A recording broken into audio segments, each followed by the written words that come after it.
Good morning.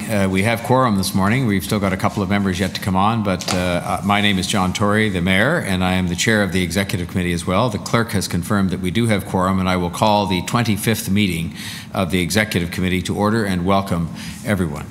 Members and members of the public, before we begin our meeting, we will pause to mourn the passing of Constable Jeffrey Northrop, a member of the Toronto Police Service, a dedicated member of the Toronto Police Service with more than 30 years of service, who tragically lost his life in the line of duty last Friday, July 2nd. And I would ask that members of the committee and everybody observing this meeting join me in a moment of silence to honor Constable Northrop as our thoughts continue to be with his family, with his friends, and with the Toronto Police Service. So we'll have a moment of silence in memory of Constable Northrop.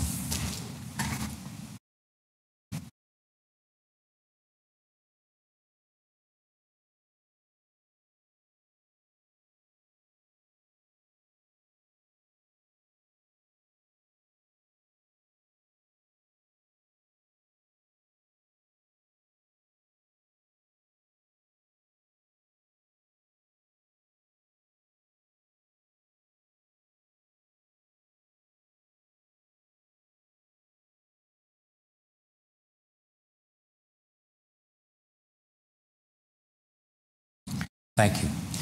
I should note, I would want members to know, but also the members of the public, that I have passed on condolences personally to Margaret Northrop, Officer Northrop's wife, and to the members of his family.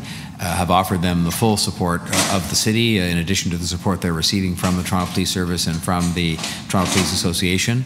And I've also passed on condolences to the members of the group that Officer Northrop was a part of at 52 Division last week, and our sympathies in particular to them, because of course everybody on the Toronto Police Service has lost a colleague and a fellow member, but they in particular worked very closely with him during that period of time. Today's meeting is being held by video conference. City staff are also connecting to the meeting by video conference. As City Hall remains closed, the public will continue to participate electronically and can watch the meeting streaming live on YouTube at youtube.com/Toronto City Council Live. I ask everyone for their patience with technical delays and technical issues that will come up. We have a lot of deputants that are joining us, some from outside of the country today, so we'll do our very best to have all that happen very efficiently. The clerk staff have connected all registered speakers to the meeting by audio.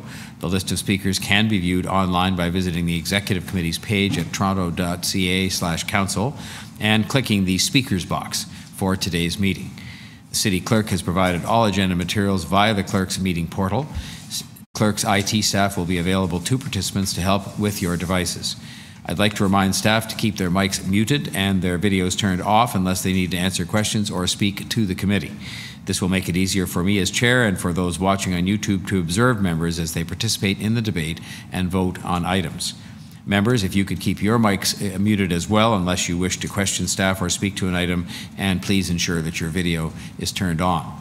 As part of each agenda item, I will ask members to raise their hand or unmute their mic if they wish to question staff or speak, and I will then create a speakers list and will call on members when it is their turn to speak.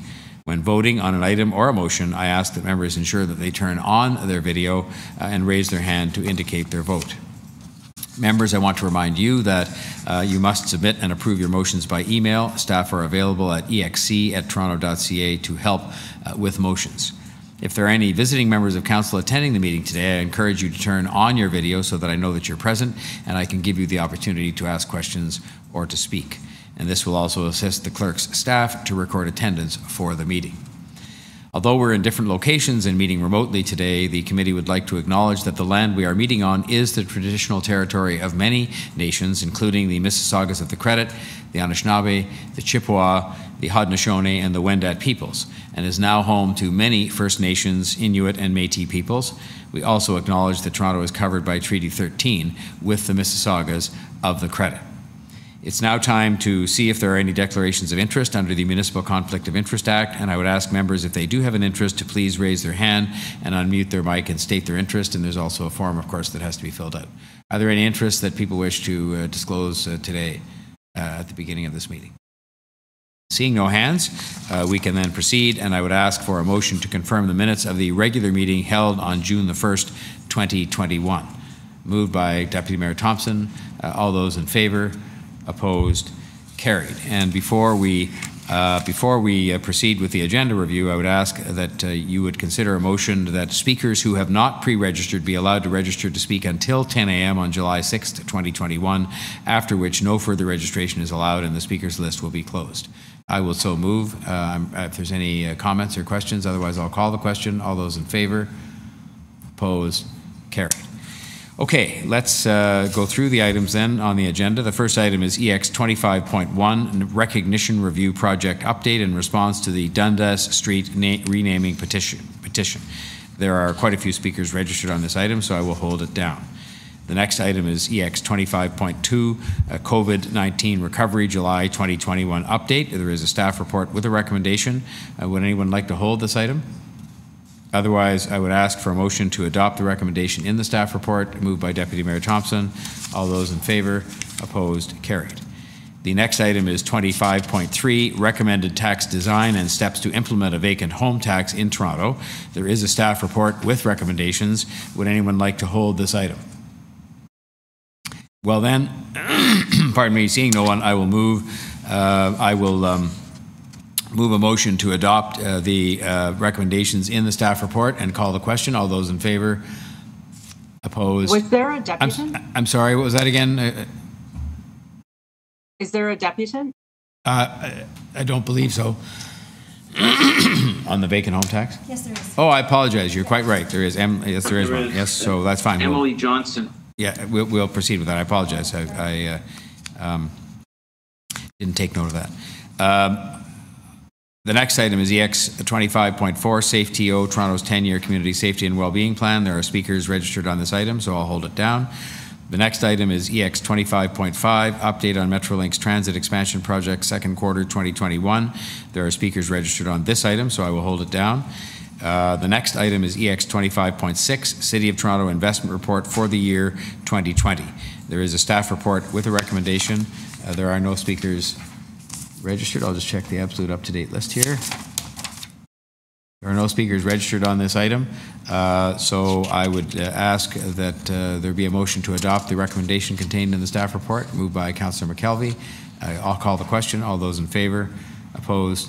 Carried. The next item is EX 25.7, Annual Report on the City's Loan and Loan Guarantee Portfolios. There is a staff report with a recommendation. Anyone wish to hold this item down? There are no deputations on this item, so that I could ask for a motion to adopt the recommendation contained in the staff report. Councillor Crawford, you willing to move? Yes. All those in favor? Opposed? Carried. The next item is EX 25.8, Toronto Public Library's 2021 operating budget variance update and the feasibility of reinvesting into further and new and enhanced initiatives. There is a staff report with a recommendation, would anyone like to hold this item down? Otherwise, I would ask for a motion to move the, I'm sorry? I'll move. Yeah, pardon me? I heard somebody. No, just moving receipt, Mr. You're moving receipt. Moved receipt by Councillor Crawford. All those in favor? Opposed? Carried. The next item is EX 25.9, Build Toronto Annual General Meeting in 2020 Audited Consolidated Financial Statements. There's a staff report with recommendations. Anyone wishing to hold this item down? Otherwise, I would ask for a motion to adopt the recommendations contained in the staff report. Moved by Councillor Ainsley. All those in favor? Opposed? Carried.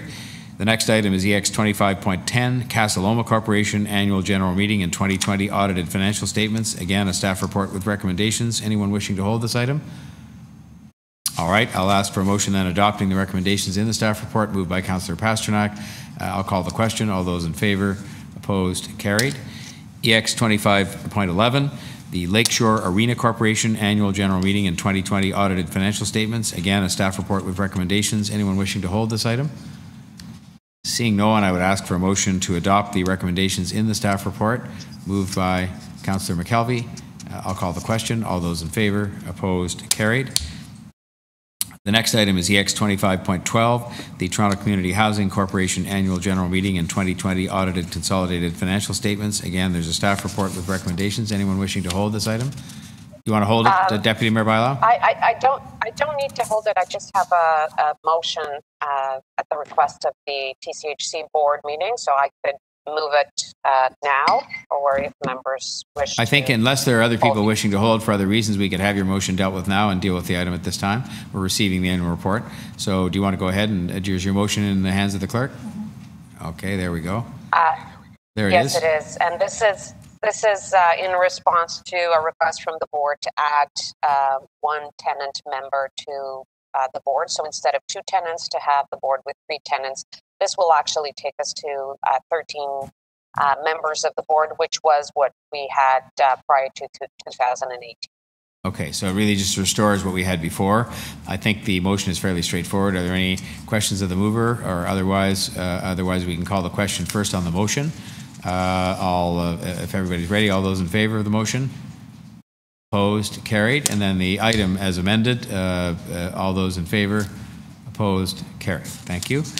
The next is item EX 25.13, the Toronto Hydro Corporation Annual General Meeting in 2020 Audited Financial Statements. I will hold that for questions I think a number of members may have.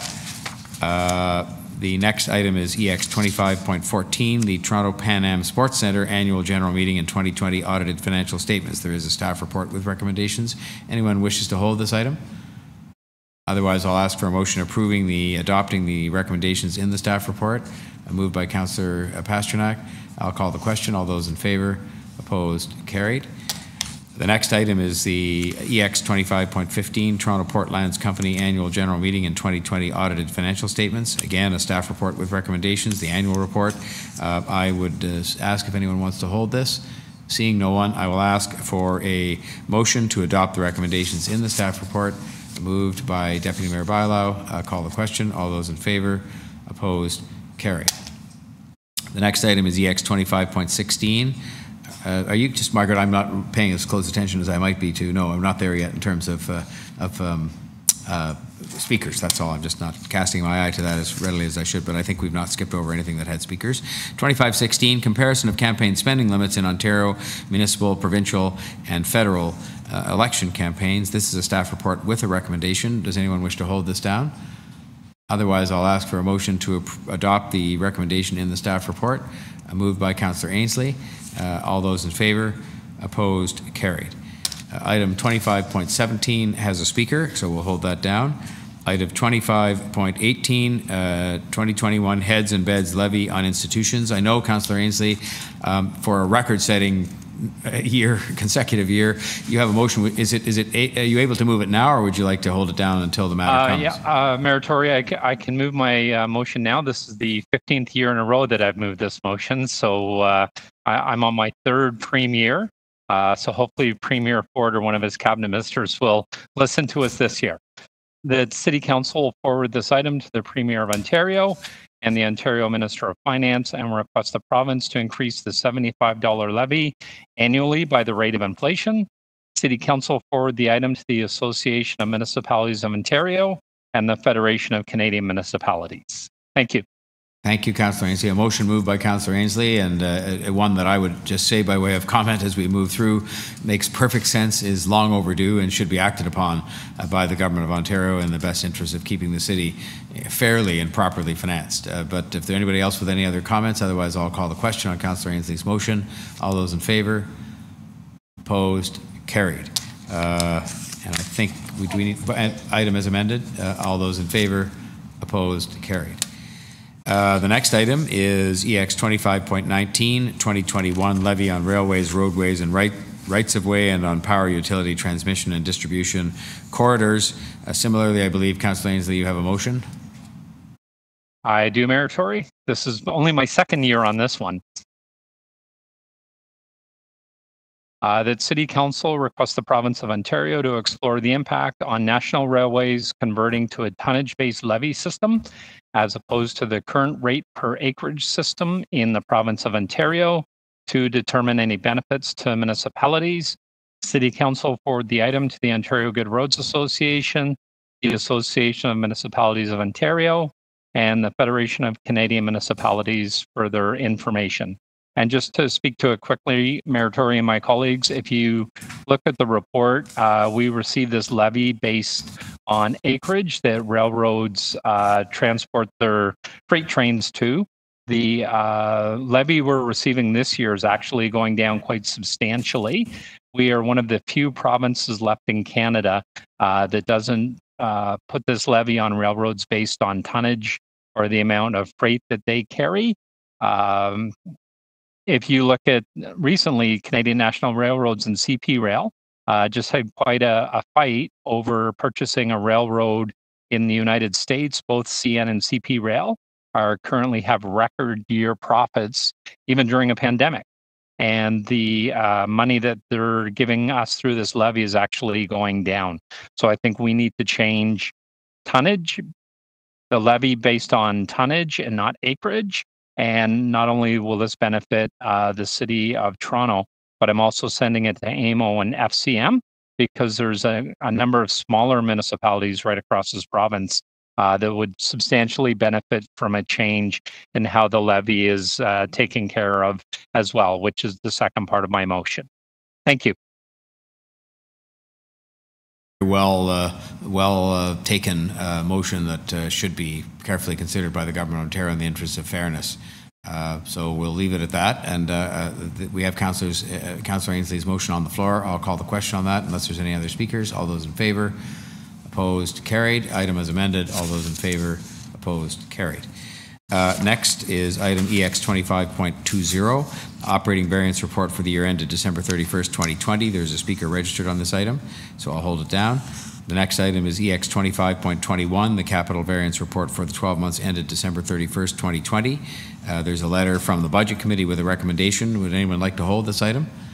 If not, I'll ask Councillor Crawford if he would move the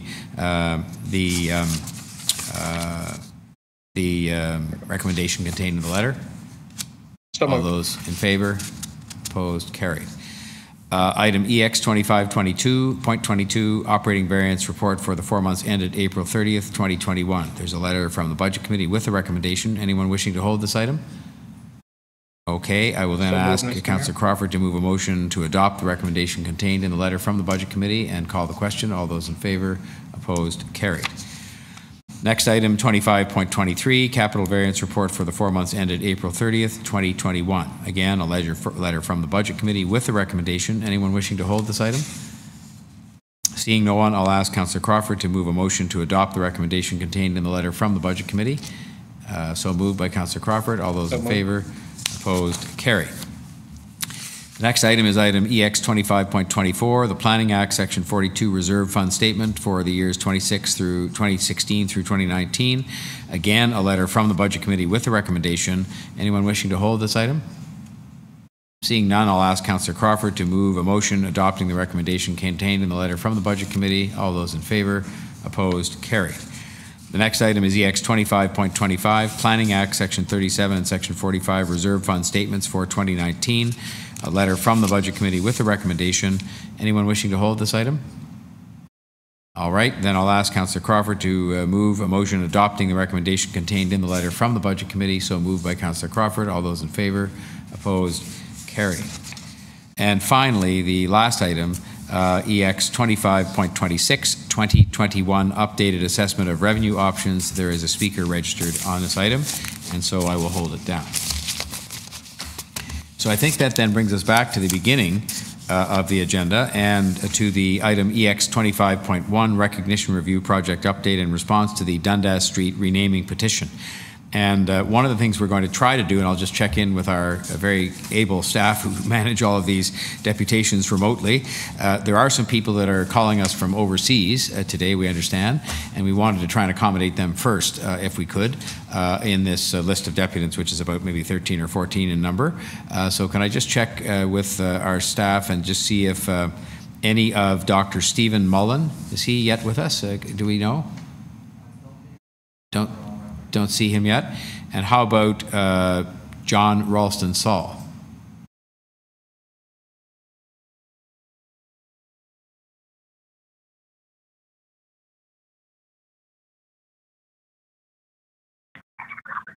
I'm here. Did I hear him say he's here? Is that Mr. Ralston-Saul? Yeah. Ah, fantastic.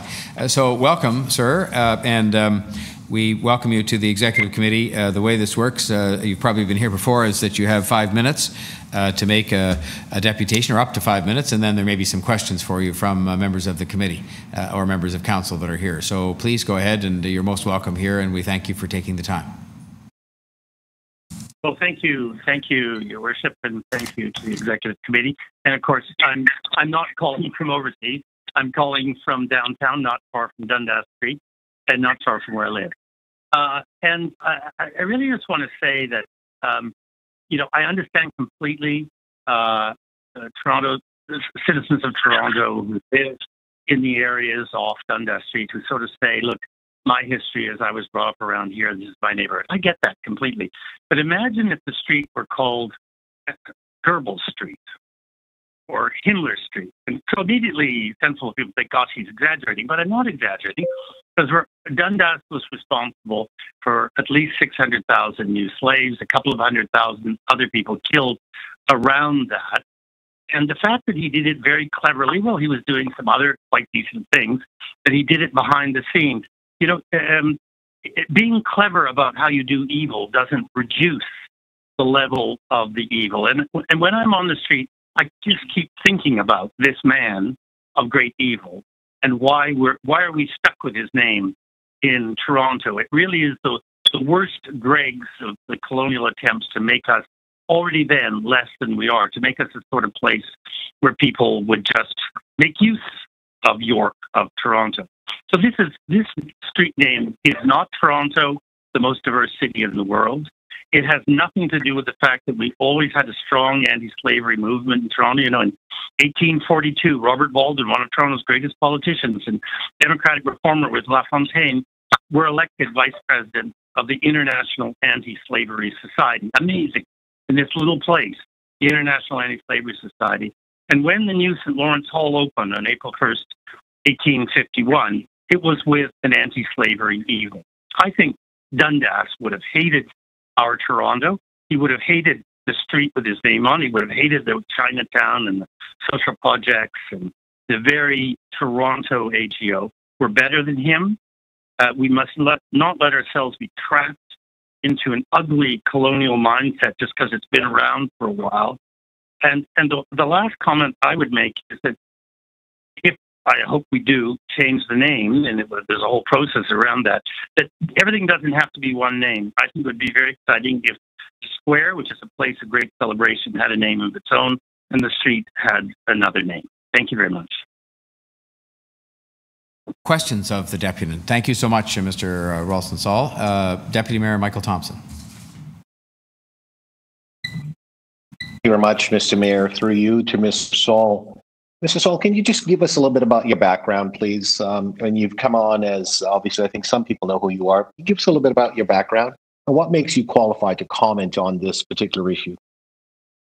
Well, you know, have been now for, I guess, 50 years, an historian and a writer, and very much a Torontonian. So I've written an awful lot of books about sort of international affairs, but I've also written a lot of books about Canada and the history of Canada and the directions that Canada's taken. And I've always been very devoted to the local. Wherever I am, and when I'm in Toronto, I think a great deal about the local, and I've written op-ed pieces and taken part in debates and been an advocate over the years. So I feel, and it's a very important detail for Torontonians and the Executive Committee to think that Dundas is not some obscure, forgotten figure in the history, the active history of the anti-slavery movement. In Britain, for example, he's a major figure. And some people say, oh, he was great for the Enlightenment, he was great for Scotland. But, you know, the fact is, as a historian, I can say, that does not outweigh the great evil he did. You know, after all, people like Goebbels and Himmler, you know, they built cars, they built wonderful roads. That doesn't make us forget what they did. So I think we have to be very realistic about that. And certainly I think that my own background in the city, as an historian, as a writer, have made me think over the years a lot about this situation. So I'm so glad that the Executive Committee's taken it up. Thank you for that. You know, the conversation around this issue for many in the city has been around the cost with respect to replacing the name should this committee and then on to council decide that they are going to remove the name Dundas from a street in Toronto. The report speaks to a cost of up to $6 million. I wonder if you could maybe comment on the cost, as well as can you give us an understanding of what the cost of slavery was and or to this day is? Can you tell us what your thoughts are on what the impact on Blacks on a decision by Dundas with respect to delaying the abolition of slavery? Well, I think it's really important to remember that Dundas became one of the richest men, probably the most powerful and richest man in Scotland. And one of the ways he did that was he was the great manipulator of Parliament. And who did he work for? He worked for the biggest industry of the day, which was the slave trade, the ship owners, the hundreds and hundreds and hundreds of ship owners with all of their ships. So we're talking about, in equivalent values, we're talking about one of the biggest money makers of the day, and he was at the center, like a lobby, protecting those people. So when you say $6 million, I mean, every dollar counts. You guys know this better than I do. Every dollar counts.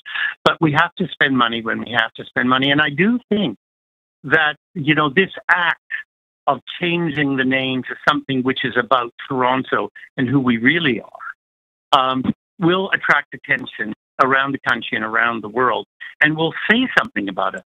So, you think about the money you spend. It's so difficult to do PR about a city, right? How do you actually spend money on public relations for a city? I can tell you that if we change this name to something which really talks the fact that we're the most diverse city in the world, people around the world will think of Toronto differently. It's very important that people stop thinking about us, they do, and many do, as a sort of leftover British colonial place with all these names that some of which are particularly egregious. Thank you, Mr. Ralston-Sol. Thank you, Mayor. Thank you, Deputy Mayor. Are there any other members wishing to ask questions? If not, I would just have one for... I'm sorry, Councillor Fletcher. I apologize. I didn't see your hand earlier there. Go ahead, please. Councillor Fletcher. Thank you. Sorry. I'm a tiny little phone today. Thank you very much for your contribution today. I'm just wondering, I don't want to throw the cat among the pigeons, but are there other egregious names? And I'm just interested in your take, given what has now become very evident of the residential schools in brackets, where 150,000 children were sent and thousands died. We're not sure how many yet. A number of years ago, there was a statue erected of Sir Johnny Macdonald at Union Station without any public consultation. Would you think that now, given the information that we have on the Indigenous children and the residential schools, that we should actually have a public consultation on whether or not that's appropriate to maintain a statute of that nature there? Well, look, I mean, today we're talking about one specific thing. I think it's a really important thing. I think it's a major international statement about slavery, that his name is still there, and the removal of his name, and something I think of the Dundas Street as being like, the Indigenous people have something. I think it's a meeting place, which is like their carrying place, which is sort of what links from river to river. That street is one of the great streets that links the city together. And I think it would be fabulous. I mean, it's not up to me, but if a new name for the street were a name that was Indigenous and really captured this idea of linking the city together. I think we have to have a conversation. I don't know where that conversation goes. I don't know where it ends. I guess none of us do, really. But, you have to do it step by step. We know that there is this absolutely awful situation around residential schools. We're only, strangely enough, we're not at the beginning of the discussion. We're at the beginning of non-Indigenous Canadians waking up to that reality. I mean, this has been known for a very long time. And suddenly, and that's what happens in politics and history, people suddenly wake up and say, oh God, you know, but you can't control when they will wake up. Now they're awake. So we're going to go into a big process and a big discussion. I don't want this to sound self-serving. About, 10, 15 years ago, I wrote a book called A Fair Country. And in it, I said that, you know, there's a history of Canada that goes back thousands of years, languages, ideas, philosophy, and so on, ways of life. And about 300 years where Indigenous people and non-Indigenous people worked together. We were often dependent or we were partners. And then somewhere in the second half of the 19th century, we completely betrayed all of our obligations, all of our partnerships going back these hundreds of years. And that went on for 100, 150 years. And now we're trying desperately to put back together, not simply to deal with the evil that was done, but to put back together the original relationship that existed. And I think that what I said was, why did everything change in the second half of the 19th century? Because the British Empire, the European empires were so strong, and I'll stop, but they were so strong that they completely, you know, imperial people in Toronto and Canada rewrote the history of Canada, and they wiped out the whole Indigenous history. They wiped out the cooperation, the partnership, and we need to kind of take, and it's going to take a long time, but what I said in the book was we need to take a kind of paint remover to how we think our history unfolded. And we need to rethink that history. You know, part of it is names of streets. Part of it is how our history courses are taught. Part of it is what kids think about how things came about. Part of it is what we think about our relationship with Indigenous people. Thank you very much. Fletcher, any other members? Because I just had one question for Mr. Ralston. Oh, I'm sorry, Councillor Pasternak, go ahead. Thank you, Mr. Mayor. Through you to Mr. Saul. I guess in Winnipeg last week, they tore down a statue of Queen Victoria and Queen Elizabeth. Do you have any regrets about your role? I guess you weren't the Governor General, but you certainly lived in Rideau Hall. Do you have any regrets about living in Rideau Hall for 5 years and representing the Queen? Well, look, that's a very good question, and I would love to come to City Council and talk for 2 or 3 hours. The last 15 years, there's been a revival by a small group of people in Ottawa who are maddened pro-English royalists, and they completely revived old colonial language around the role of the Governor General. The fact of the matter is that Rideau Hall is the house of the Canadian people. It has nothing to do with Britain whatsoever at all. The Queen plays absolutely no role in the governance of the country. The Governor General never speaks to the Queen about matters in Canada. The Governor General is the effective head of state, the de facto head of state, and those words have been used in the, if you like, the ruling circles in Ottawa since the 1920s and 30s. And it's just unfortunate that federal politicians have been unwilling to explain how our own democratic system actually works. And so everything that I did 7 days a week with Adrian, you know, from when you got up to when you went to sleep, were with Canadians about Canada and had to do with the authority of the effective head of state and Canadians talking to themselves about who they were and who they wanted to be. And spent more time in those years with homeless people. And it was one of the first things I did was to travel around Toronto and really get to know where because I was a Torontonian, but like many didn't really know, to really figure out where the poorest areas were, where the most difficult areas were, so that I could be sure that every time I stood up to speak for 6 years, I talked about homelessness and poverty and how unacceptable it was in Canada. Thank you very much. That's fine. Thank you, Mr. Mayor. Thank you, Mr. Sullivan. Other questions of members of the committee, from members of the committee or members of council? Mr. Ralston Saul, John Tory speaking. I just want to ask you one question. I've been getting some email in light of the position that I took in support of the recommendation to rename, and the gist of a lot of the, aside from the issue of cost, which you've covered, and I just wondered if you could sort of cover this other angle that is the most frequently repeated in the letters that I get or the emails, which is that really this is all a misunderstanding, in that Mr. Dundas was actually, one of the sort of a leader in the abolitionist process, but took account of the politics of the day and favored a gradual approach to abolition as opposed to, in light of the parliamentary circumstances and other things, as opposed to some other kind of posture he might have taken, hence the period of time that passed. And that we've all misunderstood him, and that therefore he shouldn't be criticized, and we shouldn't be renaming the street because of a contrary perception of his actions. Can you just speak to that, sort of that other view of the history that is coming through in some of these emails and from some historians? Well, thank God there are differences of opinion. But I think it has been very, very clear from the beginning that this was a very, very clever politician. And for whatever reasons, he decided to support the slave traders because they represented this, as I said earlier, this gigantic power, economic power in Britain. People always talk about the United States and slavery. They don't realize that the biggest money was made in Britain and in France.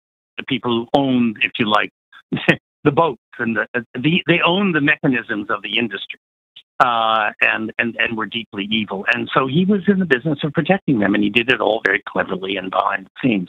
And I do think that historians who say that, he was really just trying to be helpful, that's just nonsense. That's people, and I don't really understand it, because there's more than enough history to indicate that he was very conscious of what he was doing. You only have to read the words of William Wilberforce, who was the leader of the anti-slavery slave trade movement, and what he thought Dundas was doing. And Wilberforce knew, vote by vote in the House of Commons, how things were done and what was happening and why he kept losing and losing and losing. And he and Dundas, literally were the greatest of enemies. So the idea that he was somehow doing everybody a favor was complete nonsense. And as we know, the statistics are clear. It's at least 600,000 extra slaves. That's real people. Real people. But remember the addition to that, all those attacks and all those villages where, probably half the village was killed or fled into the forest or were wounded and then died afterwards. And then think of all the people who died on the ships. Think of the horror. And the idea that by being clever, it excuses him for the horror which he caused to at least 600,000 and perhaps 800,000 with the others. Human beings. It's actually an embarrassment, and it's an attempt to rationalize evil. Thank you very much. I thank you very much on behalf of the members of the committee for taking the trouble to be with us today and for your comments, and we appreciate them very much. Thank you so much. Thank you so much. Okay. Next, we would go then, if we're ready, with Dr. Stephen Mullen, who is a Scottish history historian from the School of Humanities. Is Dr. Mullen available? Dr. Mullen, good morning, or good afternoon, I should say. Morning. Good afternoon from Glasgow. Yeah.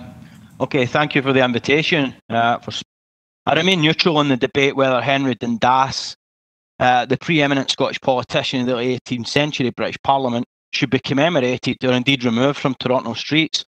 For me, it's for the residents and politicians of Toronto to decide. Many individuals have had a say in this debate, and of course everyone is entitled to comment in the past. However, it is my genuine belief that civic decisions regarding the commemoration of individuals should be based upon expert testimony from trained historians and grounded in peer-reviewed journals and scholarly publications.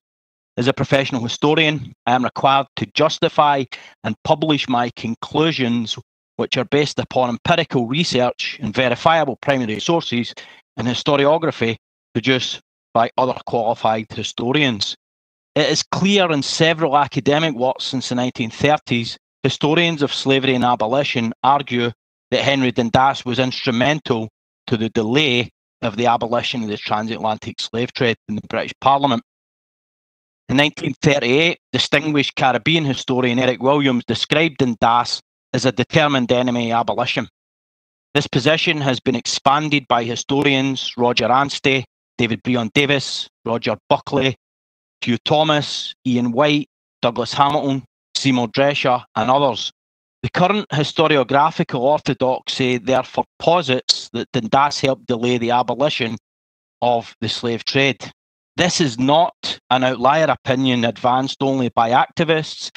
It is an interpretation generally accepted in scholarly works by historians for almost a century. Since 2018, I have researched Henry Dundas's role in the debates around abolition. A forthcoming article has been peer-reviewed by other experts in the field prior to publication in the Scottish Historical Review, which is the premier journal of historical studies in Scotland. My position is as follows. In the House of Commons in April 1792, Henry Dundas, as Home Secretary, first mooted the abolition of both the trafficking of people from Africa, historically known as the transatlantic slave trade, as well as the abolition of plantation slavery. His suggestions were never formalised, but he did introduce the word gradually to the leading parliamentary abolitionist William Wilberforce's motion in the House of Commons in the 2nd of April 1792, which had called for the immediate abolition of the African slave trade. Full abolition eventually passed on 25th of March 1807, a full 15 years after Dundas's intervention. From 1793, over 2,000 more triangular voyages departed British ports, carrying over 583,000 African men, women and children, which was about 20% of the overall British trafficking between 1628 and 1808. The wider context is, of course, crucially important. Britain's West India economy and, of course, the trafficking itself remained profitable throughout the 1790s. The West India interest were the most powerful lobby in the British Parliament, with whom Dundas collaborated when required, and he also advocated providing colonial legislators, which were dominated by enslavers, with a voice in abolition. Importantly, acting as a Scottish manager in the House of Commons, Dundas dispensed patronage and controlled a personal party of Scottish MPs. This was to prove crucial in abolition votes, notably in March 1796. For his GM Ditchfield, a historian, notes, it was largely due to Dundas that only one Scottish member, as far as known, voted for abolition in the 1790s. Great Britain and France, of course, were at war from early 1793, and Dundas and Prime Minister William Pitt approved a policy of purchasing enslaved people as recruits for the British Army. And in fact, the British government became the largest individual purchaser of enslaved people after 1795. After 1792, Dundas opposed immediate abolition, especially in 1796, a position he referred to in private correspondence, and instead he theorised it should be abolished at some future stage. In reality, the term gradual abolition is a misnomer. Dundas's strategy were to block Wilberforce's attempts until he left government. I don't believe Dundas can be blamed for the entirety of the 15 years delay, and there is no suggestion he was directly complicit as a trafficker. But his significant political influence ensured British economic, imperial, strategic, military interests were protected. In my view, it is irrefutable that Dundas contributed to the delay in the abolition of the transatlantic slave trade. Thank you very much, Dr. Mullen. Now I will move to see if there's some members, if you're willing, of the committee or members of City Council who wish to ask you some questions on that. Are there some questions for Dr. Mullen? I see Deputy Mayor Michael Thompson. Deputy Mayor. Thank you very much, Mr. Mayor. Through you to Dr. Mullen. Dr. Mullen, can you tell us what are the actions that are taken in Scotland itself? I mean, obviously, Dundas was from Scotland. How are the residents and people in Scotland dealing with, obviously, this information? And obviously, it's not new. I'm just wondering, how is Dundas's reputation in Scotland? Yeah, well, I mean, there is quite an abolitionist movement in Scotland, which is both philosophical and practical. We have philosophers at the University of Glasgow writing the first abolitionist critiques Francis Hutchison, Adam Smith, John Miller. So you do see agitation and petitioning by the Scottish public against the continuation of the African slave trade. Dundas's reputation amongst that at the time, I would think it would needs more research. The public reception to gradual abolition is under-researched. But what I would say, I mean, there is some correspondence on his death and the erection of the statue at the Melville Monument in 1821 that I've been reading recently to suggest at least some of the public were opposed to the erection of a statue. So I think within elite circles, Dundas was certainly held in high regard. The Navy, for example, put money in to the Melville Monument, but his opinion was certainly mixed up amongst the normal population.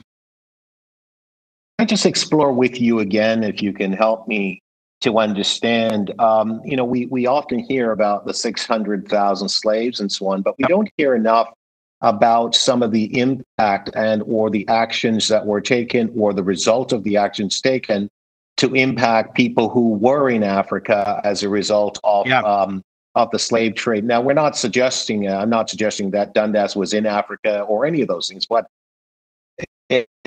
again, the impact and the decision and the gradual approach, the abolition of slavery. So I just wonder if you can help me to unpack that a little bit further. You talk about women, men, and children being killed. We have had situation here with residential schools and so on. It gives a little bit of contrast and flavor. So I wonder if you can just help my colleagues understand a little bit about that impact. Well, the first thing we need to understand is that Dundas advocated the continuation of the Africa trafficking to increase the population. So he advocated a policy where young women in particular would be taken to the Caribbean. So we know there was a sex imbalance in Jamaica in particular, and the Jamaican lobbyists advocated or endorsed this approach.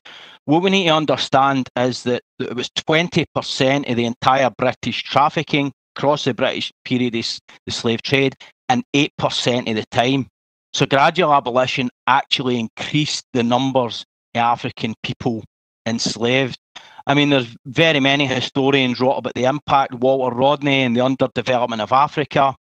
Eric Williams has written about how, you know, slavery and plantation slavery and the slave trade contributed to the economic development of the United Kingdom, including Scotland in this period. And we know from others, you know, Christopher Petley and others are telling us chattel slavery is, you know, institutionalized manslaughter. People would be worked to death, really to contribute to the economic development of Great Britain. Would I be correct in my understanding, because a lot of the information that I've been able to garner and research that I've done, it implies that Dundas was a very rich man. Now, did he make his profit or develop his riches from law, or was it through lobbying and or his cleverness with respect to prolonging the delay of the abolition of slavery? I don't know if you can speak to that. I'm curious.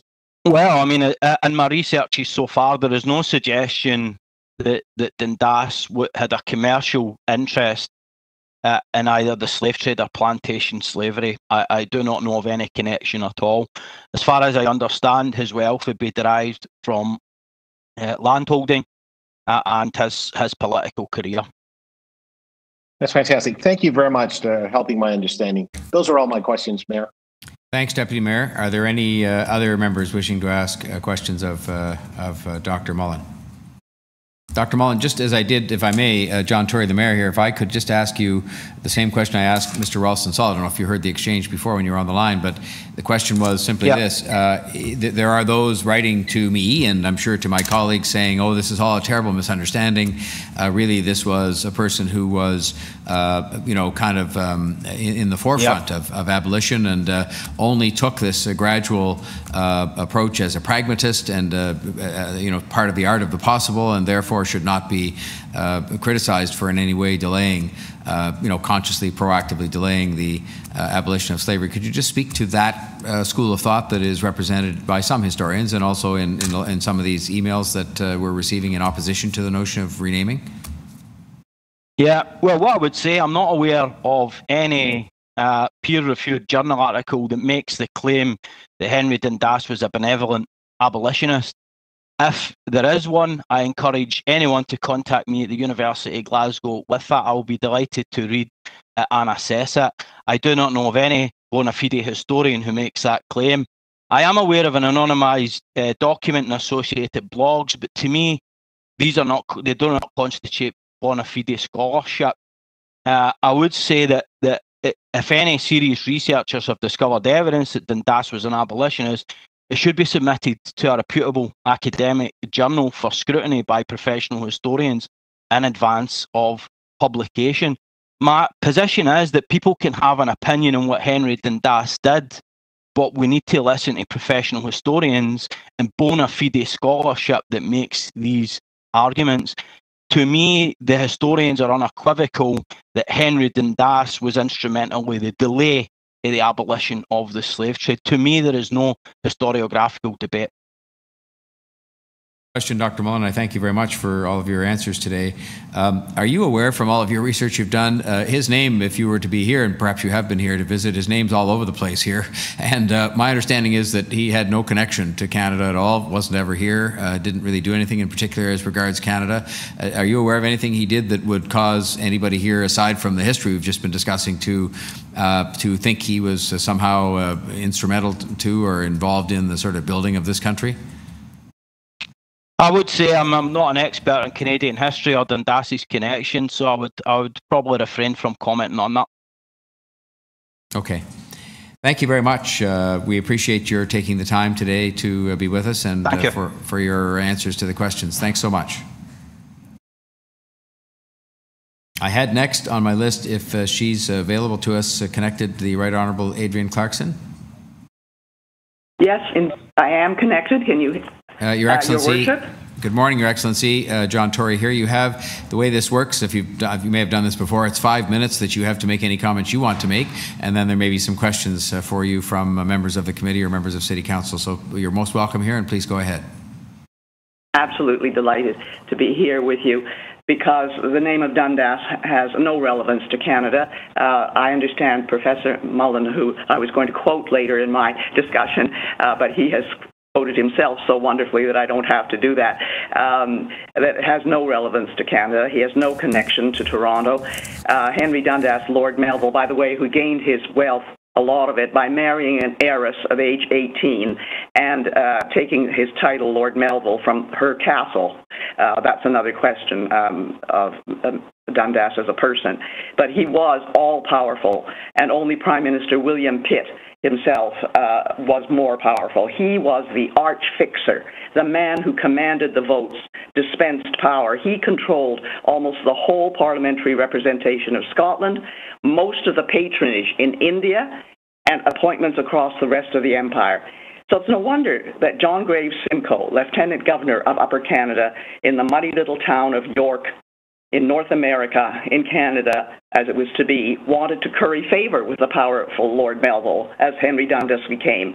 His boss controlled all that he could hope for in the future, of position, power, and potential wealth, and he wasn't planning to stay in this provincial backwater forever, not when Britain was out there colonizing and bringing home riches from India and the Far East. And in fact, when Simcoe returned to Britain after his tenure as Lieutenant Governor, he was ultimately rewarded for all the places that he managed to name after Dundas in this remote backwater, and was made Commander-in-Chief of India, that is, Supreme Commander of the British Army in India. Unfortunately for him, he died in England before he could take up his post, but he got his reward for all the places he managed to name for his boss.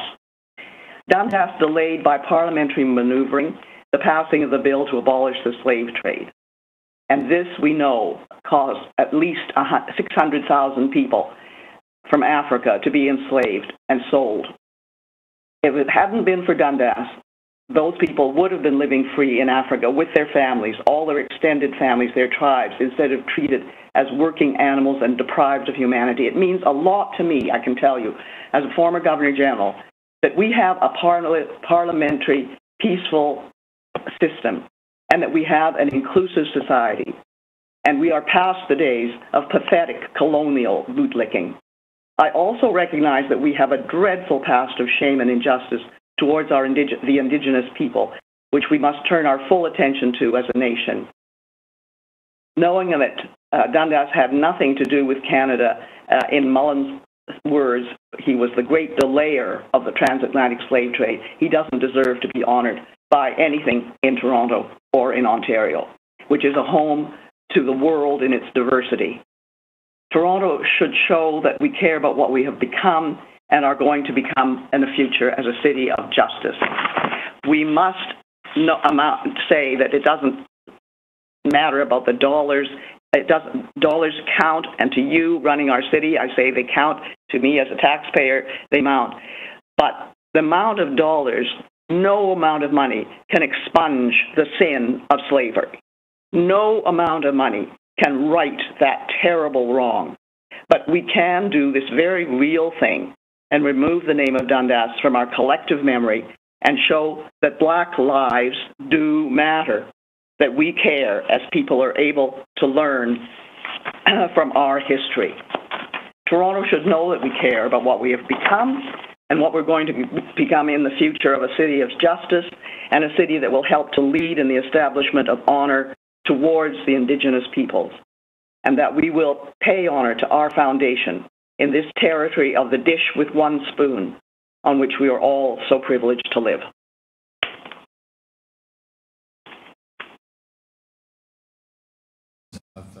Ms. Clarkson, by members of the committee or members of council. Deputy Mayor Thompson. Thank you very much, Mr. Mayor. Through you to Madame Clarkson. Madame Clarkson, good morning and welcome to the Executive Committee. I wanted just to take a moment and to ask you to, if you can, equate the notion of diversity is our strength to the fact that we have now found information that is contrary to our diversity and contrary to our strength. The fact is, we know what we know now, and we didn't know what we didn't know some time ago. Now that we know what we know now, how do we reflect and square that with respect to the principles of diversity is our strength? What is your thoughts? I did the Massey lectures in about 5 or 10 years ago. Time speeds by, especially during COVID, called belonging. And I believe that that is what Canadians want to be when they come to this country. People come from all over the world because we are a beacon. We are a beacon of, as I said, parliamentary democracy, the rule of law. We have an inherited wonderful British common law system. We have the world here. Canada has changed enormously since I came here as a 2-year-old refugee and an immigrant 80 years ago during the Second World War. So what we have is the nature of our society as we are making it happen. And we have lurched and stumbled through dark periods. We have awful stuff in our history. We must come to terms with what we have done to the Indigenous peoples. There is a way forward that we must find together, which I don't think will be something that the rest of the world has done yet. I have great hopes that we may be able to do something that will truly help us as a country and also help perhaps other people by seeing our example. When people say that Canada is a new country, it's always irritating to me because we have a wonderful parliamentary democracy that we've inherited, which we've changed a bit, and we've acknowledged that we have that inheritance, but that we have been able to motivate it. And that's the gift that we are going to be able to give to the future. And we must shake off the things of the past that are not relevant to us and that hurt people. I can't imagine what it is like to be a black person and know this about Dundas and come out at Dundas Square and try to have a party there, or perhaps rent a storefront or an apartment above a store on Dundas Street and think you know what this man did. We have to have health in our society, and I think health in our society means recognition of what we've been and also recognition of what we can be, in the future, the hope of it. So if we've stumbled and lurched along in darkness and cutting through all the bad things that we have done, the Chinese Exclusion Act, what we did to the Japanese during the Second World War, the internment of the Italians, all of that we have come to terms with, and we have said we want to make this right. So we're capable of doing that. This is a country that is capable of that, capable not only of understanding what history is, but also of forgiveness. And not just forgiveness of others, but forgiveness of yourselves for having done what you did. To forgive yourselves as a country, as a city, as a community, and say, we shouldn't have done that, and we are going to do better, that is a sign of great health and a sign of maturity. And that is what I want us to be as Torontonians. Thank you very much, Madam Clarkson, for your patience with me and my questions, and thank you for answering my questions. Thank you. Mr. Mayor, those are all the questions I have for Madam Clarkson. Thank you, Deputy Mayor Thompson. Any other questions of Ms. Clarkson this morning? Councillor Pasternak. Thank you. I asked the question earlier of your husband, but last week in Winnipeg, statues of Queen Victoria and Queen Elizabeth were pulled down. And I think one of them ended up in the Assiniboine River. You were the Queen's representative in Canada for a number of years. Any regrets on that? Anything you would do over again? Can we rewrite history? I believe that one of the important things is to realize that the Governor-General of Canada represents the institution of the Crown in Canada. And the Crown is at the moment embodied, of course, embodied by the Queen. But the notion of the Crown, and those of you who are trained as lawyers understand that. They are, when you go to court, for instance, it's the Crown against John Doe. As in the United States, it's the people against John Doe. The Crown embodies the legitimacy of the state. And that's what the Governor-General does, is embody the legitimacy of the state. I don't personally feel that tearing down statues is a good thing to do. I prefer that if you're going to remove them, store them away, that people can at least look at them and think about the artist who did them. The important statue to me on the legislature grounds of Manitoba is the statue of Louis Riel. Louis Riel is a wonderful statue there. And under it, it says, Louis Riel, founder of Manitoba. And to me, that's the important statue in Manitoba, and always will be for me as a Canadian.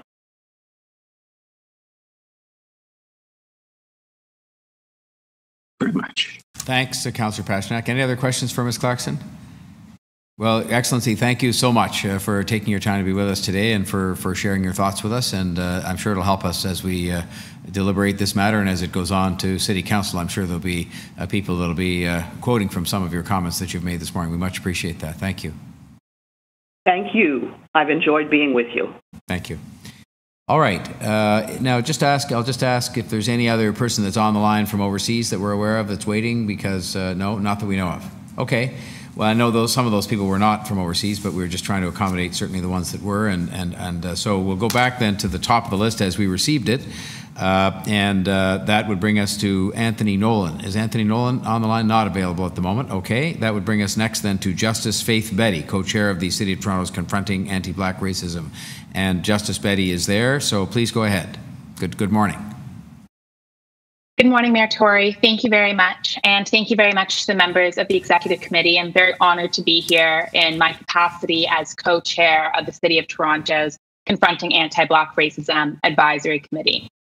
I was quite struck by the words of Melanie Newton, an associate professor of history at the University of Toronto. And she said this: Far from contributing to the slave trade's abolition, Dundas's gradual abolition resulted in an immediate, devastating, and unprecedented escalation of transatlantic human trafficking. And we've heard these numbers said multiple times today, in that Dundas's own actions contributed to the enslavement of an additional upward of 500,000 African people.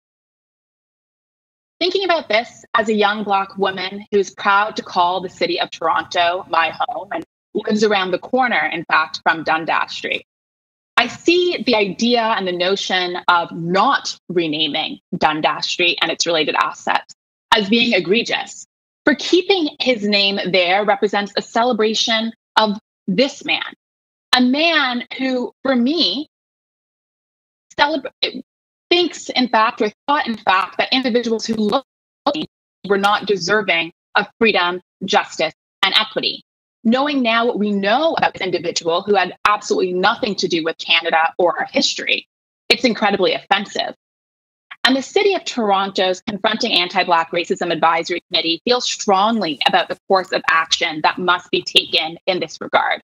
Not only is the fact that this street and related assets, not only is the fact that this name is offensive, but it also represents a great antithesis to the work that our city has committed itself to doing in respect to confronting anti-Black racism and Indigenous truth and reconciliation.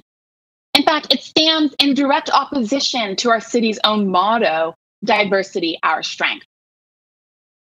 It's also important to note that this recommendation has not been made in a vacuum.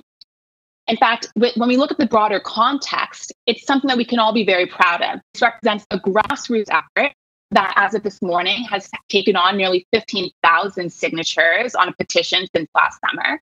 And the city has gone ahead and not only heard the cries and calls from this petition, but then taken the next step, working in consultation with communities and through discovery sessions with representatives of Black and Indigenous communities, business owners, and BIAs. This recommendation is an informed one and a comprehensive one. It is also a vital one. Because as we look to confront and dismantle systems of racism and the vestiges of oppression in Canada, representation, including street names and statues, is an important step. However, changing the name of Dundas Street is one step along a long road to confronting anti-Black racism in this city. And again, the city's Confronting Anti-Black Racism Unit has, of course, made great strides in making interventions to advance Black lives and livelihoods in the city, particularly as it relates to mental health efforts, support for Black businesses, housing and shelter, and community services. And there is more work to be done. But at the same time, when we look at this very specific agenda item, that is the Dundas Street renaming petition, this stands in front of us as something that absolutely must be done. How can we not? I cannot underscore enough how offensive it would be, knowing all that we know now, to continue to allow this man's name to be on incredible assets throughout our gorgeous city. It stands in opposition to what we as a city stand for and simply cannot continue. In summary, I thank the petitioner, Andrew Lockheed, and the city for its work in initiating a historical review, discovery sessions, and a jurisdictional review to ensure that this recommendation is an informed one. The matter of coming face to face with our history has never been more urgent, and laying the groundwork for lasting progress and healing has never been more timely. The Confronting Anti-Black Racism Advisory Committee firmly supports this recommendation as, again, one step of many to dismantle systemic racism in the City of Toronto and beyond. Thank you. Thank you, Justice Betty. Are there questions? I see Deputy Mayor Thompson with a question. Please go ahead. Thank you very much, Mr. Mayor. Justice, good morning, and thank you for being here. I'm wondering aloud, because it's an important piece of the issue and questions that members have had, and you spoke briefly to it. The fact that there's a cost associated with the removal of the name and the adjustments and so on that has to be done, what do you think would be the cost if we were not to do anything with respect to the decision to remove the name Dundas from one of our streets in Toronto, our second longest street? Yeah. Thank you, Deputy Mayor, for the question. I mean, this question of cost is an interesting one because when we look at it in the grand scheme of the city's budget, it represents anywhere between 0.03 to 0.04%, which in my view, as a former management consultant, seems negligible in the grand scheme of things. Because at the end of the day, when we look at the harm that was done with the enslavement of an additional 500,000 African people at least, it is not possible to put a dollar amount on any of those lives, quite frankly. And thinking about the lasting consequences of centuries of oppression, there's no dollar amount that can be put on that pain and suffering. However, what we can do is take this amount, this estimated $5 to $6 million, as a first step of many to really send a strong message that the City of Toronto is committed to broader effort at drastically confronting anti-Black racism, to support the undoing of systemic racism in this city and this country, to ensure that individuals in this city who are from the B feel not only celebrated and supported, but also encouraged to seek opportunities and thrive to their fullest potential. And there's simply no dollar amount that you can put on that. Ms. Betty, you have a vast network of colleagues and young people that, and I say young because I'm older than you, young people that you associate with and so on. What's the voice of young people, particularly Black, Indigenous young voices in Toronto? What are they saying to you? And I know that members of the committee have spoken with you, but what are they saying to you? That's the first part of my question. And my second part, are you concerned about the reputation risk for Toronto to do nothing on this issue? Thank you for the questions, Deputy Mayor. Yes, so in my capacity as well as the co-founder of Revolutionaire, a social network for young change makers, where one of our core pillars is racial equity, we've been having a lot of conversations about what are the lasting effects of these old symbols of history? What does it mean to walk down a street that bears the name of an individual who contributed to slavery? Or in the United States, for example, as well, thinking about statues such as those of Robert E. Lee and other Confederate symbols. And there is an intense push by young people to drastically think about removing these symbols and these vestiges and these scars, frankly, of a time gone by, because it is such an important part of the healing process. If we want to commit to a future that is better and more inclusive for all of us, it must begin with peeling back the onion and, to a certain extent, starting from scratch. And that has very much so been the feedback that I've been hearing and that my organization has been hearing from so many young people on the ground. There's a long way to go, but at least paving the way for a clean road begins with dismantling some of these systems that, again, are no longer relevant and should no longer be celebrated in our jurisdictions. And with respect to the question on the City of Toronto's reputation, I think that it is, in fact, hypocritical for a city that celebrates diversity, our strength, to have our second longest thoroughfare be one that is, owed to, or that celebrates an individual who, again, stands as the antithesis of what the city, in fact, celebrates by way of our motto. And I would be concerned, knowing all that we know now, thanks to the historical review and consultation, about what individuals would say in our city and internationally if we were to let this name stand as it is. Thank you very much. Those are my questions, Mayor. Thank you, Deputy Mayor Thompson. Other members wishing to ask questions of Justice Betty? Okay, well then we'll thank you so much, Justice, for your being with us this morning and for your comments, and we'll move on. Thanks so much. Next is Andrew Lockhead. Let's rename Dundas Street Petition. Is Andrew Lockhead with us? Yes, he is. And so you know the drill, I think, sir. You have 5 minutes to make any comments you want, up to 5 minutes, and then there may be some questions. Thanks so much. And thanks, committee members, Deputy Mayor Thompson, Mayor Tory, for allowing me to address this committee once again. As you all likely know, I'm the creator of the Let's Rename Dundas Street petition. And today I want to speak to you about the tremendous opportunity we have before us as a city. I'll begin this by sharing with you a story that I think really demonstrates that opportunity. Last week, I had the chance to virtually attend a two-day academic conference on contested histories, monuments, and public memory hosted at Swansea University in Wales. I was actually in the middle of this conference when I found out about the recommendation to rename Dundas, and then subsequently about Mayor Tory's endorsement and support of those recommendations. I want you all to know that it took really no time at all before speakers at that very conference, all the way across the Atlantic, were holding up Toronto's plan as a paragon of best practice.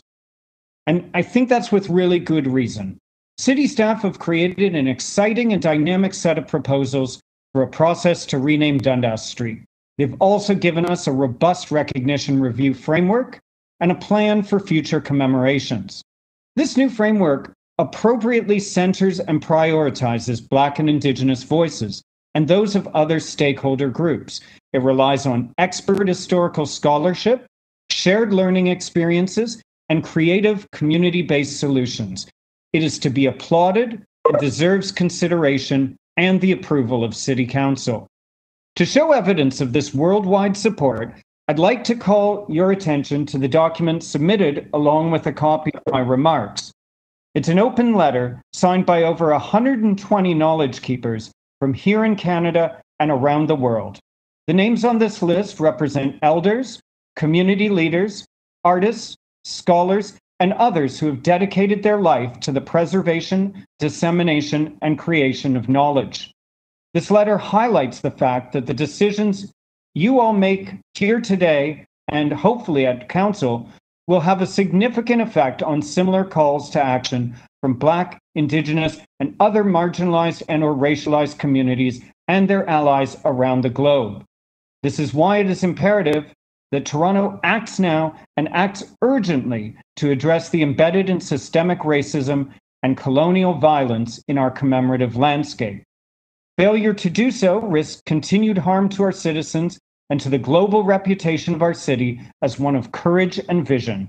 If we want to be known as a city willing to face up to our past and embrace a future built on principles of equality and justice, then we have a choice to make.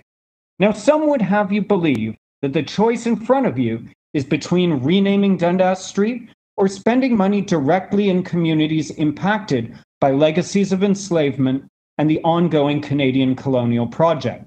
This is a false dichotomy. We can afford to develop and implement innovative programs aimed at uplifting people. We can afford to rename Dundas Street. We can even afford to fully support local businesses impacted by this change. These are not either-or propositions. In reality, the choice in front of you is about whose experiences of our city we privilege, how we prioritize spending, and what is the image we wish to project to the world. Will we choose to welcome change and all the intangible benefits it brings, benefits that cannot always be found at the bottom of a balance sheet? Will we choose to prioritize our commitments to diversity, enshrined, as others have mentioned, in our civic motto? Will we choose to act on promises made to Black and Indigenous peoples and other communities of color who have been calling for decades to an end to public celebrations of white supremacy and colonialism? Will we choose what we know is right? Or will we remain like our monuments, preserved forever in bronze and brick, steel and stone? Thank you so much for your time. Thank you very much, Mr. Lockhead. Are there questions of the deputant? I see a question from Deputy Mayor Thompson. very much, Mr. Mayor, to Mr. Lockhead. You've spoken obviously about the issue around the funding and options and so on, because the big issue for many Torontonians is simply around the costs. You have been instrumental in terms of bringing this matter to us with the number of signature and so on, and thank you very much for that.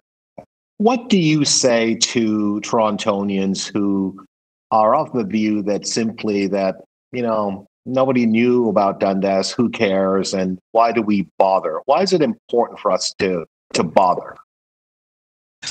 Well, I mean, I think the most important thing is that we are compelled, I think, you know, certainly recent events have shown us that this really is about lives at stake here. And this is about the experience of Black and Indigenous communities in our city.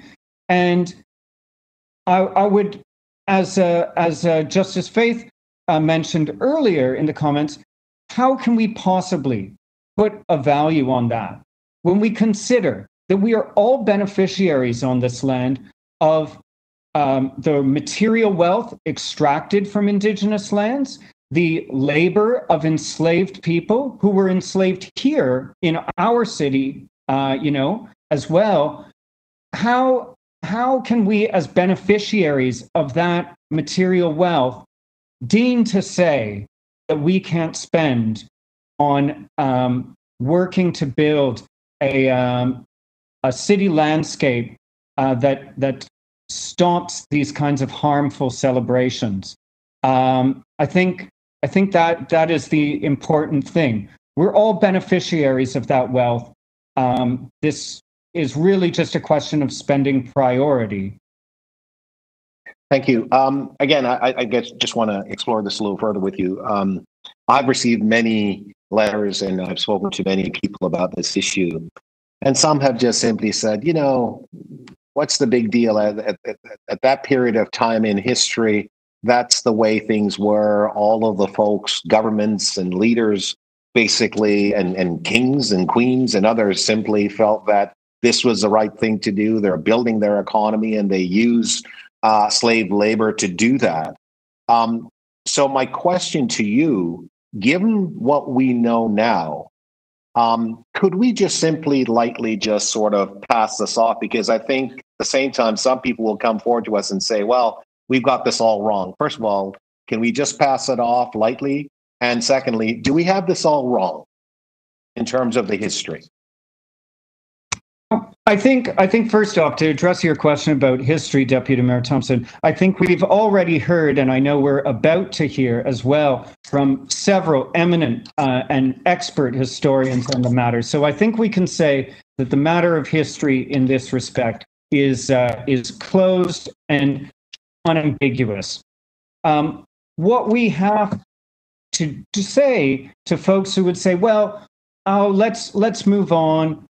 You know, we can learn from this, is that what message does that send to Black and Indigenous communities?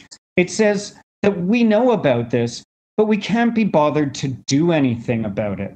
And I think that's, of course, the wrong message to send. Furthermore, these learning experiences that are so often invoked in this it's never explicitly said whose learning experiences those are, but it is implicit, you know, that it is a settler learning experience that's privileged at the expense of, you know, lived trauma of Black and Indigenous people.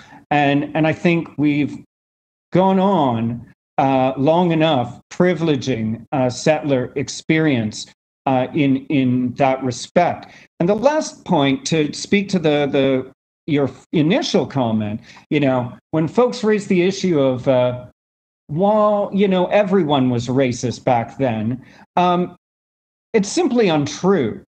And when we make statements like that, we erase the very real work of people who worked during that time to oppose these actions and oppose the decisions made by these historical figures. And I think those are stories that we really ought to consider celebrating, moreover than those legacies such as those of Henry Dundas. Thank you very much. Thank you, Mr. Mayor. Those are all my questions. Thank you, Deputy Mayor, and thank you, Mr. Lockhead. Are there other questions? Do I see Councillor Fletcher with a question? Yes, you do. I'm sorry, I have a very low battery, so I'm just going between YouTube, WebEx, and anything I can do.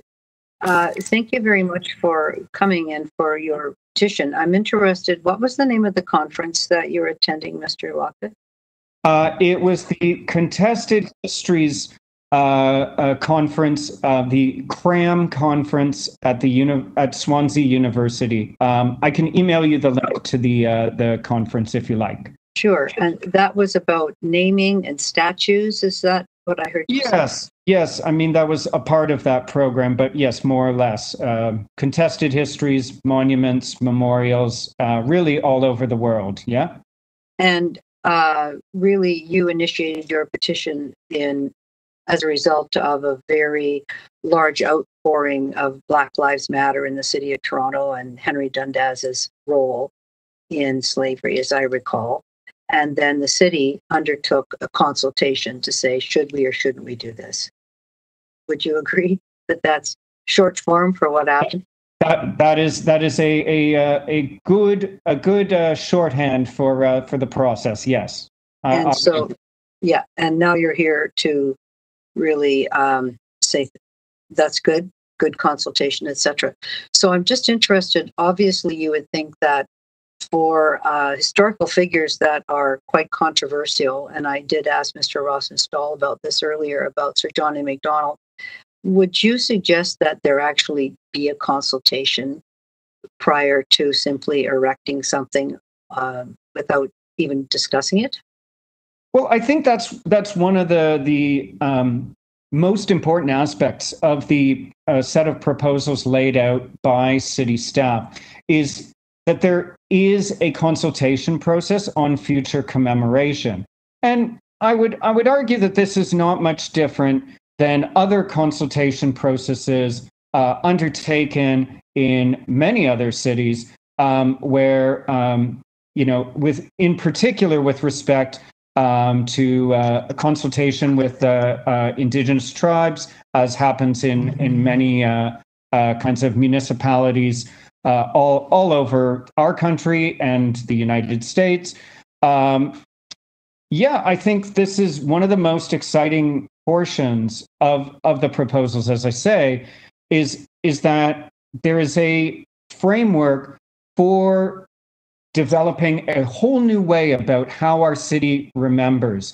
And right. I think that's really, this is something that we can really show the world that we're best at here. And I think the proposals in their rough outline form will do a fantastic job. Yes. That. Yeah. Thank you.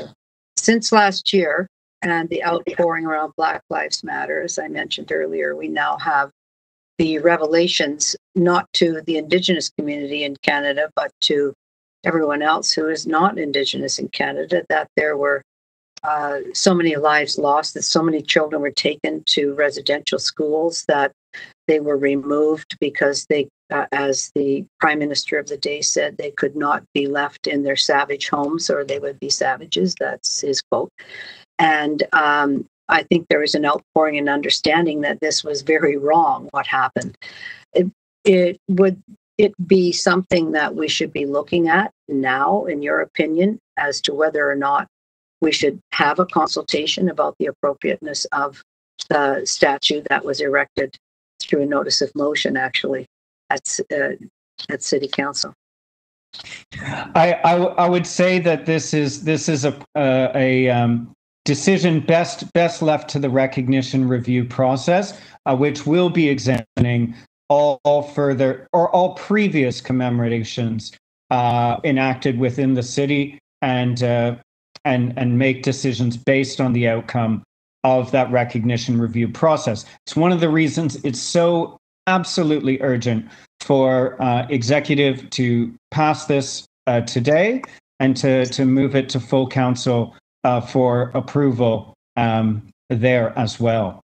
Thank you. And I look forward to getting the link to that conference that you're at. Sounds so interesting. Thank you. Absolutely. Thanks so much. Thanks again, Mr. Lockhead. I don't see any further questions, so we'll thank you so much for your submission and for your initiative and for your answers to the questions today. We appreciate that very much. Thank you, Mayor Tory. Thank you. Bye-bye. Melanie J. Newton, University of Toronto. Is Melanie Newton available? Yes. Good morning. Good morning. Can you hear me? You're welcome here. It's John Tory speaking, the mayor, and we have a process, as you know, that allows you up to 5 minutes to make your comments, and then there may be some questions for you. So please go ahead. Okay, thanks. I just want to make sure you can actually hear me. Hello? It's a little bit faint. Oh, okay. I will do my. Is that any better? That's much better. Yes, thank you. Okay. Thank you. So I am an associate professor of Caribbean and Atlantic World History at the University of Toronto, and my so far 12 years of research on the history of Afro-Indigenous people in the Caribbean made me an accidental expert on Henry Dundas's policies in the Caribbean. My comments today draw from a written submission submitted to your committee, which was published in the History Workshop Journal online, as well as several other venues last year. In 1792 and 1796, Dundas moved to thwart growing popular demand for immediate slave trade abolition, probably to curry favor with the wealthy and powerful pro-slavery MPs who dominated the British Parliament. He proposed a gradual abolition date 8 years in the future, opposing a successful amendment that moved the date up to 1796. In 1796, he noted that, I quote, "this was not the proper time for abolition." Furthermore, he said, without the cordial cooperation of the West Indian planters, it would be absolutely impossible at any time, by any legislative provisions, to effect an abolition of this traffic, end quote. This statement obscures the fact that his own control of Scottish votes in Parliament was crucial in blocking legislation and blocking abolition. Adopted in both Britain and Denmark in 1792, gradual slave trade abolition was a pro-slavery measure that gave slave traders time to rapidly increase the plantation labor force so that slavery itself could be sustained in the long term without human trafficking. 1793 to 1807 witnessed the most consistently high volume of Africans transported to the British Caribbean in the entire history of the slave trade up to that point, an average of 38,391 people per year. Abolitionists from Dundas's own lifetime did not see him as an abolitionist. In 1806, abolitionist and leader of the opposition in the Imperial Parliament, Charles James Fox, described Dundas as, I quote, "the man who took a lead in constantly opposing our attempts at a total and immediate abolition, even though he knew the trade to be, quote, adverse to policy, humanity, and justice." Dundas deployed massive military force to oppose slave emancipation everywhere in the Caribbean as Secretary of State for War and Colonies. By 1798, 40,000 British troops, most of them sent there by Dundas, died or were incapacitated in a futile, bloody struggle to prevent the success of the Haitian Revolution, seize slaveholding colonies mainly from revolutionary France, and suppress anti-slavery insurrections in one island after another. To quote one historian, Britain lost more men in the West Indies than the Duke of Wellington would lose in the entire peninsular campaigns at the end of the French Revolutionary War, end quote. Dundas's actions were condemned in his own time. In 1795, he was defiant in the face of accusations from parliamentary MPs that British forces had summarily tortured and executed Jamaican Maroons in violation of the 1740 British Maroon Treaty. Dundas stated that, I quote, "the Maroons had been treated with humanity and attention in response to questions in Parliament, even as, in that moment, Britain exiled an entire community of Maroons to Nova Scotia and then to Sierra Leone. Jamaica's Maroons arguably have more of a claim to have streets in Canada named after them than Dundas, since he never even visited the Americas." In 1795 to 97, Dundas's forces violently suppressed an anti-slavery uprising in Grenada and massacred Indigenous people in St. Vincent, imprisoned survivors, and exiled them to Central America. These actions sparked outrage in Parliament. These people were guilty only of having African and/or Indigenous heritage and of not wanting to be enslaved. Dundas was a pivotal architect of white supremacy. Some descendants of Dundas opposed this name change as somehow unfair to their illustrious ancestor. To them, I say that I, in common with millions of people who descend from survivors of the transatlantic slave trade, live every day with the irrevocable erasure of the names of our enslaved ancestors. Indigenous people have long known that John Graves Simcoe imposed Dundas's name on a thoroughfare that was already here as a deliberate act of colonial erasure. We all need to share the burden of this past.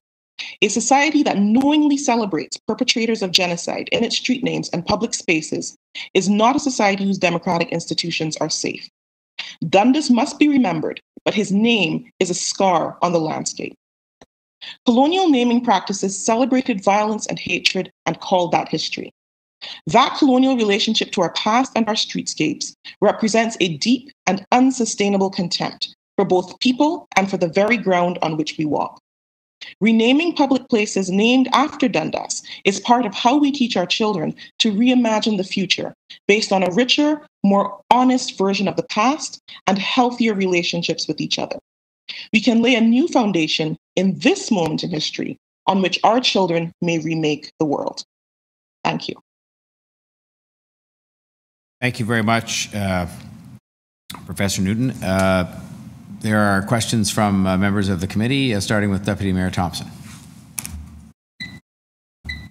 Professor Newton, thank you for your presentation. As a result of your very thorough presentation, I only have one question for you. I wonder if you could help me. I wanted to understand, because you referenced the Caribbean, and there is a man who, as part of the research that I've done, comes up prominently with respect to Dundas, and that's Joseph Knight, the slave. I wonder if you could speak to that for myself and members of the committee.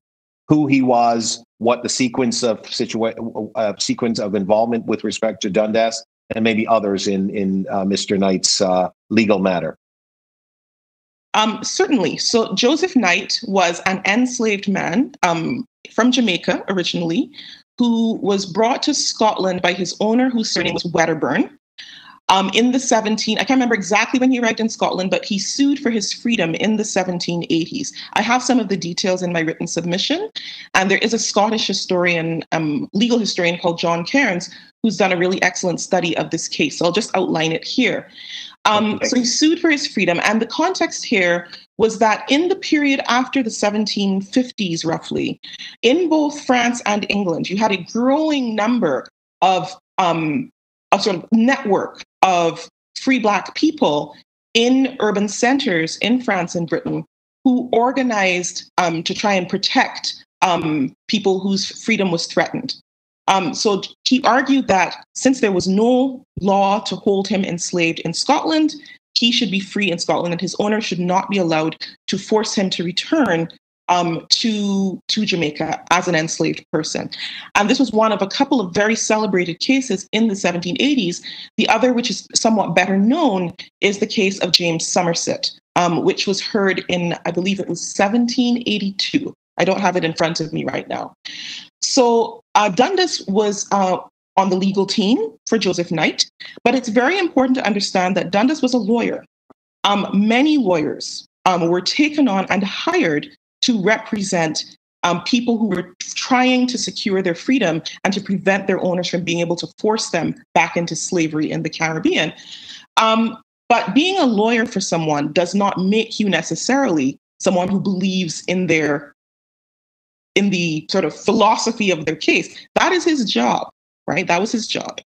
So Dundas made statements in court that as a lawyer proved to be very compelling, but none of that should be taken as some indication of his own deep commitments to abolition. He did not have a track record of involvement in abolition. Many other MPs of his era were involved from a fairly young age in the movement to abolish the transatlantic slave trade.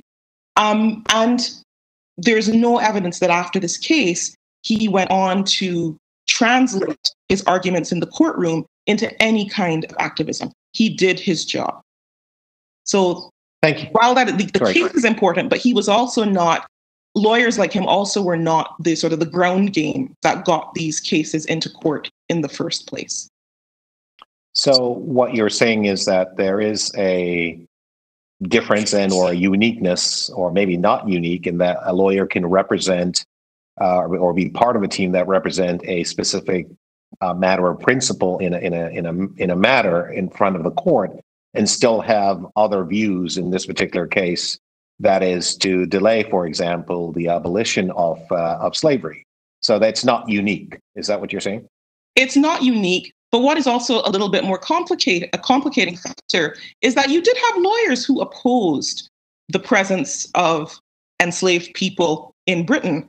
But part of that was because they opposed the presence of Black people in Britain. One of the sort of ironies of the era of the transatlantic slave trade was that it rapidly expanded the size of the Black population in Britain. So there were white abolitionists who were abolitionists actually because they were racists.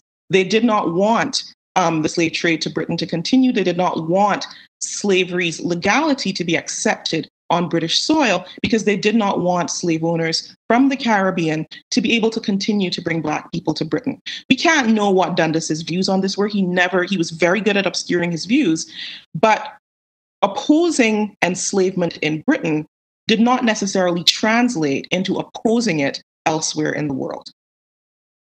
Thank you very much. Thank you, Mr. Mayor. Thanks, Deputy Mayor. Any other questions of the professor?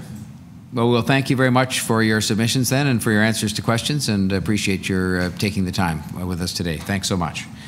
Ravi Joshi. Is Ravi Joshi available? Ravi Joshi, good morning. Hello, can you hear me? Yes, we can. Loud and clear. Thank you. And you have 5 minutes. You're most welcome here at the Executive Committee, and you have up to 5 minutes for comments, and then there may be some questions. Please go ahead. Well, thank you very much. Thank you, members of the Executive Committee, attending councillors, and Mr. Mayor. My name is Ravi Joshi. I am a resident of Dundas Street East, a street which crosscuts the neighborhoods of Riverdale and Leslieville, where my partner and I have made our home, steps away from the street I grew up on. What I know about my neighborhood is that it's brimming with history. In fact, I'm speaking to you from the former site of the factory where many of the rings of the Stanley Cup were smithed. Sadly, as a Leafs fan, that's about as close to the cup as I can feel right now, but it's just one of countless hundreds of stories of our neighborhood, many of which, forgive me, and many of you may not realize that this neighborhood, which surrounds Dundas Street, carries a rich tradition of anti-racism. For example, the factories that surround Dundas Street East were host to many Black and Asian workers who organized unions, fought for recognition, dignity, and respect. The neighborhood is the home to both William Peyton Hubbard, Canada's first Black elected official and Deputy Mayor of Toronto, as well as Lincoln Alexander, Canada's first Black MP. And Queen Street East, just a few steps away, was the place where countless Black families freed from slavery settled in Toronto, fleeing from the United States through the Underground Railroad. You see, this neighborhood and this city have a rich and proud history of struggle led by people who are not white, who are not wealthy, who were not granted titles and privileges, who were not architects of colonial institutions or legislation. They were workers and families who envisioned a stronger community when we all lived truly as equals. And they often experienced hatred and bigotry directly while facing down our institutions, our own institutions and governments that upheld and reinforced white supremacy and racism. Changing a street name will not fix these injustices or the hurt that they lived through, nor will it absolve you and all of us of the responsibility to address the growing gap for Indigenous, Black, and people of color in accessing reliable transit, secure and affordable housing, and quality public services. But that doesn't mean it's not important. When we eradicate hatred and colonialism and white supremacy from our street names, our monuments, our money, our institutions, it doesn't erase history, but it does make an important choice about what we teach our children and what our children learn from the world around them. There are academics and speakers who can better address the record of Henry Dundas in delaying the abolition of slavery, but I would like to invite you into a future where we have chosen a new path. One in which our street names and our monuments celebrate and hold up those who struggled against racism and inequality. Please choose this new path. I'm happy to share with you that Kristen and I, my partner Kristen and I, are expecting our first child in just a few short weeks. Our child will have started their life on this street by whatever name you give it. I would like to tell our child when they grow up that the street that they were born on was renamed by a council who were inspired by generations of organizers and community leaders who wanted to make their community and this city a better place. I'm speaking to you not only as someone who lives here, who will have to change all of my banking information, all of my mailing address and driver's license, but somebody who desperately wants to teach my child about the history of our community and this city, celebrating the leaders who fought for dignity, equality, and justice. Again, I urge you to choose this new path. I want to acknowledge and thank the staff who have prepared the report outlining the history, the costs, and the important steps ahead for this endeavor. I also want to acknowledge and thank the organizers, especially Andrew Lockhead, who have led this campaign to this point, among countless others. Councillors, you have a very important choice before you, and I urge you to rename Dundas Street and help create a new chapter in Toronto's history. Thank you very much. Thank you, Ravi Joshi. Are there any questions of this deputy?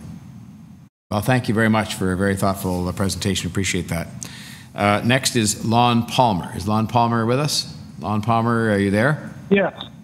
I'm here. Can you hear me? Yes, you're welcome. We can hear you, and you have up to 5 minutes for comments, and then we may have some questions for you. Please go ahead.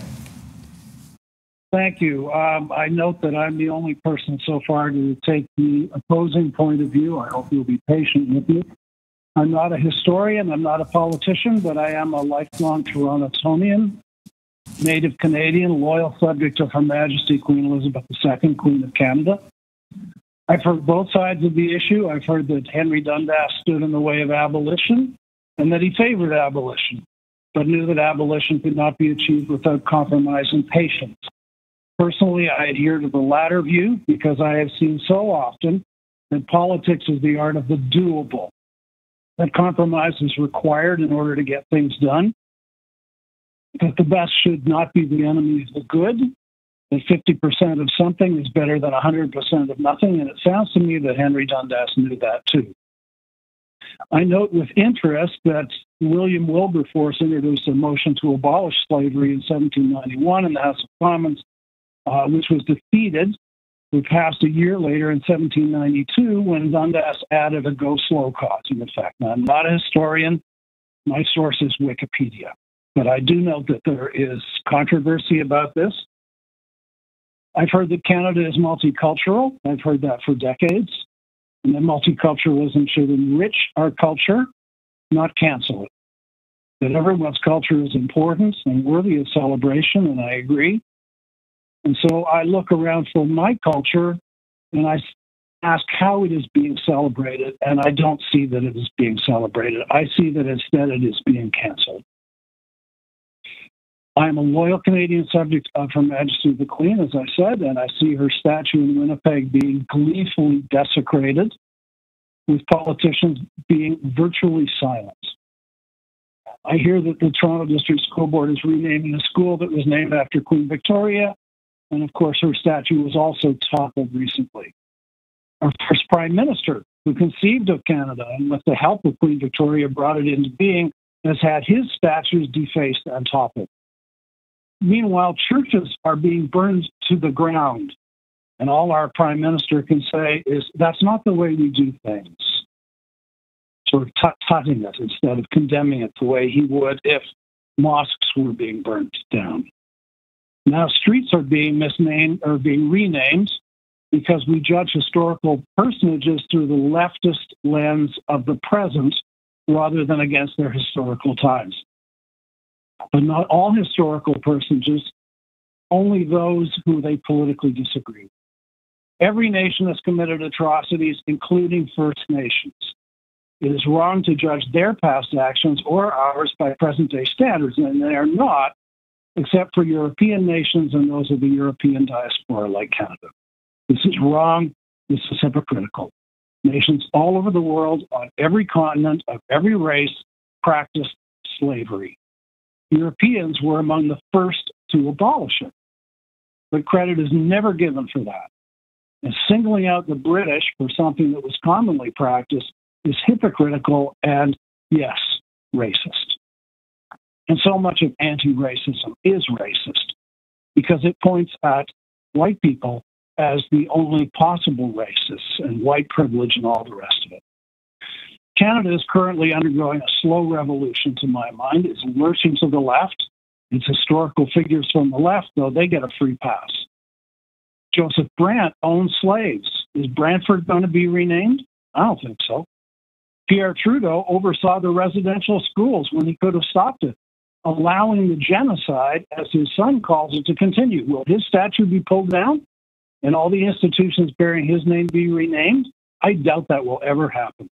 I could list a lot of others, but that doesn't matter. Hypocrisy will go on.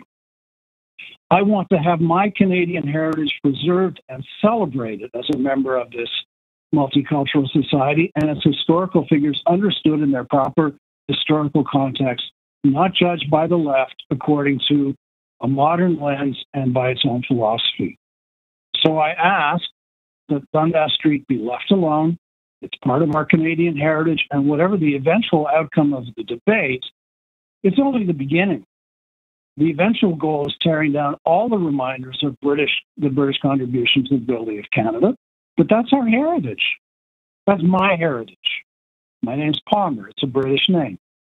And in a supposedly inclusive society, how can you justify excluding that, which is the ultimate goal of those who advocate renaming Dundas?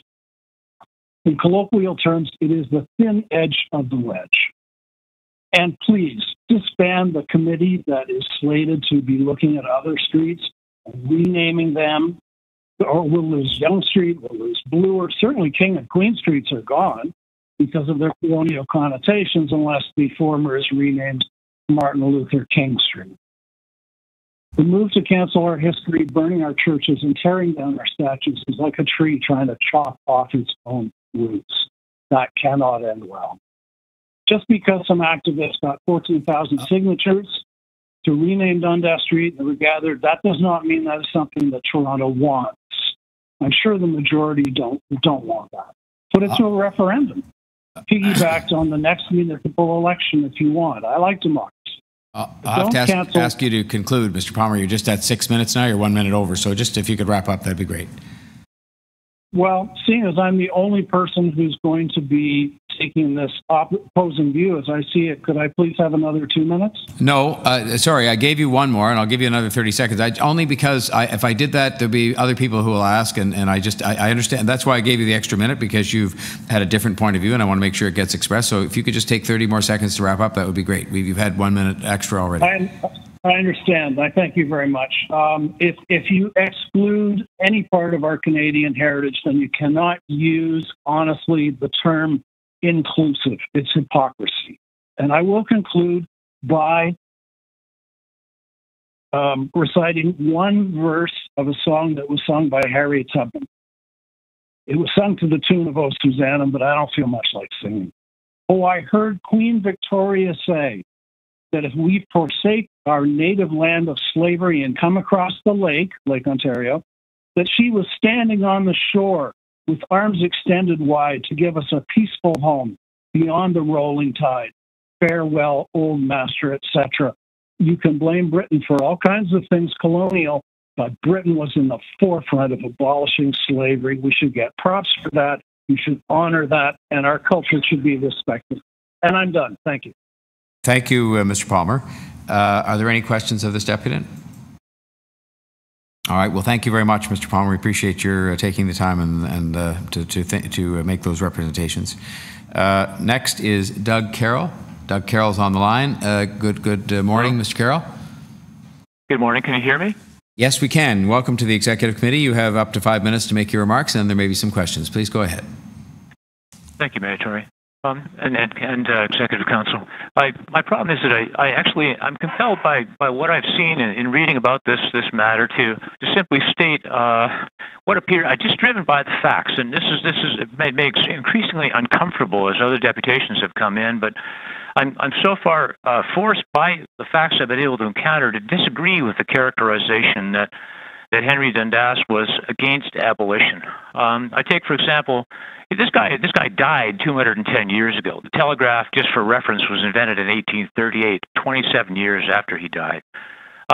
He became Solicitor General of Scotland in 1776, and a case that he argued was, of course, already referred to previously, Knight versus Wedderburn. Dundas argued for the freedom of Joseph Knight. He achieved this in a landmark decision in which the court declared that no person could be a slave on Scottish soil. A quote from him at that time was, "Human nature, my lords, spurns at the thought of slavery among any part of our species." That's, that's been discounted as him just being a good lawyer, but he's a fairly passionate one. Apparently his outpouring of oratory was persuasive in the extreme. So moving forward to Wilberforce's attempt in 1791 to pass a full abolition bill, it failed 163 against 88-4. And that indicates that some 163 people within the Scottish Parliament didn't want to abolish slavery at that time. He tried again in 1792, a year later, supported by Dundas, who advocated a weaker bill. I believe, we've already addressed this, the art of the possible is what he was dealing with. He knew who was on what sides. He knew what vested interests already existed there. He knew that in order to get something passed, he was going to have to, he had to get it through Parliament. He said at that time, "My opinion has always been against the slave trade." The MPs voted in favor of ending the trade in slaves by the end of 1796. After defeating proposals standard earlier, the motion and resolutions, and this is crucial, later failed to win the necessary support of the House of Lords. It never became law. So whatever he was trying to do, it never had any effect on the slave trade after that. He simply was ineffective in putting forward any kind of abolition. And that's really critical to characterizing him as opposed to positive change. It was not until 1807, as you know, House of Lords finally voted in favor of abolishing the trade in slaves, and ownership of slaves remained legal in most of the British Empire until 1833. Dundas died in 1811. So I would say that he's not, the case against him isn't strong enough to warrant erasing his existence from our collective memory. Another thing that happened 1845 to 1852, one of the speakers mentioned that this was a singular example of racism. It had to do with Benjamin Disraeli and a historian named Kingsley, who named the starving Irish at the time during the Great Irish Potato Famine human chimpanzees and deplored that they also had white skin. Approximately 1.5 million Irish people died from vicious laws and their murderous application. The English did that to the Irish. They'd first taken the land and then given it to various English landlords. Much of the arable land was used for raising livestock for export. And during the entire time of the famine, exports of food continued from Ireland. You know, if you look around Toronto, you see, for example, Lord Palmerston was a major landlord in Ireland, and he evicted thousands of tenants during the famine. Sir Robert Peel, twice Prime Minister, I think, of the UK, slow-walked the provision of corn and maize to avert starvation, and Peel Region is named after him. Lord Clarendon may or may not be associated with the large Ontario region to the east of us. I'm saying that history is full of wrongs, and the thing is that, for the most part, our real power comes from the fact that we have been able to repurpose these words and these meanings to our present. Now, let me give you an example from my own heritage, which is Irish. Okay, you know, the term the paddy wagon, it's a slight against the Irish. But what's happened over the time since it had the power of law and the slap of bigotry about it was that all the harm and all the effects of that word have disappeared. It doesn't matter anymore because it has no power. And I think that this is what's happening in Toronto now. We have a movement towards a restructuring of our reality to what we want it to mean, towards true structural equity, which is going to erase the meaning of all these old wounds and bring us to a far better place in reality. I'd like to say lastly, addressing the cost, thank you very much I'm already over time. Total cost for this will be much higher than what it costs the city. The externalized costs are going to be enormous, and that's just for Dundas. If we go on to Yonge Street, Jarvis, many others, it's going to get really expensive. And I honestly would prefer that Native communities had clean water and that equity situations were addressed more directly. We need that money for lots of things. Thank you very much for listening. Thank you very much for watching the time as well. Mr. Carroll, much appreciated. Are there any questions of this deputy? Deputy Mayor Thompson. Mr. Mayor. Thank you, Mr. Carroll, for your presentation. Mr. Carroll, you live in a very diverse and multicultural city in Toronto, is that correct? I do. Yes, and I'm just wondering, what do you say to those members of the community who feel rather different from you in terms of on a daily basis to see this street with respect to its name and reflecting on its history and the impact? We've heard from speakers who have mentioned that, you know, as a result of, certainly I don't think that we're suggesting that Dundas is exclusively responsible. That's not what we're saying here today. But as a result of some of his actions, it caused continued harm to people. Just wondering, sir, and again, I don't take any offense to what you're saying, and I think you have a right to say it firstly. I'm just wanting to understand from you, sir, how you would articulate that conversation with your neighbors who perhaps who are Black and other friends of you have friends, I presume, who are Black? Your connotation seems to be that somehow that I have an actual position on this, other than the facts as best I've seen them. As far as I can tell, you've taken a position on this. You've told us what your opinion is. My opinion is that my position, based on the facts that Dundas did not, in fact, was a lifelong abolitionist and acted against slavery for his entire life. That is my position, based on the facts.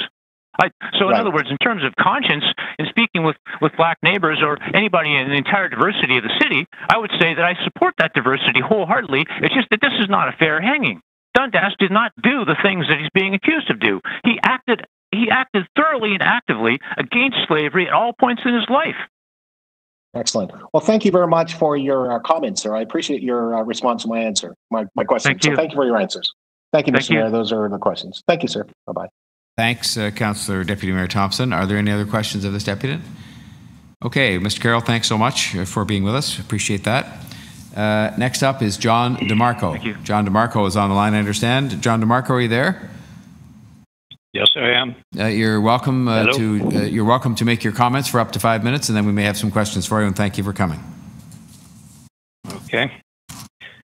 Has the Toronto Action Plan to confront anti-Black racism being cancelled? Has the Indigenous Affairs Office been closed? Have the police reform policies been cancelled? Why has the authority in our city supported a petition to rename Dundas in Toronto without first confirming the veracity of the allegations within a petition? Why has the authority in our city turned this request of a petitioner into yet another broad search to find systemic racism? Will the negative results of this staff action cost Torontonians more than C-19?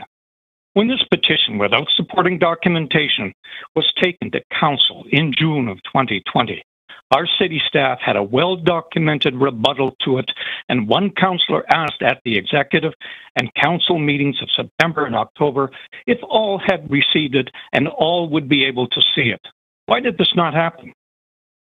Why is an undocumented magazine article from a magazine with less credibility than the National Enquirer allowed a prominent place within this process from someone who has tried unsuccessfully to corrupt an historical record without supporting sources, and a well-documented paper received at the beginning not allowed into the public process as promised for public scrutiny? If this process of review was to be without bias, why was there no alternative other than to take a negative action against our citizens based on the unsupported supposition, and when updates of the report reflect that a decision has already been made, though the affected citizens have not yet been consulted? Should Toronto taxpayers be concerned when a member of council states he's not interested in historical facts? He just wants this harm to go forward. Or when another member of council states they don't care how much this will cost, when C-19 has destroyed so many Toronto businesses, throwing hundreds of thousands of our citizens out of work. This is our country, our city. So why are we being judged by a tragedy in another country? Why is there no formal complaint from the SIU and or Toronto Police Services senior officers when one Toronto City Department insinuates that another city department refused to properly investigate the death of a Toronto woman to the satisfaction of a mob? Why are our city staff allowed to publicly insinuate that some members of our city council and police officials perpetuate a hierarchy of tyrannical systemic racism? Why was a city department directing this Dundas fiasco allowed to cherry pick as credible historians a philosopher, a psychologist, and numerous activists that demand critical race theory be forced upon all Ontario students using a perverse, shortened version of the slave trade, and others who insinuate that people who are not capable of professionally administering the COVID-19 vaccine to Black people, and that only Black people could do the vaccinations properly?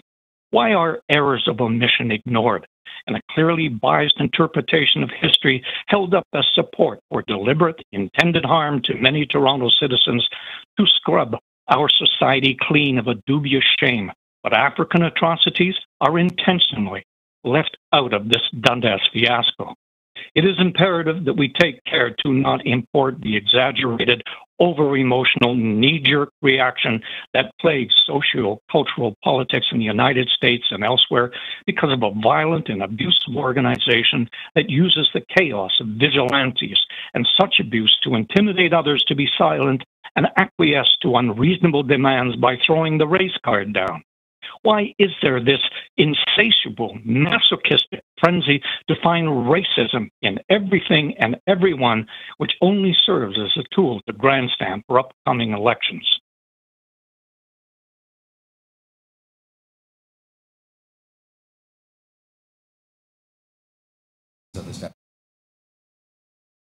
Yeah, I see no questions, and I do thank you for taking the time to be with us today. Next, Dr. Sorry, I missed you. If you didn't hear me there, Mr. DeMarco, I thanked you very much. I'm sorry I didn't have my mic on. And I heard you, and I heard you say that. No, I heard that. I know. Okay, I know. And there were no questions for you, so we'll thank you so much for your time today. And we'll move to the next deputant, Dr. Heidi Bohacker. I think that's maybe the pronunciation. I apologize if it isn't. Is Dr. Bohacker there? Department of History, University of Toronto. Doctor? Yes, I am. Can you hear me?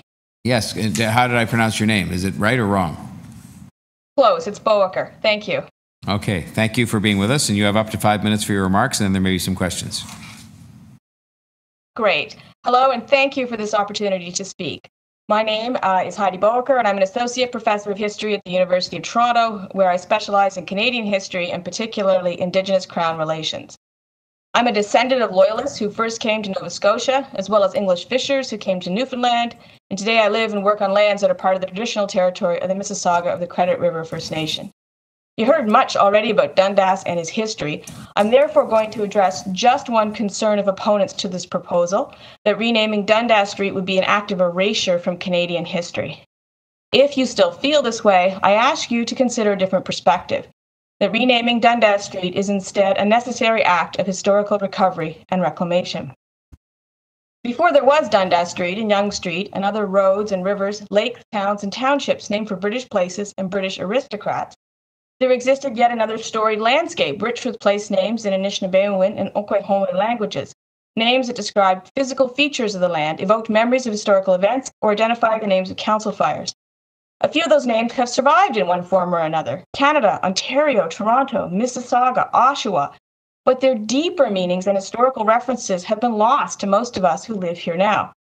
They have been deliberately erased by nearly 2 centuries of government policies of forced assimilation, especially through residential schools and by an earlier generation of historians who had no interest in these histories and so wrote them out of Canadian history, despite, as I can tell you, their strong presence in archival records and their important and underappreciated role in profoundly shaping the country and city we call home. Before being pushed onto reserves, Indigenous peoples made extensive use of their lands. The many roads and trail networks they built connected communities and led to hunting areas, fishing sites in weirs, cranberry marshes, sugar bushes, sacred sites, and many important places. They were not consulted and informed, however, when the first Lieutenant Governor of Upper Canada, John Graves Simcoe, designed Upper Canada as a bulwark against American expansion in 1793, the year he arrived in the province. As he planned for expanded settlement, he set out to tour what's now southern Ontario. And far from finding an uncharted wilderness, Simcoe and his party traveled on the main overland route connecting Humber River with Lake Huron. He also followed the existing route from the head of Lake Ontario to the Grand River, and after visiting with the Six Nations, headed west along another main route to west of the present city of London. Simcoe then proposed 2 new military roads to parallel those same routes, constructed, however, to allow for the passage of horses, carriages, and wagon traffic. Simcoe intended Toronto for a naval base and a new inland capital to be called London on the Eshkansippi or Horn River, which Simcoe promptly renamed the Thames, in keeping with his stated preference to replace Indigenous names with English ones. As Joseph Brant, Kanekiheha, or Mohawk liaison to the Crown, said in 1803, quote, General Simcoe has done a great deal for this province. He has changed the name of every place in it. Indeed, Simcoe renamed Toronto as York after the Duke of York over the objections of Toronto's earliest white settler residents who rather preferred Toronto, and he named the military road Yonge Street after George Yonge, then Secretary at War, and Dundas Street, as we know, after Henry Dundas. As for the Dundas Street itself, by 1799, the road was only opened between the town of York, north of the garrison, and the Six Nations territory in the Grand River. The extension of the street and the additional use of the Dundas name through the downtown and east of Yonge would come much later. Since 1793, many streets in Toronto have been named and renamed as the city has grown and changed. And indeed, Toronto even reclaimed its own name back in 1834, when again, in response to a petition from residents, the provincial government of the day permitted the city to incorporate under its original name. So as the city now considers the proposal before it, it's important to remember there are many other, much older and long suppressed histories here. To quote Wanda Nanabush, who's currently the curator of Indigenous art at the Art Gallery of Ontario, quote, every time we forget something from the past, that's an alternative future that's lost. If you pick it back up, you're actually opening another future. And the more we do that, the more it allows some people to have their future. Now, Henry Dundas has his place in history, specifically in British imperial history. But for Canadian history, no. Henry Dundas does not even have an entry in the Dictionary of Canadian Biography. But what about his place on the streets, land, and landmarks in the history we are making now, as we live in a Toronto that is larger and more diverse than Simcoe or Dundas could ever have imagined? And at a time when those who live here are finally beginning to be ready to enter the true spirit and original intent of the alliance relationships and to meaningfully confront racism for the benefit of us all. And I do hope that whatever new name or names are chosen will indeed reflect some other too long hidden pieces of our collective past. Thank you for your time. Right on the dot of 5 minutes. Thank you very much, Professor. Are there questions of, yes, Deputy Mayor Thompson.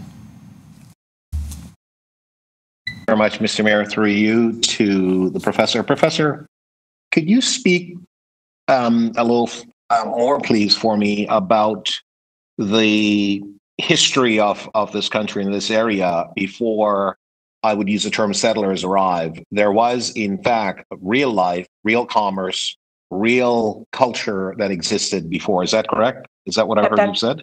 That's absolutely correct. There has been actually in the past 30 years a wealth of new scholarship that has really invigorated our understanding, but an older scholarship too that looks at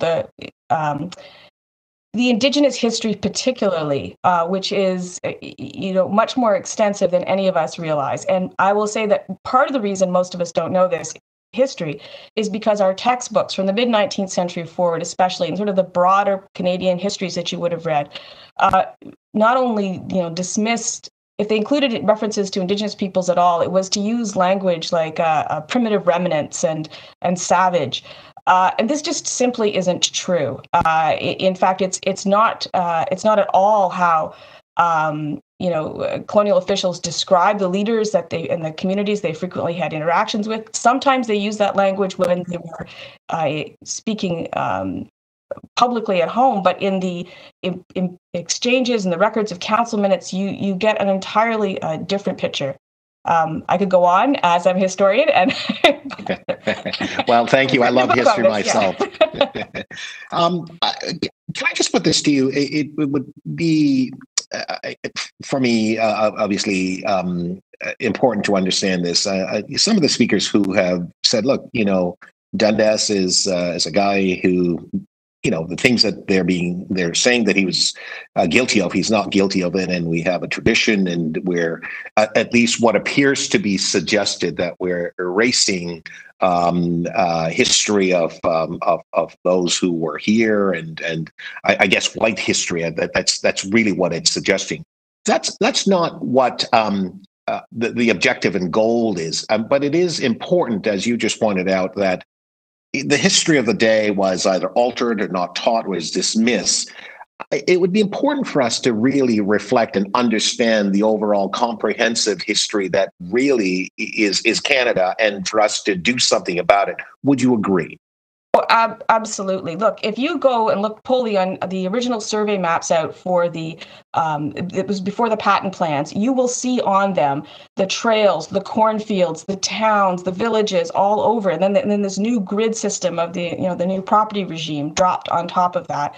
You will see, if you read council minutes of treaty negotiations in the journals of people who lived for a long time, fur traders who lived for a long time in Indigenous communities, you will begin to recognize the richness of that history. If you spend time in museum collections, and I've spent a lot of time in museum collections working with material culture, you will see how sophisticated the material culture was that people made and gifted as part of the treaty relationships, because treaty relationships were formed through the formal ceremonies in which gifts were exchanged, and those have now ended up in many European museum collections. And they're works of art, and they sell on private art markets for lots of money. They're valued by collectors today, but that's been severed from the history we understand. And if you can think about what most people learned in school, even there's been a lot of movement today towards correcting some of this. But even I look at what my son's learning. He's in a TDSB school, and it's still a really shallow or thin description. We don't yet have the resources in the schools to give the students the richness of Indigenous histories and the critical role that they played in shaping the country we live in now. And that history is now, I think, finally starting to get researched. But you can't get into Hansard for the Legislative Assembly and not deal with Indigenous history. You have to consciously read around it and not include it. It's so prevalent. So just as my final question, as a historian, you have obviously kept yourself abreast on this particular issue. Would you say that the work that has been done by our city staff and the information that's been brought forward, which I assume that you have read, which you have been very thorough in your presentation here this morning, would you say that they've done an effective job to present to members of council who will be making decisions the appropriate information to help them? I'm just sitting back here thinking, one could always include more information, I think, sure. And I'm happy to I would be happy to provide some of the additional maps and things that I have access to that might be of additional benefit to council. I'd be happy to share that information. I would love to receive that from you if you could. That'd be fantastic. Thank you very much for your time today. Mr. You're Mayor, most those welcome. are all my questions. Thank you. Thanks very much, Deputy Mayor. Any other questions for this deputy? Okay, well, thanks very much, Dr. Barker. We appreciate your time very much. Thank you. Next is Rosalind McLean. Rosalind McLean, I gather, is on the line. Hello. Hi there. Can you hear me okay? Loud and clear. So good morning to you, or almost afternoon, but good morning, a good late morning. Yes, and you have up afternoon. to 5 minutes for your remarks. Thank you for your patience, and then there may be some questions for you. Please go ahead. Yes, thank you. I'm here to speak today about why the renaming of Dundas Street should not go forward. I'll provide 3 reasons, and I'll speak briefly to each. I've included further commentary on these points in my written submission. The first is that the objective of renaming Dundas Street is to advance the goals of equity and inclusion, and the proposed method is to impose millions of dollars in additional costs on the diverse communities and businesses that call Dundas Street home that have already been disproportionately affected by COVID-19 closures. The second point is that the proposed process of renaming circumvents the letter and spirit of all of the street naming policies that Council has previously directed. It's not in line with the 2017 street renaming policy that requires documented support from 75% of property owners that abut the street. It's not in line with Council's direction to postpone any street naming until the recognition review is completed. And it's not in line with the drafted principles of the recognition review itself. The third reason that renaming should not go forward is that it might be reasonable to circumvent all of these policies and to impose millions of dollars in additional costs on business owners and taxpayers if such a change was supported by an unambiguously shameful history and heritage. So regarding Dundas the man, the city staff report from June 2021 says that Dundas has long been viewed as a controversial figure. It says that Dundas's intentions behind the gradually amendment have long been the subject of debate. The staff report from September 2020 says that interpreting the role and legacy of Henry Dundas in the abolition and preservation of slavery is complicated. So if there is no debate and it's not complicated, then why did the staff report say this? A second point, which on history and heritage, which I'll speak to in a moment, is that the heritage of Dundas Street, the street, has not been considered. So let's say for a moment that the gradually amendment advanced the abolitionist cause. You might ask, why on earth would a motion for gradual abolition be more progressive than a motion for immediate abolition? And the reason lies in the realities of parliamentary lawmaking that we're all familiar with. The objective was to get the legislation passed, and there's strong evidence that an unamended bill would not have succeeded. So here's some of the evidence briefly. Wilberforce had put forward motions both before and after 1792 that called for immediate abolition, and they did not get through the House. Dundas also attached an additional amendment to the gradually bill calling for a limit on the definition of gradually. It called for abolition to take place in 4 years in the future. This amendment was not passed into law by the House of Lords. So it can be reasonably concluded that in 1792, the gradually amendment is what allowed Parliament to take one small step toward the more equitable future they imagined, rather than taking no step at all. It was an advancement, not a delay. With respect to lawmaking, if the House of Lords rejected a 4-year deadline, why would they have accepted an immediate one? And if they would not have accepted an immediate one, in what way is the delay attributable to Dundas's amendment? And if there was not broad political appetite for abolition until 1807, how can the delay of abolition be laid at in the hands of Dundas?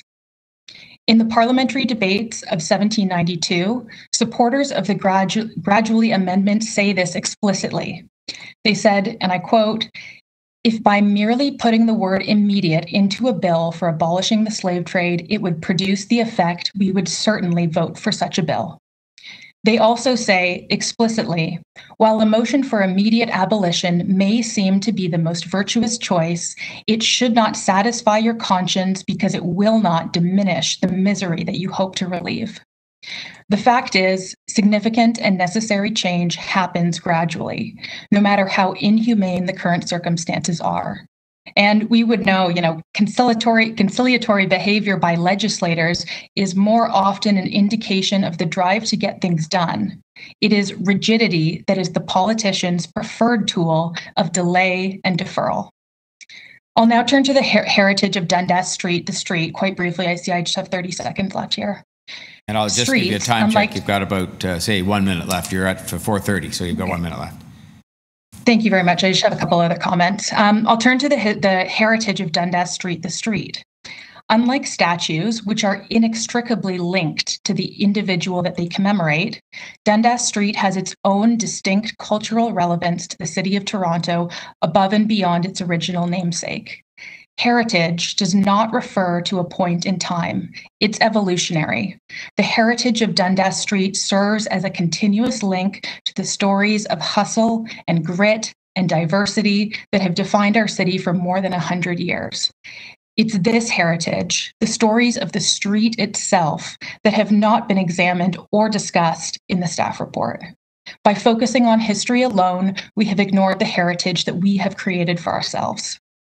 In conclusion, the decision to rename Dundas Street, is I believe it's wrong, but to do so through a process that falls in direct conflict with every policy and principle that Council has directed and approved, to do so at a significant cost to the city and to the diverse communities that we wish to support, and to do so without documented majority consent and approval from the diverse communities living on Dundas Street that we wish to empower, I think is wrong.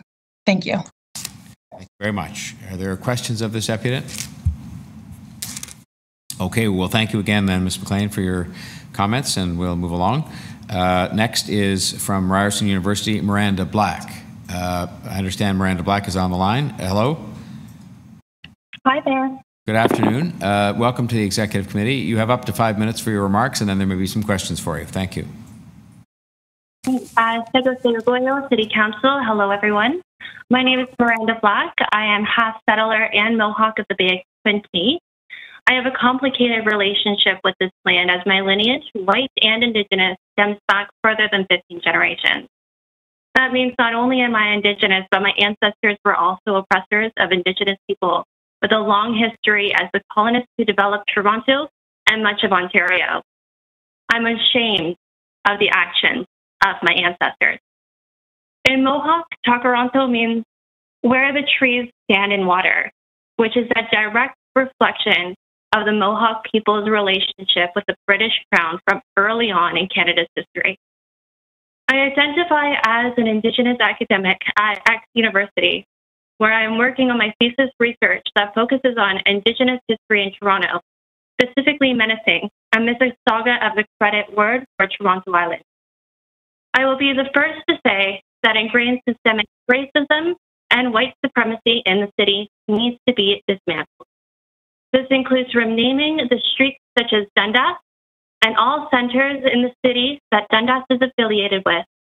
And as one of the city council women we're asking today, the removal of the Sir John A. Macdonald statue.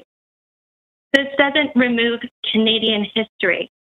Indigenous history has been erased from this land, mowed over, and seen as lesser than white history. And we, Indigenous people, are still here.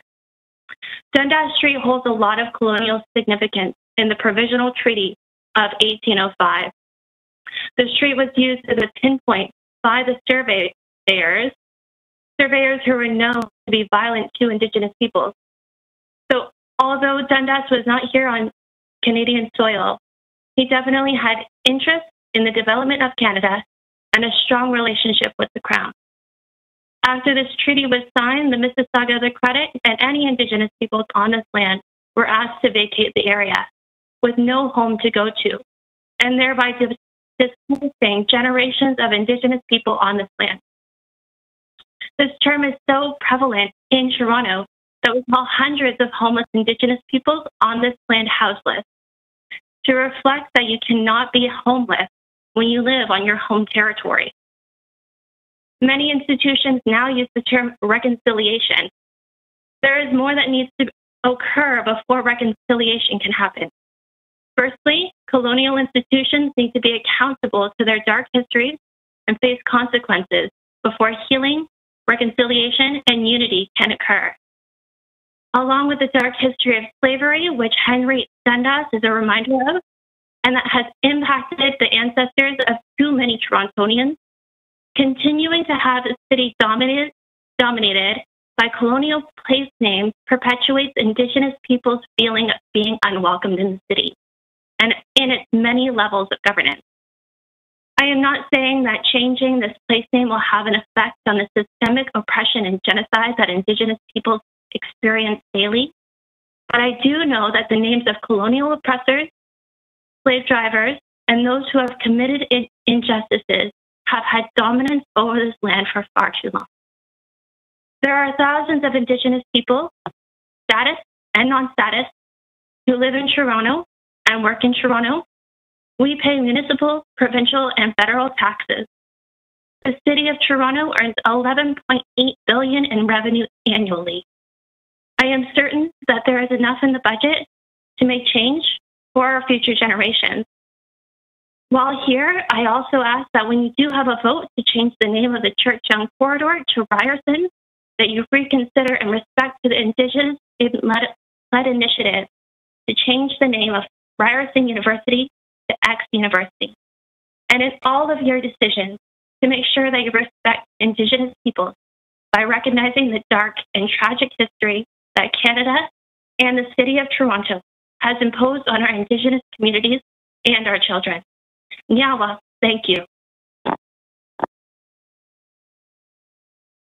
Thank you very much, Ms. Black. And are there any questions of this applicant? Okay, seeing none, we can move along with thanks. Dory Tunstall, Ontario College of Art and Design, is on the line. Good afternoon. Good afternoon. Dory. Hi.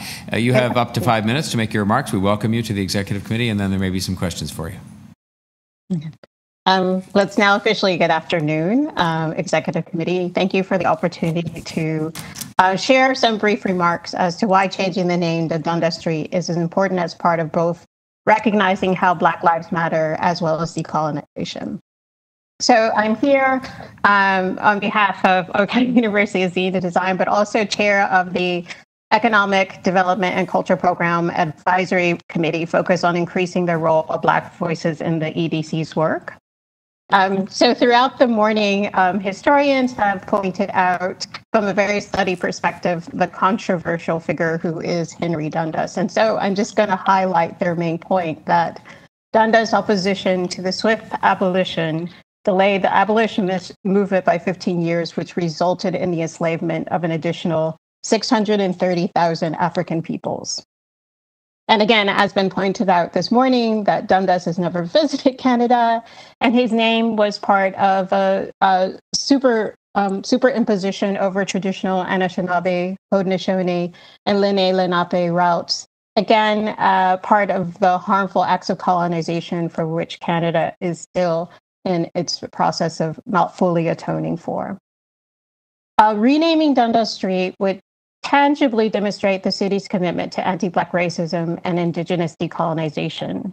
The city has already outlined programs to assist businesses to address the costs for changes in signage that result in the name change, so there is no undue financial burden to these businesses. And in earlier questioning, councillors asked about the costs of the $6 million and the objections to that. And I think in our consideration, it's a down payment on overdue reparations as well, though for me, in my role as Dean of Design, it's an important investment in a more just future.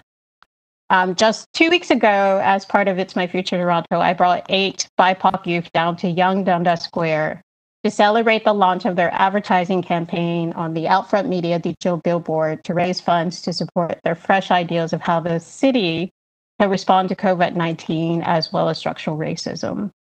And I imagine how much more powerful that moment would have been if it was not on a place called Young Dundas Square, but rather a place that's named for Indigenous, Black, or POC individuals or communities who have contributed greatly to making the world a more just place, making Canada a more just place. So for me, the cost of not changing the name is to limit the possibilities of BIPOC youth, as well as our white youth, by limiting their understanding of their belonging to this great city of Toronto. Renaming Dundas Street would show to the Indigenous and Black communities that the city recognizes the harms that have been done in the past and is willing to make amends. And so I strongly endorse the name change for Dundas Street, and thank you again for your time. Thank you very much for your time, Ms. Dunstall. Are there questions of the deputy? All right, seeing none, I will say thank you and appreciate your patience and your contribution. We appreciate it very much. Max Allen, Grangetown Condominiums at Village by the Grange. Max Allen is on the phone. Hello? Max Allen, are you there?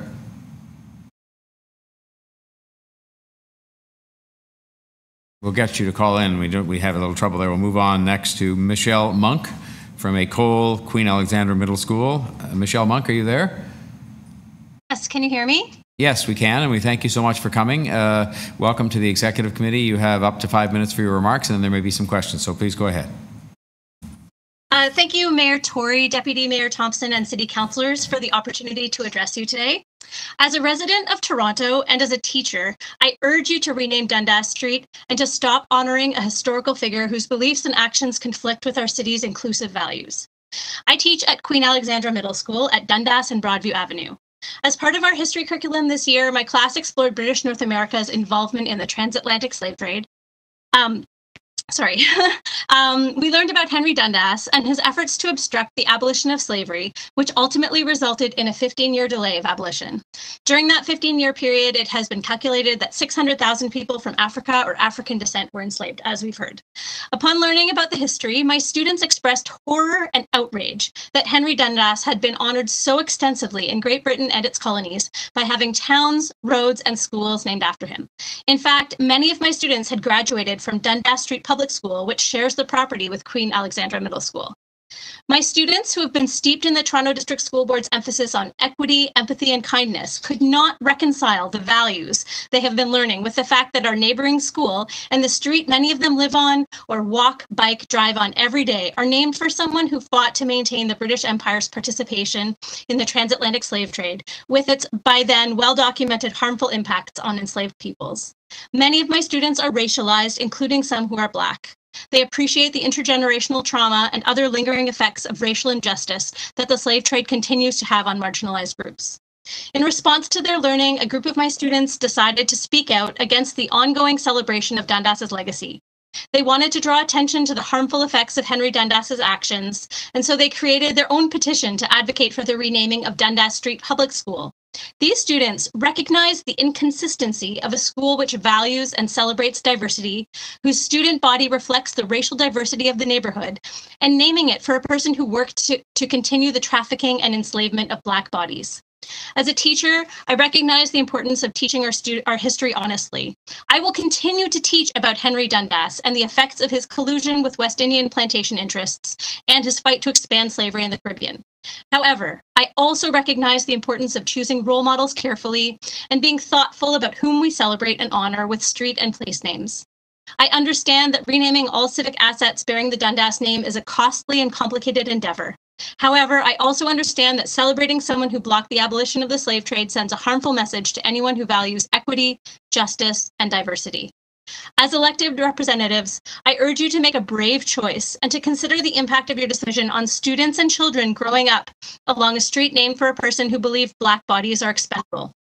As one step in our continued effort toward achieving a truly equitable city, let's make sure future generations grow up in a place where the names of our city's assets reflect our city's values. Thank you. Thank you very much for those comments, Ms. Monk. Are there any questions of the Deputy? Deputy Mayor Thompson. Much, Mr. Mayor. And through you, Ms. Monk, I didn't get the grades that you teach or the age of the students that you referenced. I teach middle school, grade 7, 8, so 12 and 13-year-olds. So 12 and 13-year-old Torontonians are concerned with respect to the history, are concerned with respect to names that we have actually put on our streets and perhaps buildings and so on in terms of their impact on themselves and other people in Toronto. Yes, absolutely. They've been learning, their whole education has been about standing up to bullies and fighting for what's right and what's kind. And then, you know, at the age of 12 or 13, they're starting to figure out their own values and their own truth. And to be confronted with a school and a street that are named for someone whose behavior is so inconsistent with our values really struck them enough to create their own petition. So they were really surprised and really outraged about learning that history. And may I just ask, what has become of the petition? Has it been submitted as part of the presentation? Is it where has it gone? It hasn't yet. We have 160. They have received 160 signatures so far. So it's actually related to the Toronto District School Board's policy to reconsider the school names. So I wasn't sure if it was directly related to this campaign, but I definitely understood that it's related in terms of being about Henry Dundas.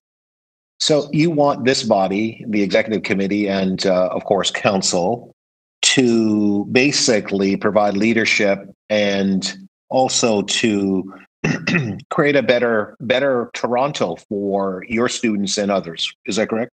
Exactly. We want to, my students are going to inherit whatever the decision that you make. They are going to carry that forward. And like the person who spoke about his soon to be born child, my students will become citizens in the next few years. And I think it would be wonderful for them to say, yes, I was part of this. I was learning about this when it happened. And I'm proud to say that my city took a bold choice in considering what kind of impact their decisions have on the residents of Toronto.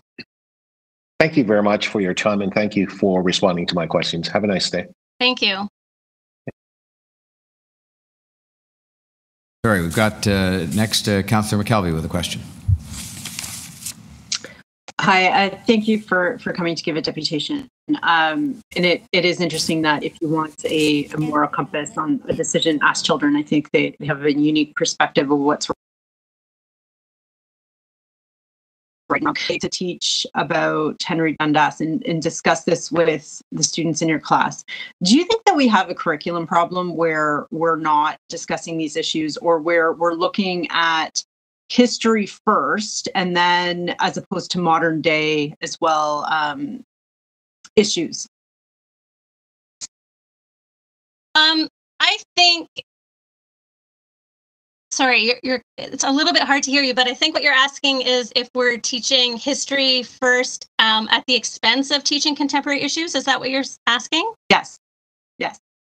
So I think my the history curriculum was revised in 2013, and it was in Ontario, and it's more of a the focus is more on teaching historical thinking skills, and I think as opposed the content is there, but also how do we understand the content and make sense of it?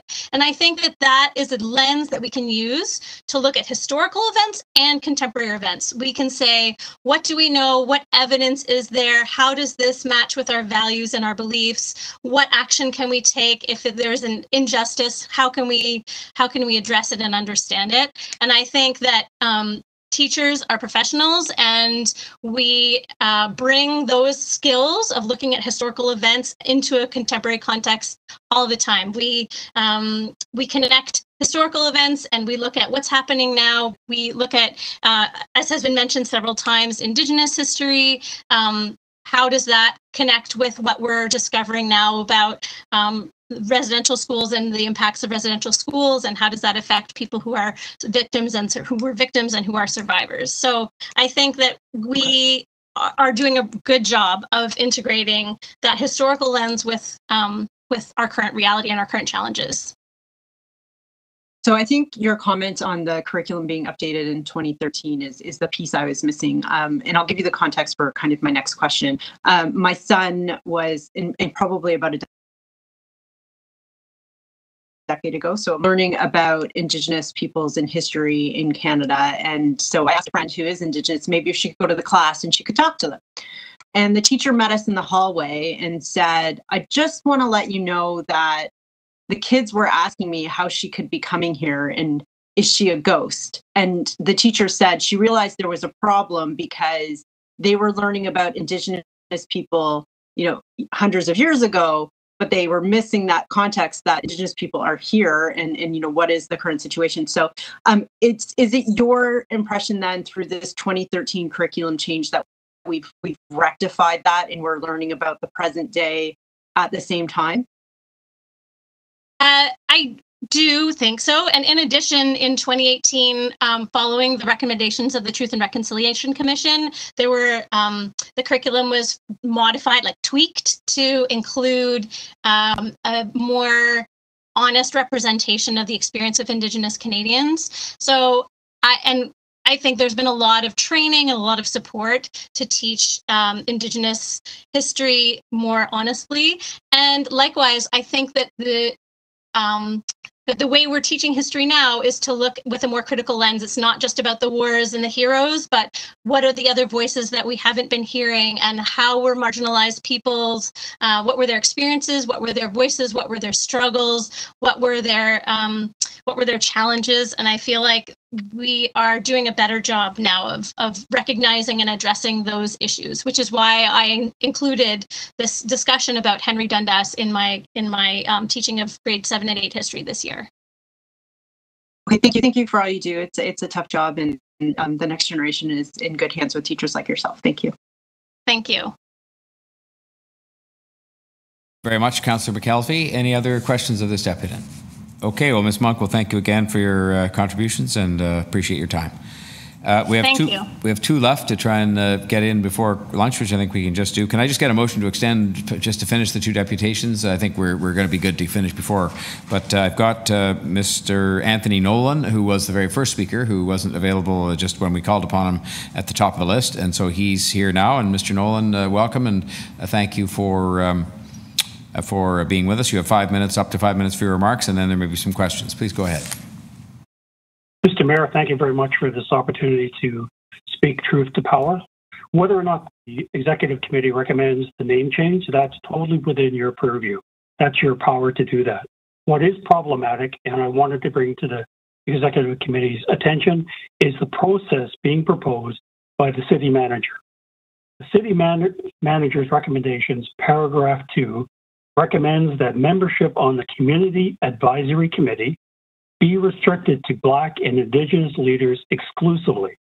All Asians, all white settlers, all brown persons are to be excluded from participation or membership on this committee, excluded because of and due to the color of their skin. Those so excluded make up 90% of the City of Toronto's population. City staff hosted discovery sessions with Black and Indigenous community leaders, Black business owners and entrepreneurs exclusively.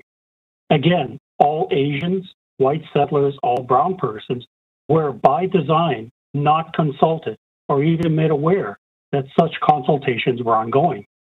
The Community Advisory Committee, so constituted based on race, will be granted exclusive authority to develop a short list of potential names with community input, a community that represents just 10% of Toronto's population, as a part of a supposed healing, but in fact inflicts new wounds on Canadians and Canada.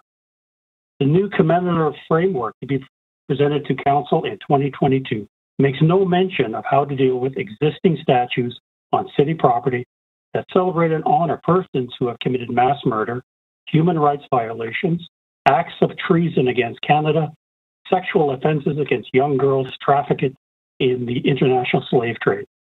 The attached proposal, which was presented in September of 2020, recommending that Dundas Street be named after Benjamin Dunkelman and the Dunkelman family, is not even referenced in the city manager's report. And that asks the question, why not? The city manager and his staff use of the racist and fascist trope, white settler, is intended to demean, diminish, dehumanize all white people. The claim, as the report does, that all white settlers are males in position of power is an absolute falsehood, taking little of any note of how actual economic power is distributed across our Canadian society. Most poor people in Canada are white. Most people in prison are white. Most people who are dying from drug overdoses, 3,000 per annum, are white males. Where is our white privilege? In summation, the city manager's recommendations are are racist, bigoted in concept, will be racist and bigoted in application, and will be racist, bigoted, and utterly corrupt in result. The proposals contained in the report are clearly illegal, violating the most fundamental tenets of the Ontario Human Rights Code 1990. The Executive Committee must reject these recommendations and instruct the city staff, the city manager and his staff, to come up with a new set of recommendations such that will, in fact, encourage all communities and persons to participate, no matter the color of their skin, in matters so important to Toronto's health and safety. Proposals based on love, not racial hate, as these do currently. Thank you.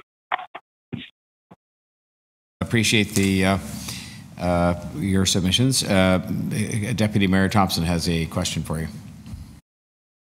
Thank you very much, and good afternoon, sir, and thank you very much for being here. So I'm not sure if I heard you clearly, and this is the reason why I just wanted to make sure I understand you clearly. You're okay with respect to the process with respect to Dundas Street, that staff, the report that has been submitted with respect to Dundas Street. Are you okay with that? Deputy Mayor, whether or not they change the name, that's totally up to City Council. Okay. You have the legal authority to do that. What is problematic, Mr. Vice Mayor, is the process as recommended in the city manager's report. Right. Okay. So if we were to, and there's a motion that's coming, I believe the mayor will probably be moving that motion, that speaks to broadening the representation on this. That would basically that would answer all the questions. Sorry, I'm just having a little. Yes. I'm sorry, Mr. Thompson. Everyone in the city, no matter the color of their skin, should be able to be nominated to the Community Advisory Committee, which they currently are not, and have a say in whether or not the street is named or anything else. It's the idea is to broaden and make this a truly democratic process. Okay, thank you very much. And we need to know what to do about the existing statutes that are deeply offensive. Okay. They have to go. Okay. All right. We need to have a process where we can ask the city to remove these statues, plaques, and take names off public buildings for people who are guilty of the most heinous crime imaginable. Okay. Thank you very much, sir. It's been very helpful to hear from you this afternoon. And I would say to you, I agree with respect to the broadening of the representation of the community. Not necessarily some of the other things, but the broadening. Thank you, sir. Okay. Thank you, Mr. Mayor. Thank you very much. Thank you, Mr. Nolan. Any other questions for the deputant? I will just note that I will have a motion in that regard later on when we speak. I didn't call the question on the motion to extend, which we need to do just to fit in this one last deputant, assuming is Mr. Max Allen with us? Yes. So all those in favor, opposed, carried. Okay. Mr. Max Allen, Grangetown Condominiums at Village by the Grain, welcome to the Executive Committee. You have up to 5 minutes for your remarks, and there may be a question or two. Mr. Mayor, thank you very much. I'm sorry about the technical glitch. This committee meeting has been remarkable, I think, and I congratulate everybody who's been involved in it. I have no contribution to the argument of how bad Dundas was. What I do have is an idea that I set out in my letter to the committee about some way to manage the name, and it has to do with the letter X. Now, both the initiator of the petition that led to this hearing and some other people we've heard from this morning have referred to the letter X as meaning striking out or condemning a certain person or events. It's like Nathaniel Hawthorne's novel, The Scarlet Letter. And one thing we might do, you might do, is suggest that Dundas be renamed X Dundas. It's pronounceable, you can say it, and it does not erase this problem from history. In fact, it calls attention to it. I think that that's something to think about. You may think it's too complicated, you may think it's too subtle, you may think it's not harsh enough. But if Dundas Street, which is just up the street from where I live, was called X Dundas Street on its signs, people would look at it and say, what's this about? We don't want the future not to know what this is about. Not knowing the past is a serious problem, and that will be a serious problem in the future, too, when the people in the future won't know what we were up to here. It's clear to me that some form of renaming is going to happen, and that the basis for the procedure, which has been referred to all morning as staff work, the basis for that is the work of an Ottawa team called Quake Lab, which specializes in what they call design thinking. And I urge people to read about Quake Lab, read about what they've done, and what their reason for existence is, because it's extraordinarily interesting, I think, and useful in our circumstance now. Finally, I want to re-emphasize something that we heard right at the beginning from John Ralston Saul. His idea about recognizing the route between two rivers, which is what Dundas is a gripping idea, I think. Wouldn't that be wonderful if that could be done? Maybe call it Two River Street, who knows? But something to recognize where Dundas Street is, where it goes, and what it connects. That's a marvelous idea, I think. Thanks. somebody else. It's time for lunch, so that's enough for me, unless there's some questions. Well, thank you for your patience in waiting this time to be heard, Mr. Allen, and for a very thoughtful and interesting submission. Are there any questions of Mr. Allen? Well, hearing none, we will go to lunch. To Mr. Allen, we'll thank you very much for participating, and with the concurrence of the committee, we'll recess until 1:30, and we'll see you then for questions of staff and speeches on this and the rest of the agenda. Thanks so much.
This meeting is now resumed, and I apologize for just being a couple of minutes late, but we are still dealing, of course, with EX 25.1 Dundas Street, and we've now moved to the time for questions of staff. Are there questions of staff that members of the committee have? Deputy Mayor Thompson. Very much, Mr. Mayor, through you to staff. You received a petition with some 1,400 names regarding Dundas Street and asking for certain actions to be taken. Can you tell us what the process was in order to arrive at the reports that we have in front of us? Mr. Mayor, there's a lot of background noise. I'm not sure where it's coming from.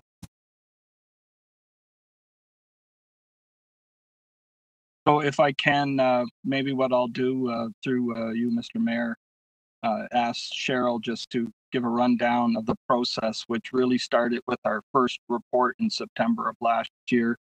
But there has been a number of.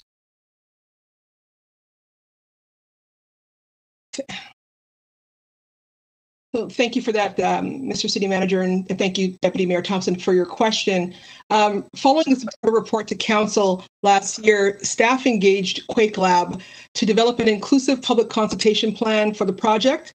As a first step, we had Quake Lab work with us to undertake discovery sessions with Black and Indigenous community members to really seek initial feedback on the 4 options for responding to the petition and to seek input on how to engage the broader public. Black and Indigenous community leaders were consulted first because we wanted to center those voices. And by centering those voices, I mean provide an appropriate focus on Black and Indigenous community members because they were the most impacted by the conversation that was beginning. Sessions were also held with BIAs along Dundas Street. We did have an opportunity to speak to 5 of the 6 along Dundas Street and Black business owners and entrepreneurs to understand how business would be impacted. We also extended an invitation to resident associations. We did not see the kinds of RSVPs that we had hoped for, so we ended up conducting some individual smaller sessions. We also were prompted by some of the feedback that we received from the community to look very closely at, the ways that we would move forward based upon some of the very strong feedback that we received from community about the ways that this work should be done in order for it to be considered genuine and authentic. Thank you. Thank you. There was a deputant, I believe it was Ms. McLean, indicated the reasons why we should not go forward. And she talked about the fact that we're not following our process with respect to renaming. She identified the fact that report in 2017 through street naming. She also talked about the fact that we're not following our own policies and so on. So she seems to suggest that we're in conflict with respect to our policy and our process with respect to this report. Can you speak to that, please? So through you, Deputy Mayor, the city's commemorative naming policy was really intended to be a policy that focused on less complex situations and matters than the Dundas renaming consideration has begun to show us. So we have recommended, as a result of the complexity of this particular street, to really move this process forward in the way that we've outlined in the report, which basically is to start with this discovery type process, move towards considering the academic research, as we heard this morning from the peer-reviewed historians, also to make consideration and review the case studies of other jurisdictions doing this work. So really, the reasoning for us moving forward has been about making sure that the approach is appropriate for the complexity of the circumstance that we're dealing with. Now, the City of Toronto is not unique with respect to this process. There are many other areas. I know when I was a student in Montreal, I had to do renaming of streets there and so on. Am I right to think and or to say that there is a process that's going on in varying other cities and perhaps other parts of the world with respect to identifying issues that have been challenged in the past and so on and wanting to correct the matter for equity, diversity, and justice? Through you, Deputy Mayor, you're absolutely correct. The debate regarding street names, monuments, and civic assets is really happening across the world at this particular time. Through our 400 plus case studies that we looked at, we see that Toronto is among many cities that are looking at trying to uphold the values of and commitments to human rights and to equity through the work that we're doing. We are, in fact, very clear that we need to examine all of these case studies to try to find the best practices and pull those best practices forward as we think about the way forward for the City of Toronto. Thank you. Thank you, Mr. Mayor. Thank you, Deputy Mayor. Other questions of staff by members of the committee? I'm not in the committee.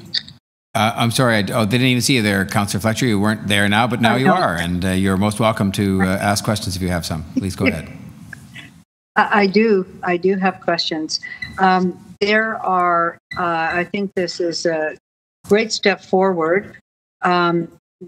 As a councillor that has a good significant part of Dundas Street in my ward, I'm just wondering what the planned outreach would be to the schools that have that name. There's a Dundas school, and also park. So how will the community be informed, involved, brought to an understanding of what went on with Henry Dundas and what the city's goals are?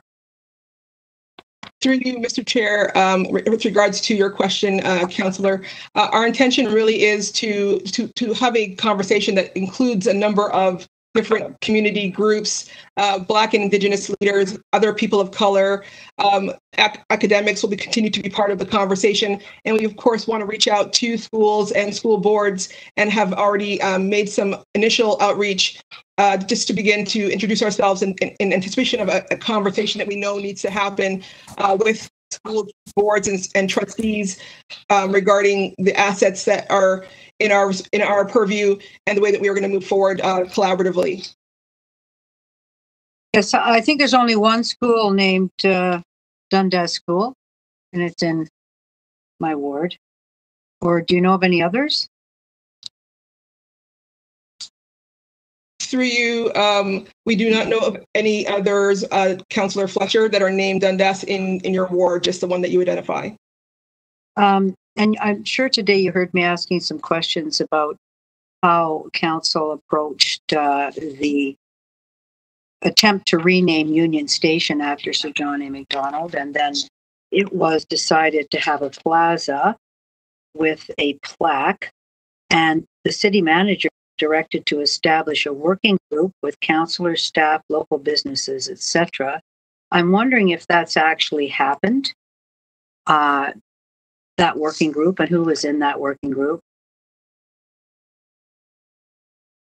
Through you, Mr. Chair, and to your question, Councillor Fletcher, I don't have any specifics regarding this particular working group, but I did hear your questions earlier in the debate, and I would suggest that we would be happy to apply the learnings from the commemorative framework that's being developed to any of the assets that you're speaking about in your question. That would be helpful, and if for some reason that hasn't proceeded, I would say that the council, the city manager, setting up a working group that had councillors, city staff, local businesses only, and didn't have representatives from the Indigenous community would be odd in today's context. Maybe 7 years ago, that wasn't so odd, but given what we know now, would that not be odd? That wouldn't happen now, would it? It would be a much more robust consultation group. So through the chair, Councillor Fletcher, I believe that our intention is to be robust, to your point, and to be diverse and inclusive in our approach to seeking the feedback of Torontonians. So we would certainly want to make sure that we are engaging the widest demographic as possible to be representative of the interests of Torontonians. But specifically when we're dealing with figures in history who've had a lot to do with residential schools, would I be right to assume that our Indigenous Affairs Committee would be involved and others would be the go-to folks as part of a consultation to assist you? So through the chair, Councillor Fletcher, you would be absolutely correct that we are engaging and working with the Indigenous Affairs Office, the Confronting Anti-Black Racism Unit, and our intention is to make sure that in discussions that affect communities that are disproportionately affected negatively, that we include those communities as part of our response and contemplation of our next steps. I don't know if anybody from if our Deputy City Manager of Corporate Services is on this call today or not. I can't see everybody because unfortunately I'm just on my phone. Mr. Speaker, sorry, Councillor Fletcher, did you say PFNR? Nope, I said okay. Deputy DCM Scioli. I thought I stand down. Never mind. What's that? Never mind, I stand down. I turn it over to Josie. I'm just wondering if you can confirm, since you know so much about Union Station, has that all taken place there, Deputy City Manager, for the naming of the plaza, the commemorative plaque, and all of the process that was undertaken here or passed by City Council? Against the wishes of the local councillor, by the way, who has since passed on in 2014.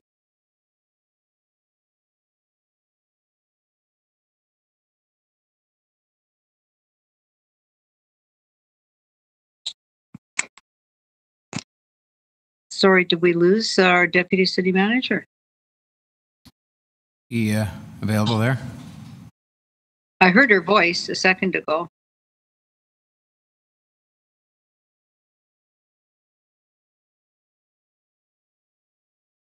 Councillor Fletcher, it's Josie.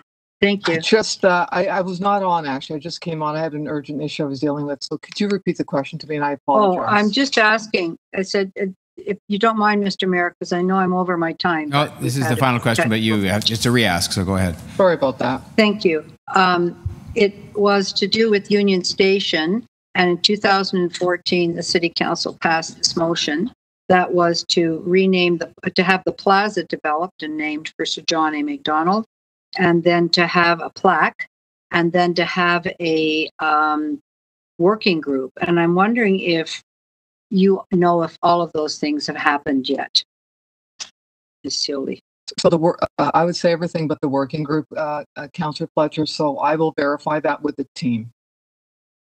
So everything's happened except there was no working group? The plaque is there, but I am going to verify that because I am not as close to that, but I will talk to Pat Matoso and get back to you. If I could get that for City Council, and I'd like to know how often that committee met. I need to know everything about that. Thank you. Thanks very much. Thank you, Councillor Fletcher. Thank you, I will do that. Josie. Okay. Other questions of staff? Councillor Pasternak. Very much, Mr. Mayor. Through you to staff. Have we cataloged all our commemoration sites, our streets, parks, libraries, community centers, any other places of interest? Do we have a catalog of those or database? Through the chair, Councillor Pasternak. So as part of this review, city staff have gone through and looked at the assets that have a relationship to the Dundas renaming work, and we have an understanding of that information. Yes. So there's 9,500 streets, 1,500 parks, 100 libraries. I don't know how many community centers, 100 and something community centers. We have a database of those, and we have their names, and or not. We're not there yet. So through you, Chair, to Councillor Pasternak, the staff team has cataloged and understands the assets that are along Dundas Street that are in need of consideration, and we do have a sense of what those are. Yes. Now you've made a mention here in the report that commemorations in Toronto mostly represent the stories of white settler males. I'm just wondering where you got that information if this stuff has not been cataloged. Through the chair, Councillor Pasternak, my response earlier was that the content regarding the assets has been cataloged. So the assets that we are focusing on for the response in this report, we are aware of those assets, and that's how we were able to indicate those assets in the report. Well, I thought I only heard Dundas related to Dundas Street. So you have a citywide, we can log in and see a citywide list of these named locations. So, Councillor Pasternak, through the chair, let me just be clear about the focus of this particular report. The staff did look at 400 global case studies and look at the assets related to Dundas Street and our response to Dundas Street. The staff is continuing that work, and we will be looking at additional potentially impacted assets. We do indicate in the report that there are 60 plus additional street names that are up for consideration that have been cataloged, and we have shared that list with council as well, that are street names that have been brought to our attention by the public, by the media, as street names of concern. So we are on an ongoing process of looking at the assets.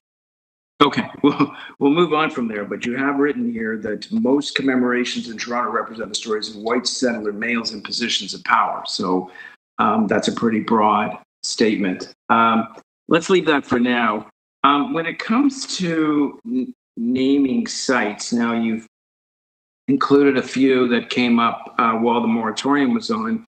Is the naming of sites, parks, roads, community centers, in other words, sites that have no name at all, we have to name them. Is that now being run out of the city manager's office? Through the chair, Councillor Pasternak, the naming of street names is still being handled according to the standards of working with transportation, working with councillors. But as you know, there is a moratorium at the moment for street naming, as indicated in our previous report. The report currently is suggesting that there are some exceptions that need to be considered due to some immediate openings that are happening. And certainly working with our colleagues in engineering and construction services, they generally lead the renaming process. So we are looking at working across the city to ensure that any street namings is handled in a way that doesn't impact developers, in a way that doesn't impact openings of any buildings or any sites.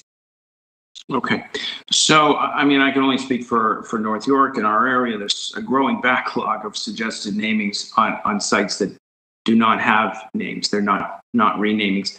When do you think that moratorium will be lifted, or do you need direction from the next council meeting to lift it?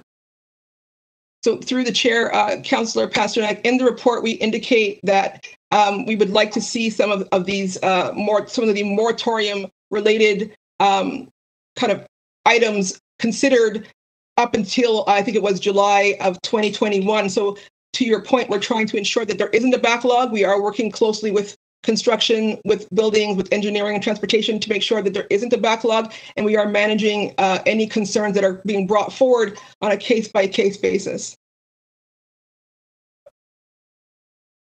Okay, so final question. Motions.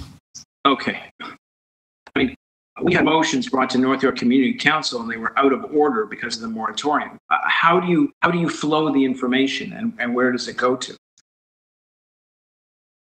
So I think at this particular point, through the chair, Councillor Pasternak, we don't see a need for a motion, but we certainly do see a need for an opportunity to reflect on any concerns regarding immediate streets that need to be named. So if there are immediate streets that need to be named in your ward or any of the other wards, we would like those to be brought to our attention so we could work through those with yourselves as councillors, as well as the team who are trying to develop this new approach to consider street naming.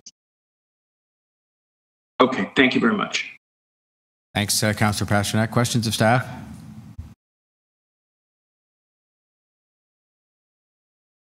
Deputy Mayor Barlow.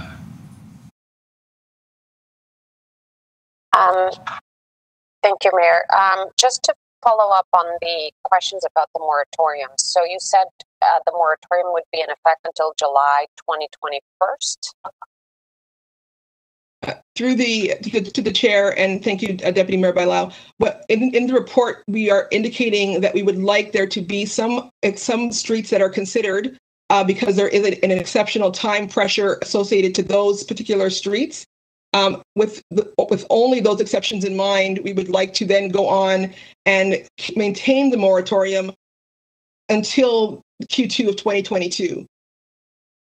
Okay, so what happens to, for example, I have a park that is opening in my area that has no name or needs to be named. It's a new park. And I've been told over and over again there's this moratorium. What are we doing in situations like that? So through the chair, Deputy Mayor Bilal, thank you for your question. We are using the street name as the interim name for the park that you're speaking about. And we would be very happy to continue to have conversations offline to problem solve specifically the concerns of that street name adjacent park that you're speaking about.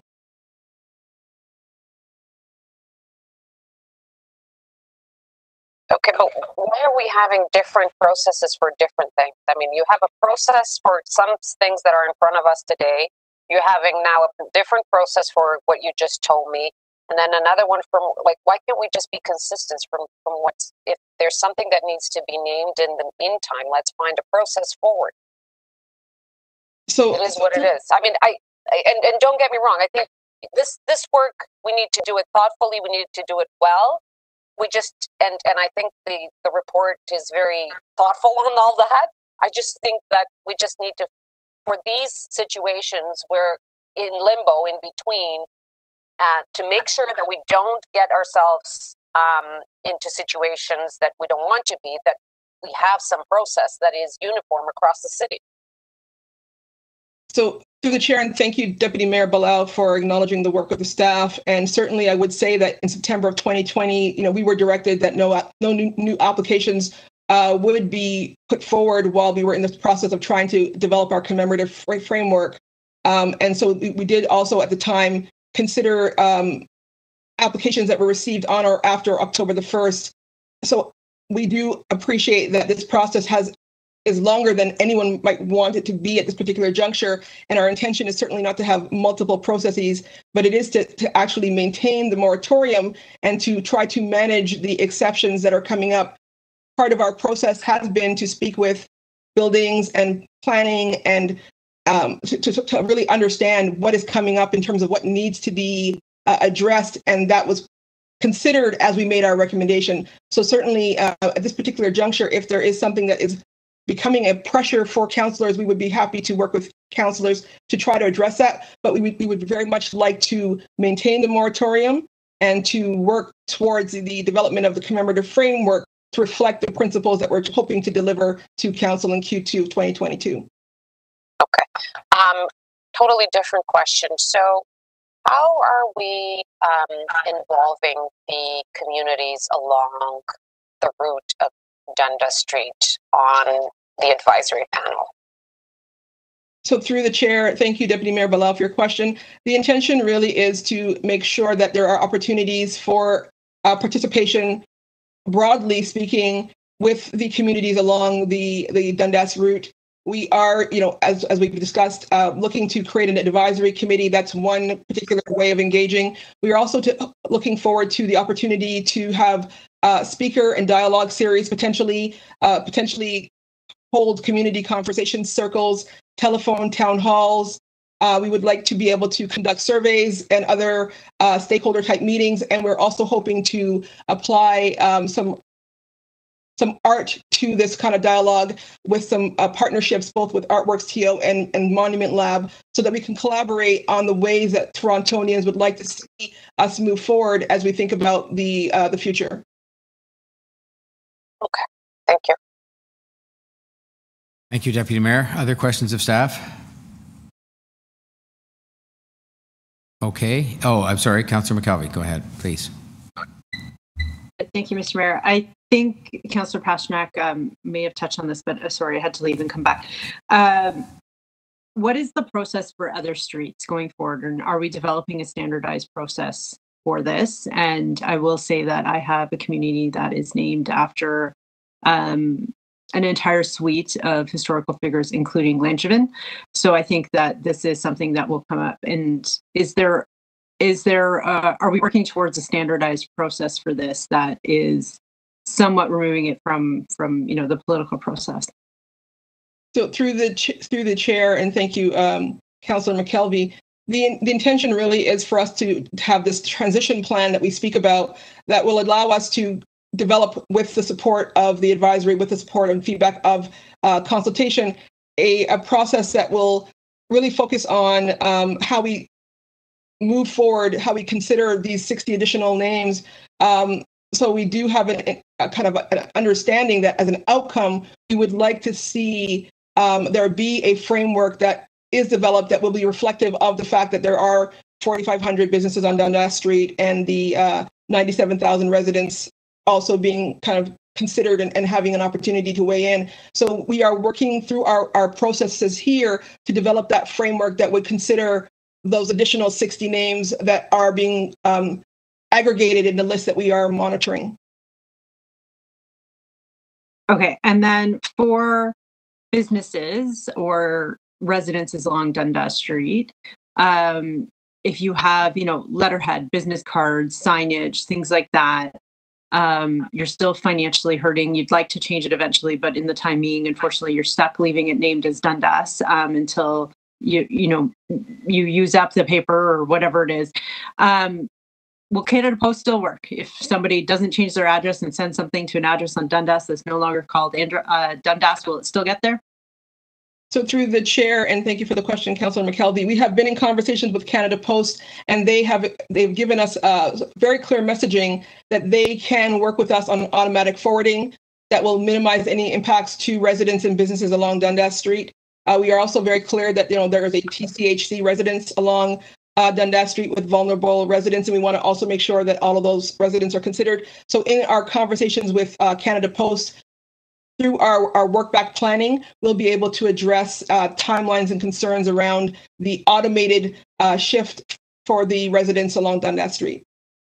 And likewise, are we able to talk with, Google Maps, Waze, other wayfinding things to let them know of this change so people could put in, people are creatures of habit. Maybe, somebody hasn't visited you in 20 years and they're coming and they put in that old address. Are we able to sort that out so people are still able to get to where they want to go? So through the chair, Councillor McKelvey, absolutely, it is our aim, and we are in the process of reaching out to as many different partners, both at the federal, provincial, and kind of a private business level, who can support us in making any transition possible through the back end, through an automated means as much as possible to minimize impact to Torontonians. We will continue to move forward in partnership with these groups to really focus on making this transition, if there is one, as minimally invasive as possible. Okay, thank you for your work on this file. Thank you.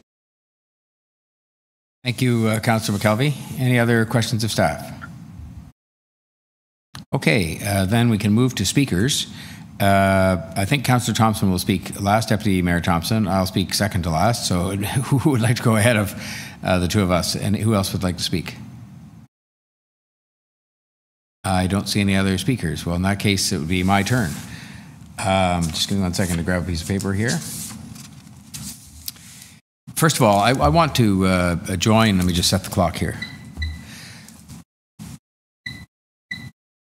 I want to join in one of the deputants who said to us that they'd found the discussion very interesting and thoughtful. There were different points of view put forward. I have a motion, by the way, and I'll just make sure I put that on the record.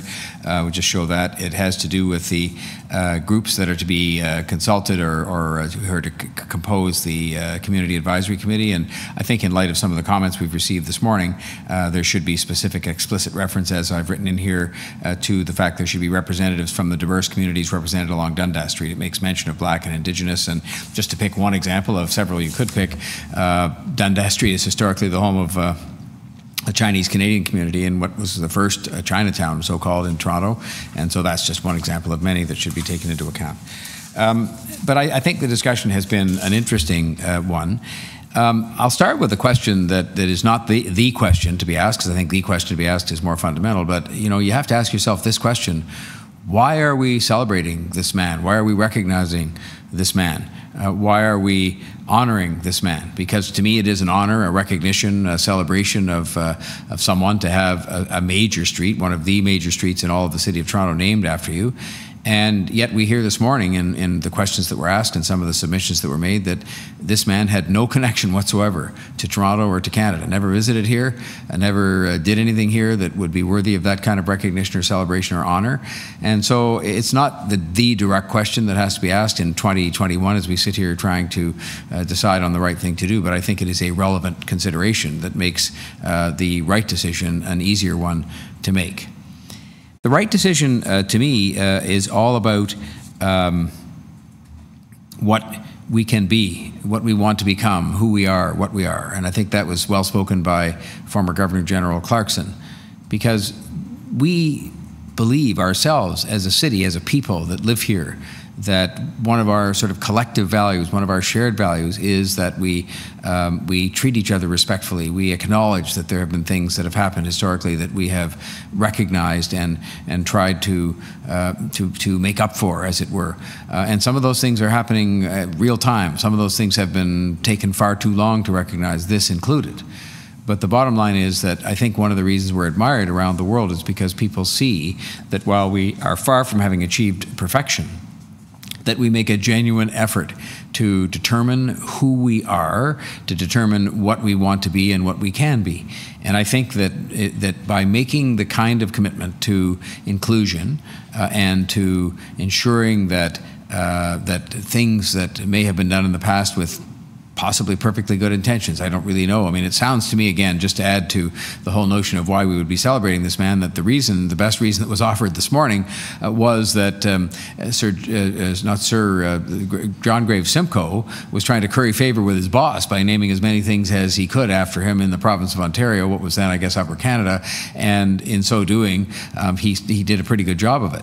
But that isn't a reason in and of itself for that kind of thing to happen, but that we try to redress those things or correct those things or make better those things as a statement of who we are and as a statement of what we can be.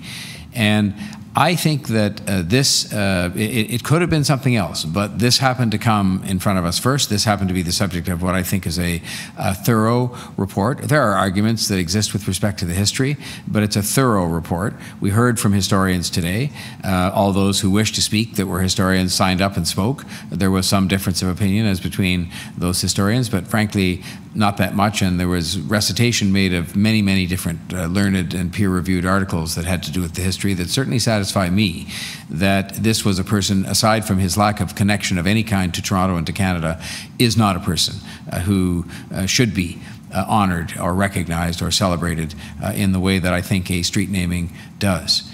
And I think this gives us an opportunity. We spent some time today asking questions about how we're going to go about choosing a new name, and I think that should be done carefully. I think there should be a process put in place to both review names that have been allocated to streets and parks and whatnot in the past, and also to make sure that going forward there is some degree of careful scrutiny. But I think in the end, what we really want to do is to put an important decision behind the spoken words that we've all spoken and some of the other things we've done, like the Confronting Anti-Black Racism unit, first of its kind in North America, like the Indigenous office, first that we've had ever in the history of the City of Toronto, and other things that we've done.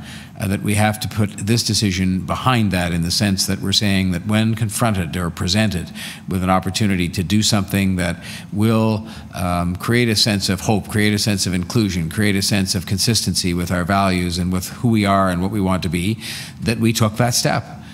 And that was one of the reasons why, after I read the report, obviously I thought about it. And I talked to my own team about it, but that I knew what I was going to do, which was to support this recommendation, as much as it has led to some criticism of the cost, which I think was quite well dealt with by others this morning, and of the principle, the entire principle of renaming anything. So I think we're doing the right thing here. I don't believe you can ever go wrong doing the right thing. I believe people will look back on this decision 5, 10, 15, 20 years from now, and will determine this was the right thing to do in terms of sending a signal to ourselves, sending a signal to people within our own community, sending a signal to people, yes, around the world, who are looking at Canada as a place to live, as a place to emulate, as a place to invest, all of those things, and have us confirmed by this decision today, as much as it's only about a street confirm that we're true to our own values, true to ourselves, and true to the kind of place that we're trying to build, which is not the most diverse city in the world. We already are that. It's the most inclusive city in the world, and I think this decision follows along in that path. And so I commend this to colleagues here. I think there's broad support here at this committee for it, but I also will look forward to commending it to the other members of City Council when it gets there, and to the people of Toronto to get behind the decision that I think is something that is the right thing to do. Thank you. Deputy Mayor Thompson. Thank you very much, Mr. Mayor. And let me begin by thanking the staff, Mr. Murray, Ms. Blackman, and all the other staff members who have worked on this very thorough report, bringing it forward. Mayor, I will be supporting your motion that you have put forward. I will start by just, reminding myself of a phrase I saw many years ago, written by writer William Faulkner. He talks about the fact that the past isn't dead and buried. In fact, it isn't even past. And he was alluding to the fact of the many difficulties that African Americans were having in their communities, and he indicated that that could be traced back to slavery and so on. That is similarly to the Canadian experience and the challenges that Blacks and Indigenous people have had here in the city. I'm grateful as well to all the deputants that came out to speak today, whether or not they spoke in favor or in opposition. Clearly, it's an important discussion that must be had in our city. I know that we can all have these discussions, and we can agree to be, to discuss things, and we can agree on things without being what I would determine as being disagreeable. We have an amazing city that has a tremendous future. The future in our city is about affecting the needs and changes that are required for us to grow and to develop into being the most amazing city in the entire world. We're going there. I think it's really important as well to ensure that principle, have to outweigh costs in terms of when we assess the values of the cost of changing the name and so on. It's really important. I also want to say that it's really important in terms of recognizing that, history won't remember what the costs are to changing the name. History will remember whether or not we act and did the right thing or not. And I think that's extremely important. I think we talked a little bit about reputation this morning, and this city has a reputation that it has to uphold, along with its motto, diversity is our strength. I'm thrilled with the notion that young children, as was stated this morning by Ms. Monk, I believe, indicated that the students at her school, what they're doing, the petition, the concerns that they have. And it really speaks to the city of Toronto that is forward-thinking and forward-looking and so on. And I think it's really super important for us to recognize this. I don't really want to go over the Dundas, the things that we've heard. We've heard them clearly. But I just wanted to make the point that recognizing that Henry Dundas wasn't alone with respect to the actions and the processes that were put in place to, not to abolish slavery in the 1700s and so on. A lot of people have profited from, slavery, even in our own city, in our own country. We've heard about John Graves Simcoe. Simcoe obviously was, trying to ensure that his boss is happy. So we have a lot of places that are named after Dundas. And of course, at some point, those will be dealt with if people think that it is something that they should do. I would encourage them to really take a thoughtful look at, making the necessary changes. And I'm hoping that my colleagues on council will understand the impact that this will have with respect to the right decision being made on so many people in the city of Toronto. It's a collective approach that we have to take in terms of making the changes that are necessary for our city. Some of the speakers this morning spoke about the concerns that they had about changing their own history. We know that the Indigenous people in our country have not been treated well. We've learned about the residential school issues. We're all part of this collective for transformation and change, not just in our city, but certainly our province and our country. And it's extremely important to recognize that our future requires all of us to work together to ensure that equity, justice, and of course, diversity as we celebrate it. But we actually have to walk the talk, and we have to live up to what I believe is our aspiration to make the city a better place so that we are, in fact, the model of the world that we speak of, and not just simply by words. Our deeds have to demonstrate our ability to bring about the changes and so on. And I think all of us have got to be involved. And Mayor, I simply wanted just to conclude by saying thank you so much for your leadership, because your leadership has demonstrated to everyone that we can, in fact, work better together for the interests of all. And I know that we'll be a better city for it, and the world is watching us, members. Thank you, Mayor. Thanks, Deputy Mayor. Are there any others wishing to speak? I think that was to be the last speaker, but just checking. Okay. Well, then I think we only have the one motion in front of us, which is a motion that I didn't pay any attention to the second part. The first part has to do with representation from diverse communities, and also a direction to the city manager to explore options to reduce the cost of renaming streets and civic assets and include those results in the upcoming framework plan that's coming forward in a few months. So I will call the question on that motion then, my motion, which we can just pop up on the screen. There we are. Okay, on the motion, a question, all those in favor? Opposed? Carried unanimously. And then on the item as amended, all those in favor? You have a recorded vote, please, Mr. Mayor. Yep. Thank you.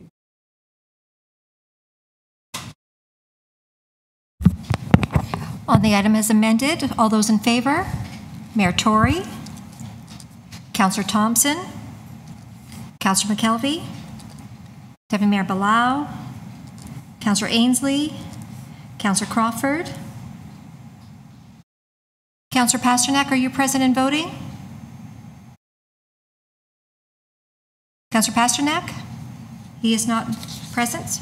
Seems not to be. Nope. And Deputy Mayor Min Wong is not present either. So that vote carries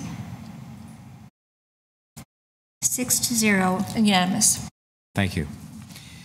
Okay, thank you very much. Now, I believe the next item that we have to attend to is item 25.3.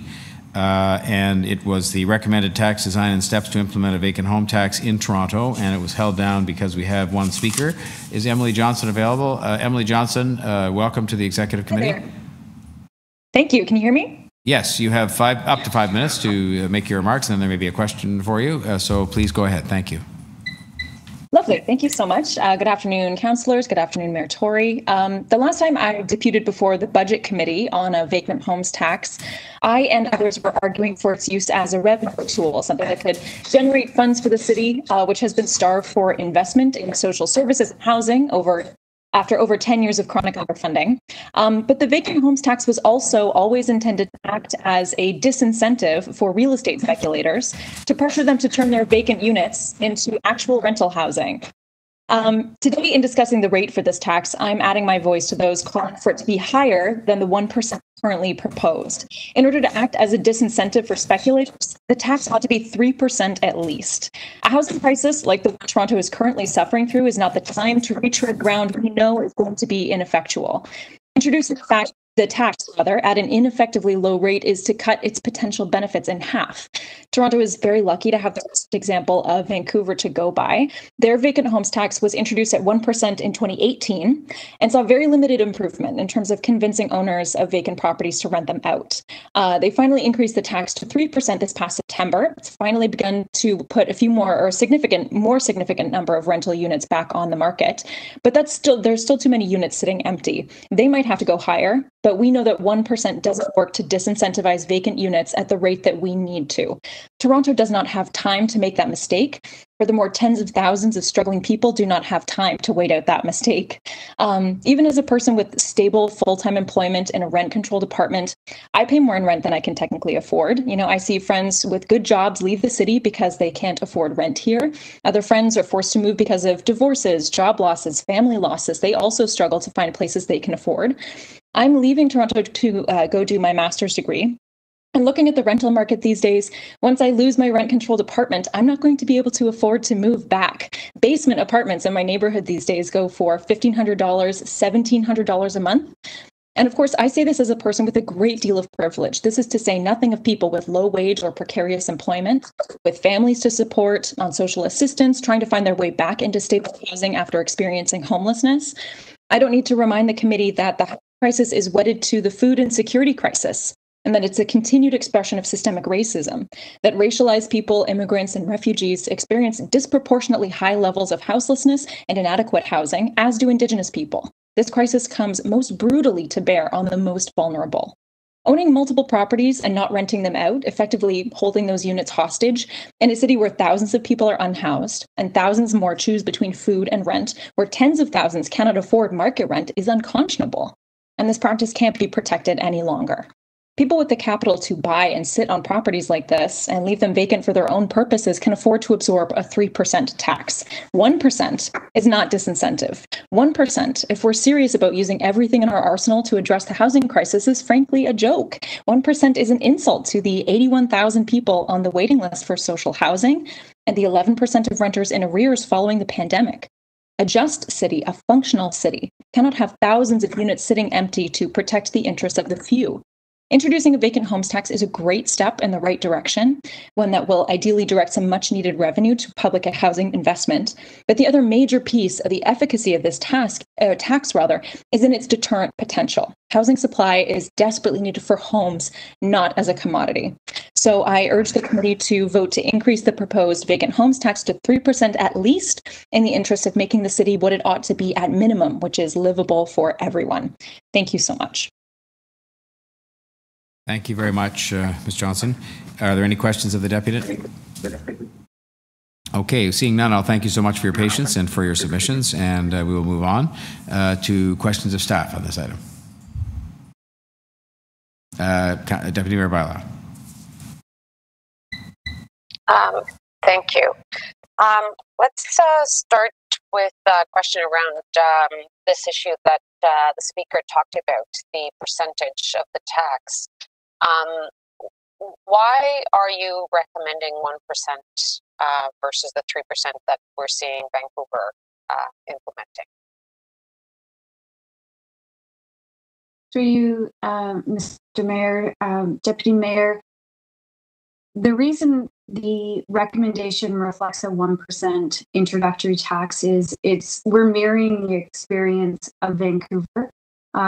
Through the introduction of their tax, it was also an opportunity for Vancouver to ease its way into implementing the tax and having the residents of Vancouver actually understand the implications and give them an opportunity to either correct the vacancies that they were experiencing, give them an opportunity to exit the market, or adjust their behaviors if they felt that was the choice that they were making.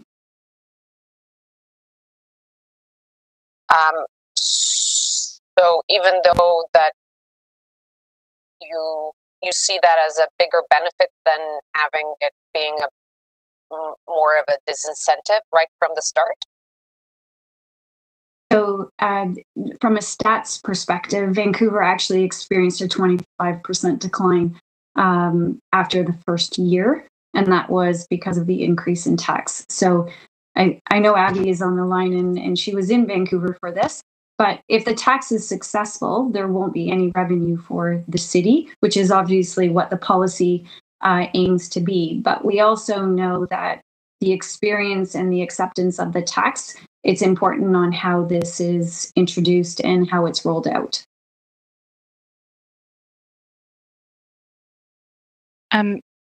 Through the chair, maybe I would just add, it's Abby here from the Housing Secretariat.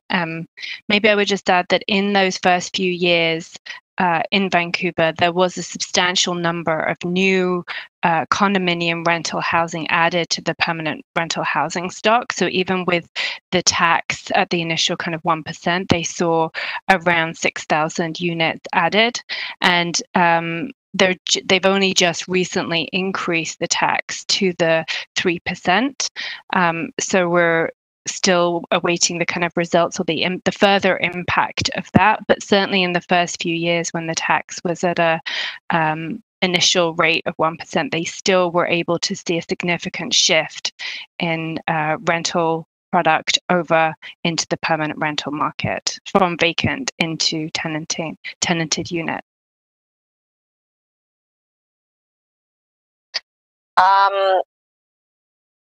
When you talk about the exemptions for permits, we know that one of the issues that we have in Toronto is sometimes building permits are open, well, for some cases, years.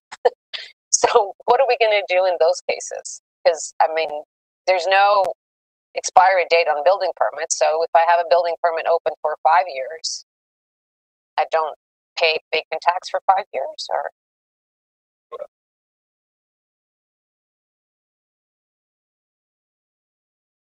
Through you, Mr. Mayor, Deputy Mayor Bylaw, I'm sorry, I don't understand the question.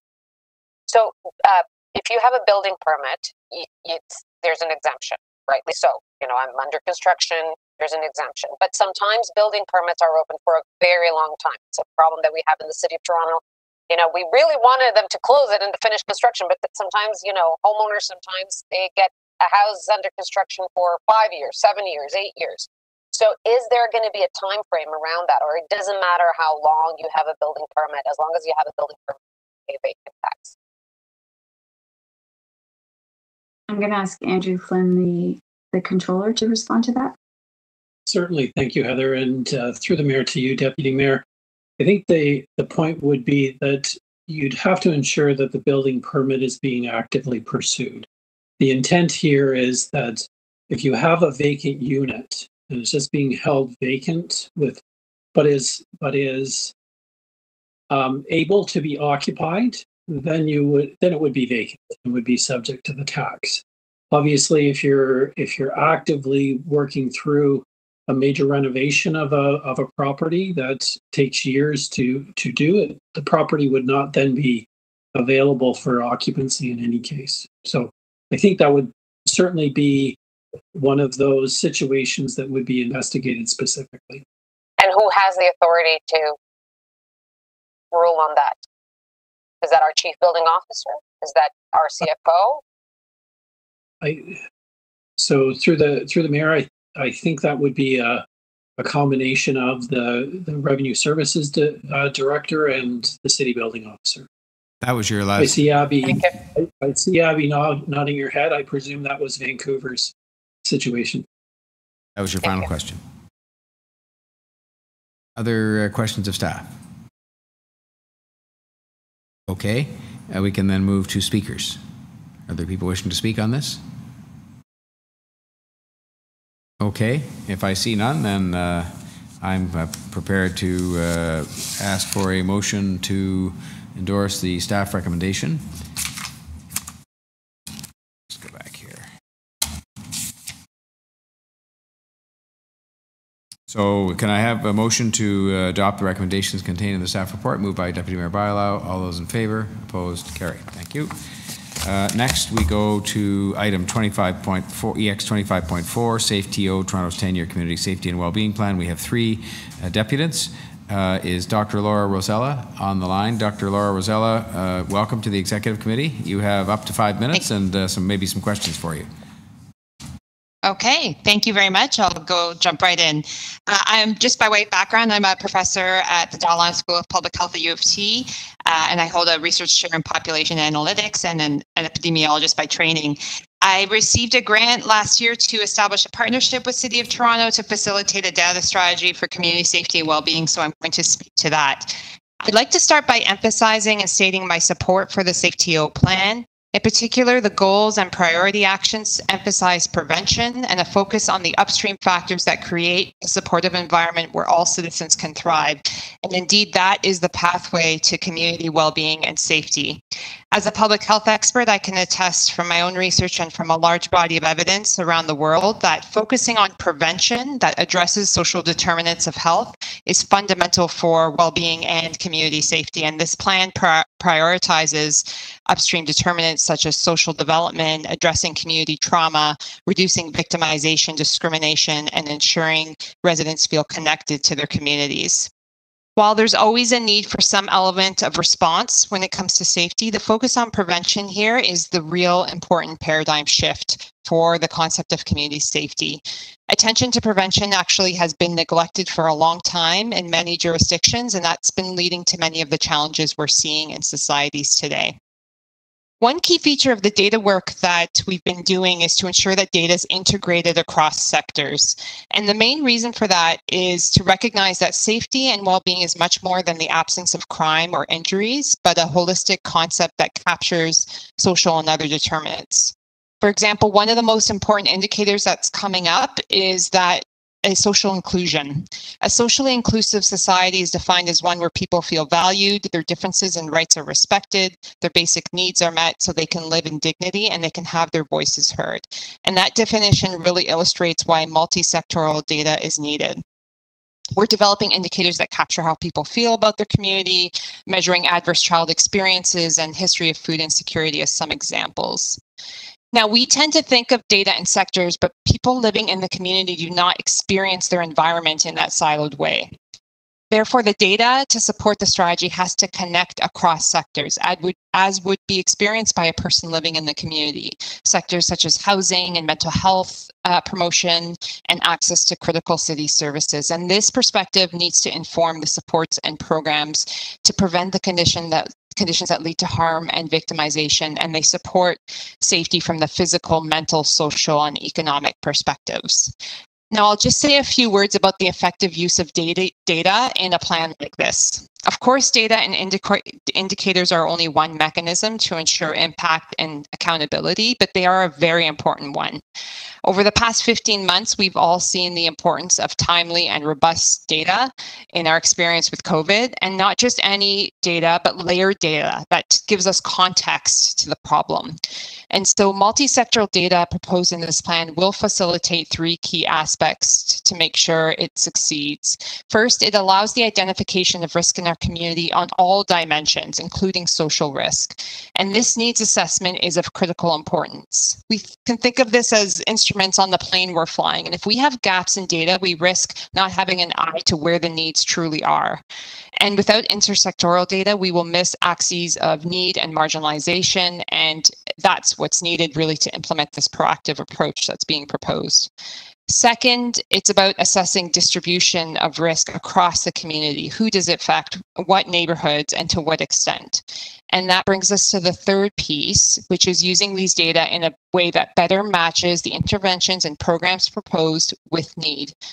Too often, the disappointment we see after program implementation is not because the program doesn't work, but rather it's a result of a mismatch between who needs it and where the resources are deployed. So a really strong multi-sectoral data backbone will ensure that that piece can be more effectively done.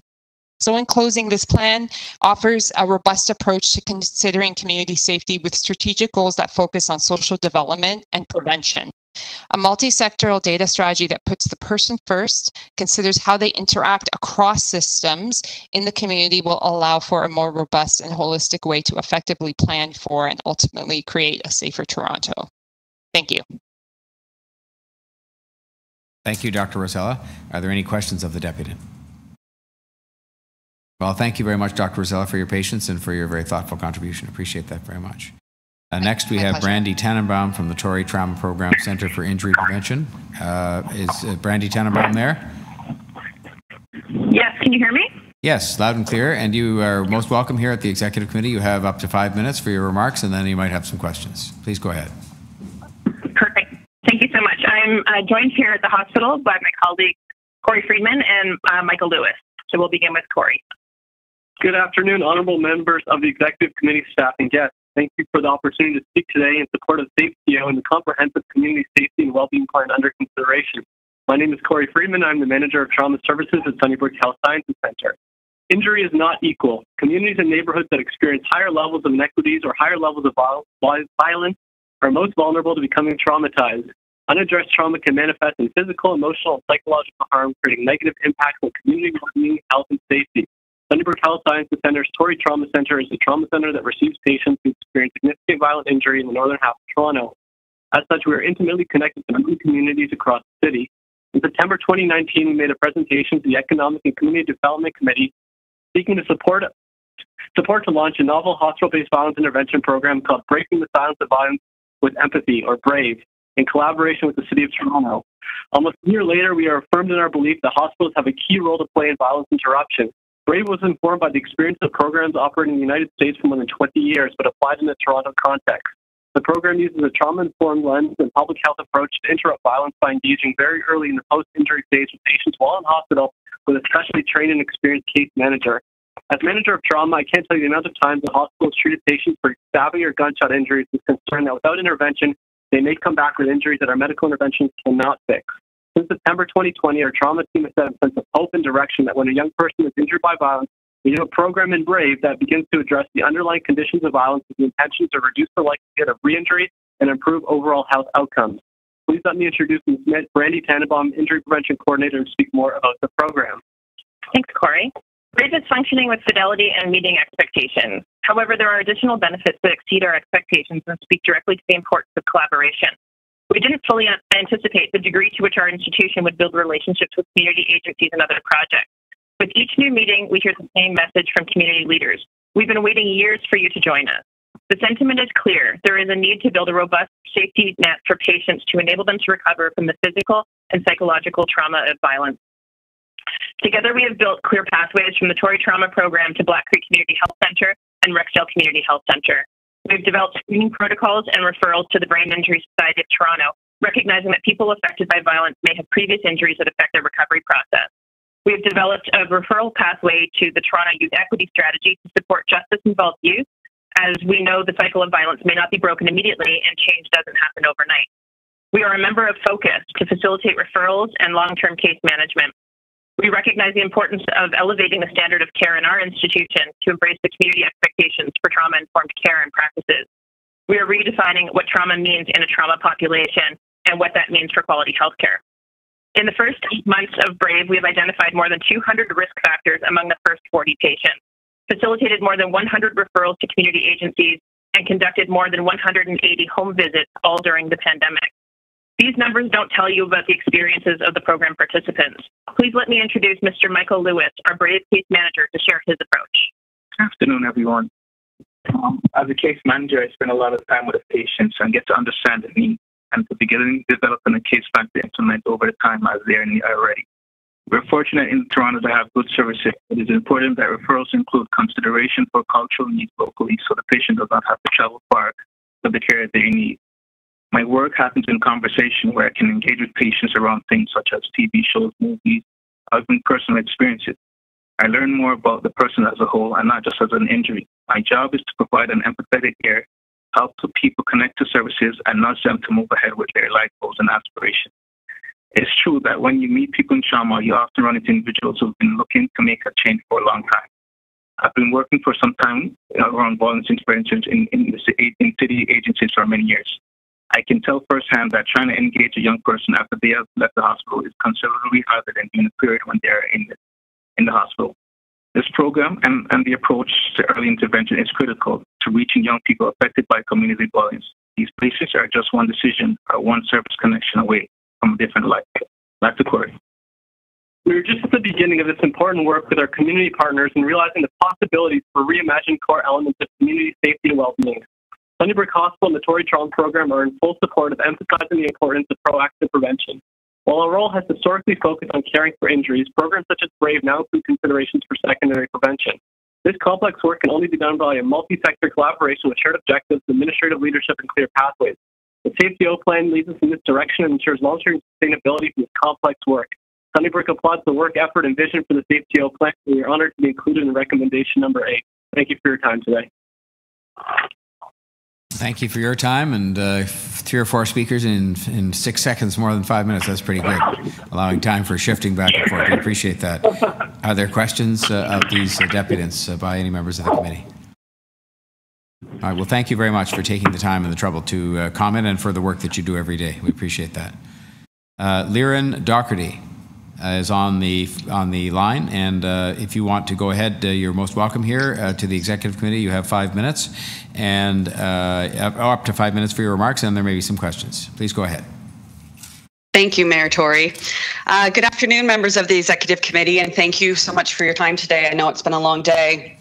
My name is Liren Docherty, and I'm the Manager of Programs at Women Abuse Council of Toronto, or Women Act. Our mission is to eradicate violence against women through coordination, education, research, and policy, and we've been doing this work in Toronto for 30 years. We are here this morning in support of the SafeTO Community Safety and Wellbeing Plan, and I would first just like to commend the City for ensuring that consultation was an important component in the development of this plan. The SafeTO team consulted with anti-violence against women organizations, community groups, as well as survivors. And we believe that some of the critical issues and recommendations shared by the sector, as well as by survivors, are reflected in the reports in front of you today. We know that gender-based violence, intimate partner violence, and femicide are critical issues impacting our communities, and we know that the rates have increased during the pandemic. We also know that some populations and groups are at greater risk of gender-based and intimate partner violence, including Indigenous communities, Black communities, people living with disabilities, and gender nonconforming and trans people. So we are very happy to see gender-based and intimate partner violence as a priority action area in the plan, as well as a recognition of the inequities that intersect with the risk and experience of violence. However, one thing we did want to mention is that we believe that SafeTO will only be successful if it commits to a multi-sector approach. So we do welcome the shift in thinking from, addressing community safety through law enforcement to more of an approach that starts to acknowledge community-led approaches. And we also welcome the focus on strengthening relationships with those communities at greater risk of violence. We at Women Act have done a lot of research into coordinated and integrated responses to violence, and evidence shows that it's essential for reducing the risk of gender-based violence and for preventing femicide in our communities. So we hope that this plan really does start to reimagine what partnership and multi-sector responses look like, because it'll require far more than consultation and engagement. It's going to require accountable collaboration, the sharing of power and decision-making. It's going to require formalized partnerships, improved information sharing, and as the first speaker mentioned, a greater collection, sharing, and use of data. So just in close, we hope that the multi-sector work discussed in this plan does include engagement with community agencies and those with lived experience of violence, starting with the suggested multi-sector governance structure. And lastly, we're very happy to see the priority given to gender-based and intimate partner violence, and we really do hope to see that SafeTO is multi-sector driven. Thanks so much. Thank you very much, Ms. Docherty. Are there questions of the Deputy? All right. Well, again, I'll extend my thanks for your patience and for your contribution today, and we look forward to all of us collectively working with you on some of the issues of particular interest to you and to the other deputies, because they're all clearly very engaged in this area. If there are no other deputies, which there aren't, then I'll ask if there are questions of staff. Deputy Mayor Thompson. Thank you very much, Mr. Mayor. Through you to staff. You talk about the SafeTO indicator, the framework, and the city obviously is required to provide this information to the province. I'm just wondering, what is the sort of intersectionality between the province and the city beyond simply providing the framework? Because we know that when, for example, people are incarcerated and in the provincial system, they come back out. I'm just wondering what mechanism is in place in terms of relationship, and how will the province help us to deal with some of those challenges, because that could cause inherent safety risk to the city as a whole. Thank you for the question, Deputy Mayor Thompson. So you're right that in addition to the province has certainly legislated municipalities to create this community safety and well-being plan, and has given us the framework from which to build the plan. Certainly, the goals within SafeTO and the 26 strategic actions require provincial as well as federal and other institutions participating with the city in order to be effective. So we would be looking to the provincial government to and various ministries to actually actively participate in delivering the actions, so aligning their investments, potentially changing policies, and working effectively with us in order to fully support communities, especially those who are exhibiting risk for violence and trauma in various aspects of life. Thank you for that. The report further talks about the need to reduce vulnerability and talks about mental health and the mental health system. And it, recognizing it's been underfunded for quite some time. And I know that with the pandemic, we are told that there has been an increase with respect to mental health issues for our residents and so on. So two questions there. One is, looking at the funding, will we be getting provincial and federal funding? Because I don't believe that we can fund it all alone. And then the second part of that question is, and I don't know if you have this data yet, but do we know how many people who would be impacted by the need for assistance with respect to mental health? If you don't know that information yet, I'm just wondering, how will we find that out and when? So again, thank you for the questions, Deputy Mayor. So absolutely, we've seen a dramatic increase in mental health issues as a result of the pandemic, but certainly trauma, victimization, and mental health concerns have been existing before the pandemic as well. And this plan certainly requires, as I noted earlier, a whole of government's approach to being effective.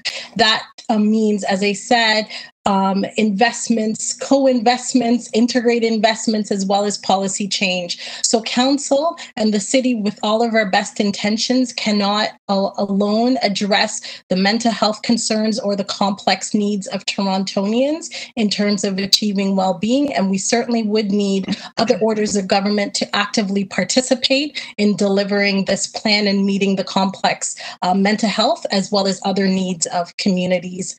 And then in terms of your second question, Deputy Mayor, we certainly have, and I'm sorry, I actually don't have the information in front of you, but we certainly have information around how the persistent calls for mental health services that we've seen through the pandemic, working with community partners. And I'm happy to get that information in front of you immediately. I am told by my colleagues that mental health calls to police are occurring at a rate of 85 per day. And we certainly know that there are many other providers responding to mental health calls right now. Thank you. I have one final question to get in before my 5 minutes. The report also identifies reducing gender-based and intimate partner violence as one of the key goals of the plan, and states that it seems to be on the increase and so on. So the domestic and intimate partner violence has been exacerbated through the pandemic. We know that women are being affected by job losses and other issues, of course, abuse being one of the majors.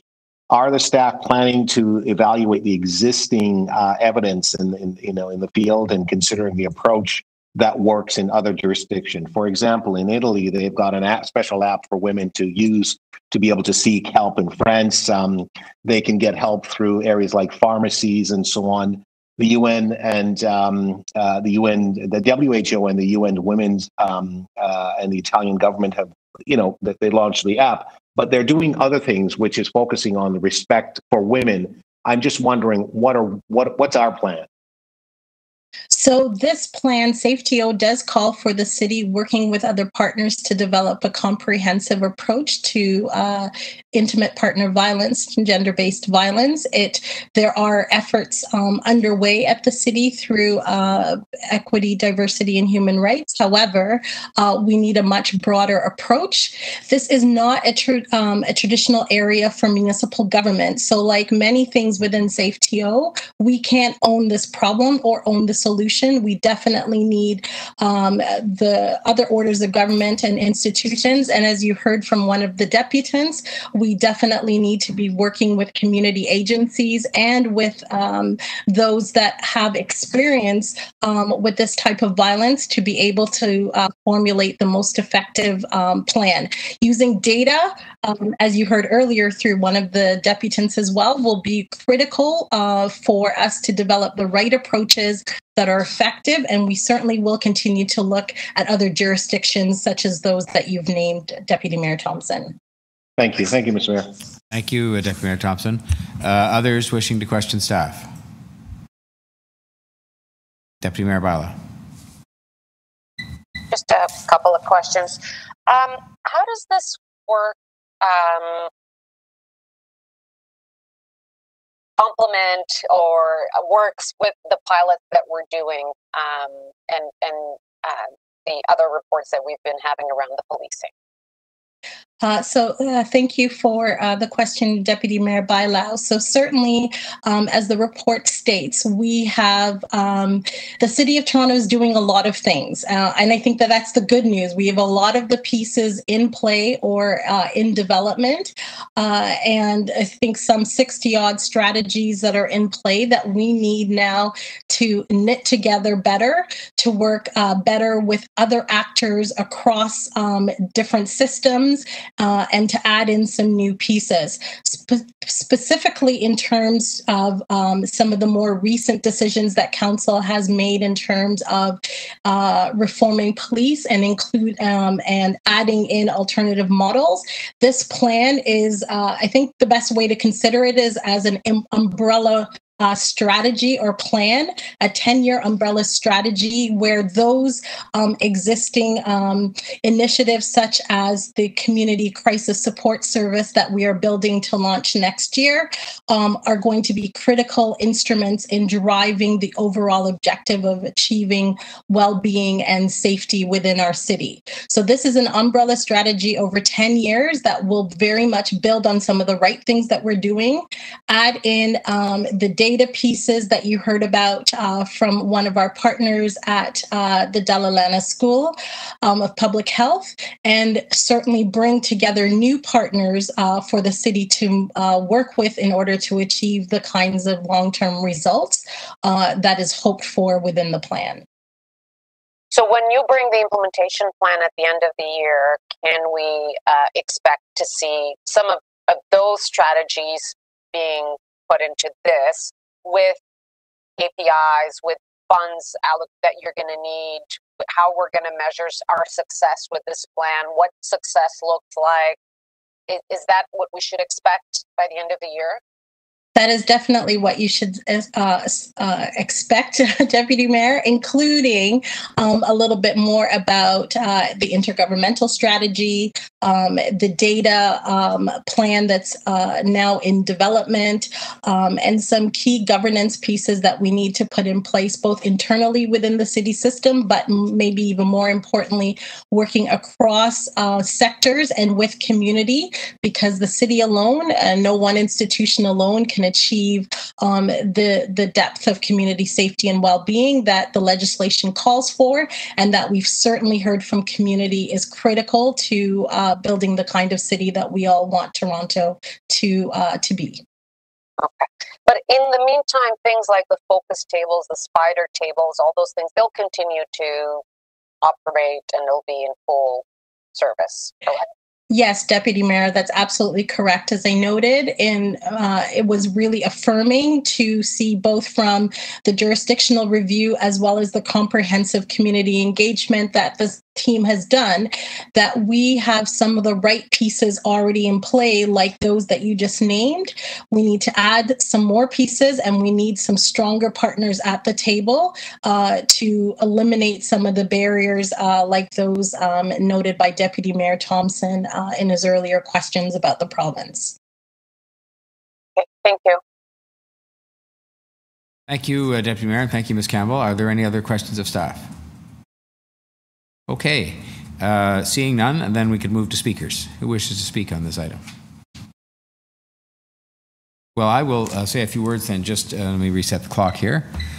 First of all, I want to thank the staff, starting with Ms. Campbell, but all the staff, Scott, as I've seen on the screen today, and others. There's been a whole team working on this. I will make a confession to you. When I first read this, I was reading it the old way, pursuant to the sort of old expectations. And I was sort of waiting for the page that I turned to that said that we're adding 50 more community police officers, or we're going to have some new technology that's going to be deployed, or have a new group of people that are going to deal with what we had previously considered, I think, largely, and I think we were moving in the right direction, but largely as a matter of what I'll call law enforcement. And then I realized that in reading this book, the booklet that I got, the report, that first of all, it was meant to be at a high level, but that secondly, it was meant to reflect a shift, a real shift that we were going to make in terms of the shift between reaction and the reactive form of trying to deal with issues of community safety, which by definition, when you're talking about reacting, isn't going to work as well because it's after the fact in many, many cases, to something that was based on prevention.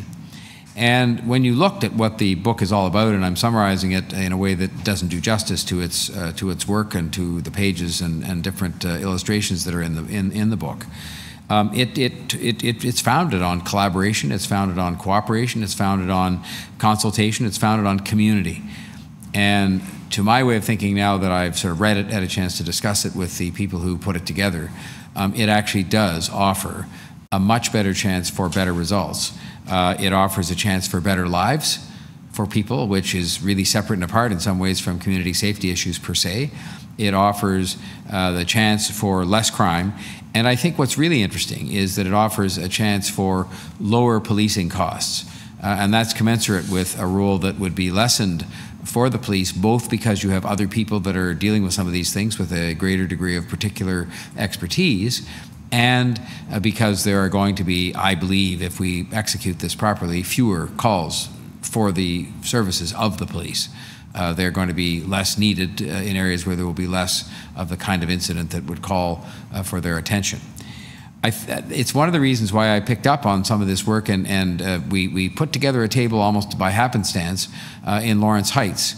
Because in Lawrence Heights, the local councillor, Mike Cole, came to me, and the MP came to me. They all called me and sort of said they were frustrated at some of the things that were going on there that really spoke of not so much a lack of police presence or a lack of law enforcement, but spoke of a lack of attention on a coordinated, collaborative basis between and among all the different city departments, even extending to things like speed bumps on the road. You may say, what does that have to do with community safety? Well, they were reporting that a lot of people were driving through that community, because you can, at higher rates of speed, and were shooting guns out the window in the process and causing massive disruption, not to mention huge issues for public safety. And so what we did is we convened around the table, a table that consisted of, and you may say this sounds pretty elementary, but we convened a table, I'm not sure it had ever been together to discuss community safety per se in Lawrence Heights, of TCHC, Toronto Police Service, the SDFA, and our own city government, and other local people to figure out how we could together tackle some of these things, yes, including speed bumps. And the speed bumps, I'm pleased to tell you, and other kinds of traffic control measures are going in almost as we speak because of the fact we had that meeting. And so based on all of this work that was done, we did have the opportunity to set up in some of the neighborhoods, based on data, again, that has been collected, a variety of data, not just crime related, some similar collaborative efforts to be engaged in over the course of the summer in some of the neighborhoods where we've had particularly acute problems based on the numbers, different kinds of problems, but safety problems as well. And I think just even from the reports I hear back from the meetings that are being held, including the addition of focus tables, I think most of you know what focus tables are, to that kind of, again, that's a similarly collaborative kind of approach, very wide-ranging and very case by case. I think we're going to see some results from this. It's not an overnight thing. The final point I want to make, and it's been made by a couple of others in asking the questions they did, and certainly by Ms. Campbell, this cannot be done. This must not be done. This should not be done by the city alone. By definition, these programs, these kinds of collaborative efforts are going to work if the social programs, if I can call them that, that are at the foundation of preventing crime, improving lives, having better lives, are partners in this and are properly funded by the other levels of government. Because again, I repeat something that many of us have said many times, which is that the municipal tax base, the municipal financial structure is not set up to finance social programs. And that includes directly crime prevention programs. We're counting on some money coming from the federal government soon. We have to count on the province buying into this and becoming our partners in an even more significant way. And I think they will, because I think they will realize it leads to less crime, better lives, better results, and ultimately lower cost for them in terms of all the different things that we end up, whether it's gender-based violence or whether it's a host of other things that are covered in this safety report. So I commend the staff again for a job well done. The implementation plan is yet to come. The results of the summer pilot programs are obviously going to be a part of all that, but I think we're on the right track here to making what is going to be, I think, a significant change for the better in going from reaction, if I can call it that, and reaction done in good faith by the police department, who try their very best and do a very good job for us, generally speaking, but reaction to prevention. Prevention, all hands on deck, collaborative, consultative, cooperative, and community-based. Thank you. Any other people wishing to speak? All right, then. I think, I don't think I have any motions on that in front of me. I do not. So it is really just then for me to ask for someone to move the recommendation contained in the staff report. Deputy Mayor Thompson, call the question. All those in favor? Opposed? Carried. Next is the update on the 25.5, EX 25.5, the update on Metrolinx Transit Expansion Project, second quarter 2021. And we have some speakers on that issue. Is Tony Whitaker on the line? Tony Whitaker is first. So, sir, I'll welcome you to the Executive Committee and remind you that you have 5 minutes, up to 5 minutes for your submissions, and then there may be some questions. Please go ahead. Thank you, Mr. Mayor, members of the Executive Committee. Can you hear me? Clear, thank you. Can you hear me? Mr. Whitaker, are you there? Yes, I'm here. Can you hear me? Yes, we can hear you loud and clear. Can you hear us? Yes, thank you. I'll proceed. I'm here representing the Lakeshore East Community Advisory Committee. We have a mandate to make recommendations on behalf of our community to Metrolinx on the Ontario Line project in Riverside, Clearville. On April the 7th, 2021, City Council passed Motion 31-12, directing Metrolinx to review the feasibility of the proposed hybrid Ontario Line route developed by Steve Munro and our local community. An underground plan which maintains the at-grade station at East Harbour and creates a portal to go underground south of Eastern Avenue, diverting underground over 800 Ontario Line trains a day running 24/7. In other words, unceasing rail traffic, which will have a severe and lasting impact on the health and safety of our families and the livability of our community. This was the point of the motion, to investigate an alternative underground alignment away from the rail corridor. But this is not what Metrolinx has chosen to report on, continuing to dictate the planning discussion with our community and define what they consider feasible Ontario Line plans. 5 non-viable options that they have already discarded and use here as examples of why they won't consider other underground routes. Options which the city's transit office seems satisfied in confirming. Through its assessment, Metrolinx has concluded that it will not pursue a fully underground or partial underground alignment. However, none of the Metrolinx options put forward resembles our underground plan. None of the options has a portal underground south of Eastern Avenue. All of the options run underground beneath the existing corridor, and because of this, all of them encounter steep grade, bridge clearance issues, and potential property takings and expropriations. But our community plan clearly solves all these issues by moving off the corridor and meeting up to original relief line alignment underground. Perhaps the city's transit office doesn't understand the community's plan to begin with. We would be more than willing to meet and explain our plan to them. Metrolinx is telling us that their above-ground plan is supposed to be less impactful than going underground. They cite significantly less community impacts during construction and operations, but they conveniently do not list the major changes and now costs that have just been made on their above-ground plans, which now include replacing, rebuilding, and raising up 4 bridges at Eastern Avenue, Queen Street East, Dundas Street East, and Logan Avenue, which were not in the original budget. Regrading and raising the entire 2-kilometer rail corridor length by up to 1.6 meters from Eastern Avenue to Gerrard Street, again, not in the original budget. Disassembling and moving 3 existing GO train tracks and then rebuilding them to the east side of the existing corridor, all while continuing service on the busy Lakeside East corridor, which will no doubt double the length of time to complete, if at all. Much of this work, if not all of it, will have severe impacts and happen when the trains are not running in the middle of the night, right next to our homes, parks, and businesses. On behalf of our community, we are asking the city to not only reiterate to Metrolinx to undertake a feasibility assessment of our community's underground plan, but to provide a side-by-side cost and construction timeline comparison with an analysis of community impacts on their current above-ground plans against the community's underground plan. Additionally, we note that Metrolinx's environmental impact assessment report has been significantly delayed at least half a year from being released in spring 2022 to now the winter of 2022. Previously, Metrolinx stated they would have this report completed before any early works would begin in the corridor, which is tree removal and etc. We are asking the city to confirm the date of the release and that the environmental impacts of this project will be assessed, reported on, and understood before any early works project begins in our community. Thank you, Mr. Mayor. Thank you, Mr. Whitaker. Are there any questions of the deputant? Okay, thanks so much, Mr. Whitaker, for your patience and for your contributions today. Next, we have Peter Palframan, Committee to Keep the Subway on Yonge.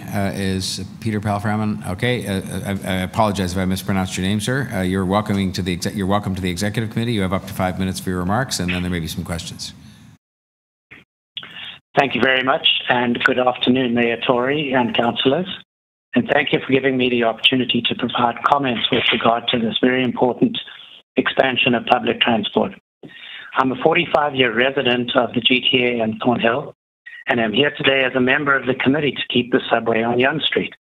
And the focus of my comments today is the Yonge North Subway Extension, or YNSE. In 2009, the original plan for the YNSE was approved by all stakeholders. It was based on extensive consultation with all communities and responded properly to the needs and the requirements of the then residents, as well as recognizing the likely increase in population based on new condominium and apartment developments that were planned. It included 6 stations, exactly right for the 8-kilometer length, and logically and sensibly aligned the extension below ground on Yonge Street, all the way to termination at the Richmond Hill Centre. To great surprise, and having conducted absolutely no consultation with residents and the community, on March 18th of this year, Metrolinx announced a new option, termed Option 3, which is now their preferred option. There are 2 major issues with this new option. One, it includes just 4 stations, with 2 of them a mere 400 meters apart at the Richmond Hill Centre. So it is effectively only 3 stations, with the actual location of one of the stations still to be determined. And 2, even worse, it dramatically changes the subway alignment to run sharply to the east of Yonge Street at Royal Orchard Boulevard in Thornhill, and tunnels beneath an existing well-developed and diverse residential neighborhood with schools, places of worship, and a sensitive environmental area with a river, a park, and all the associated natural habitat. This will disrupt the lives of many hardworking taxpayers and the entire neighborhood forever.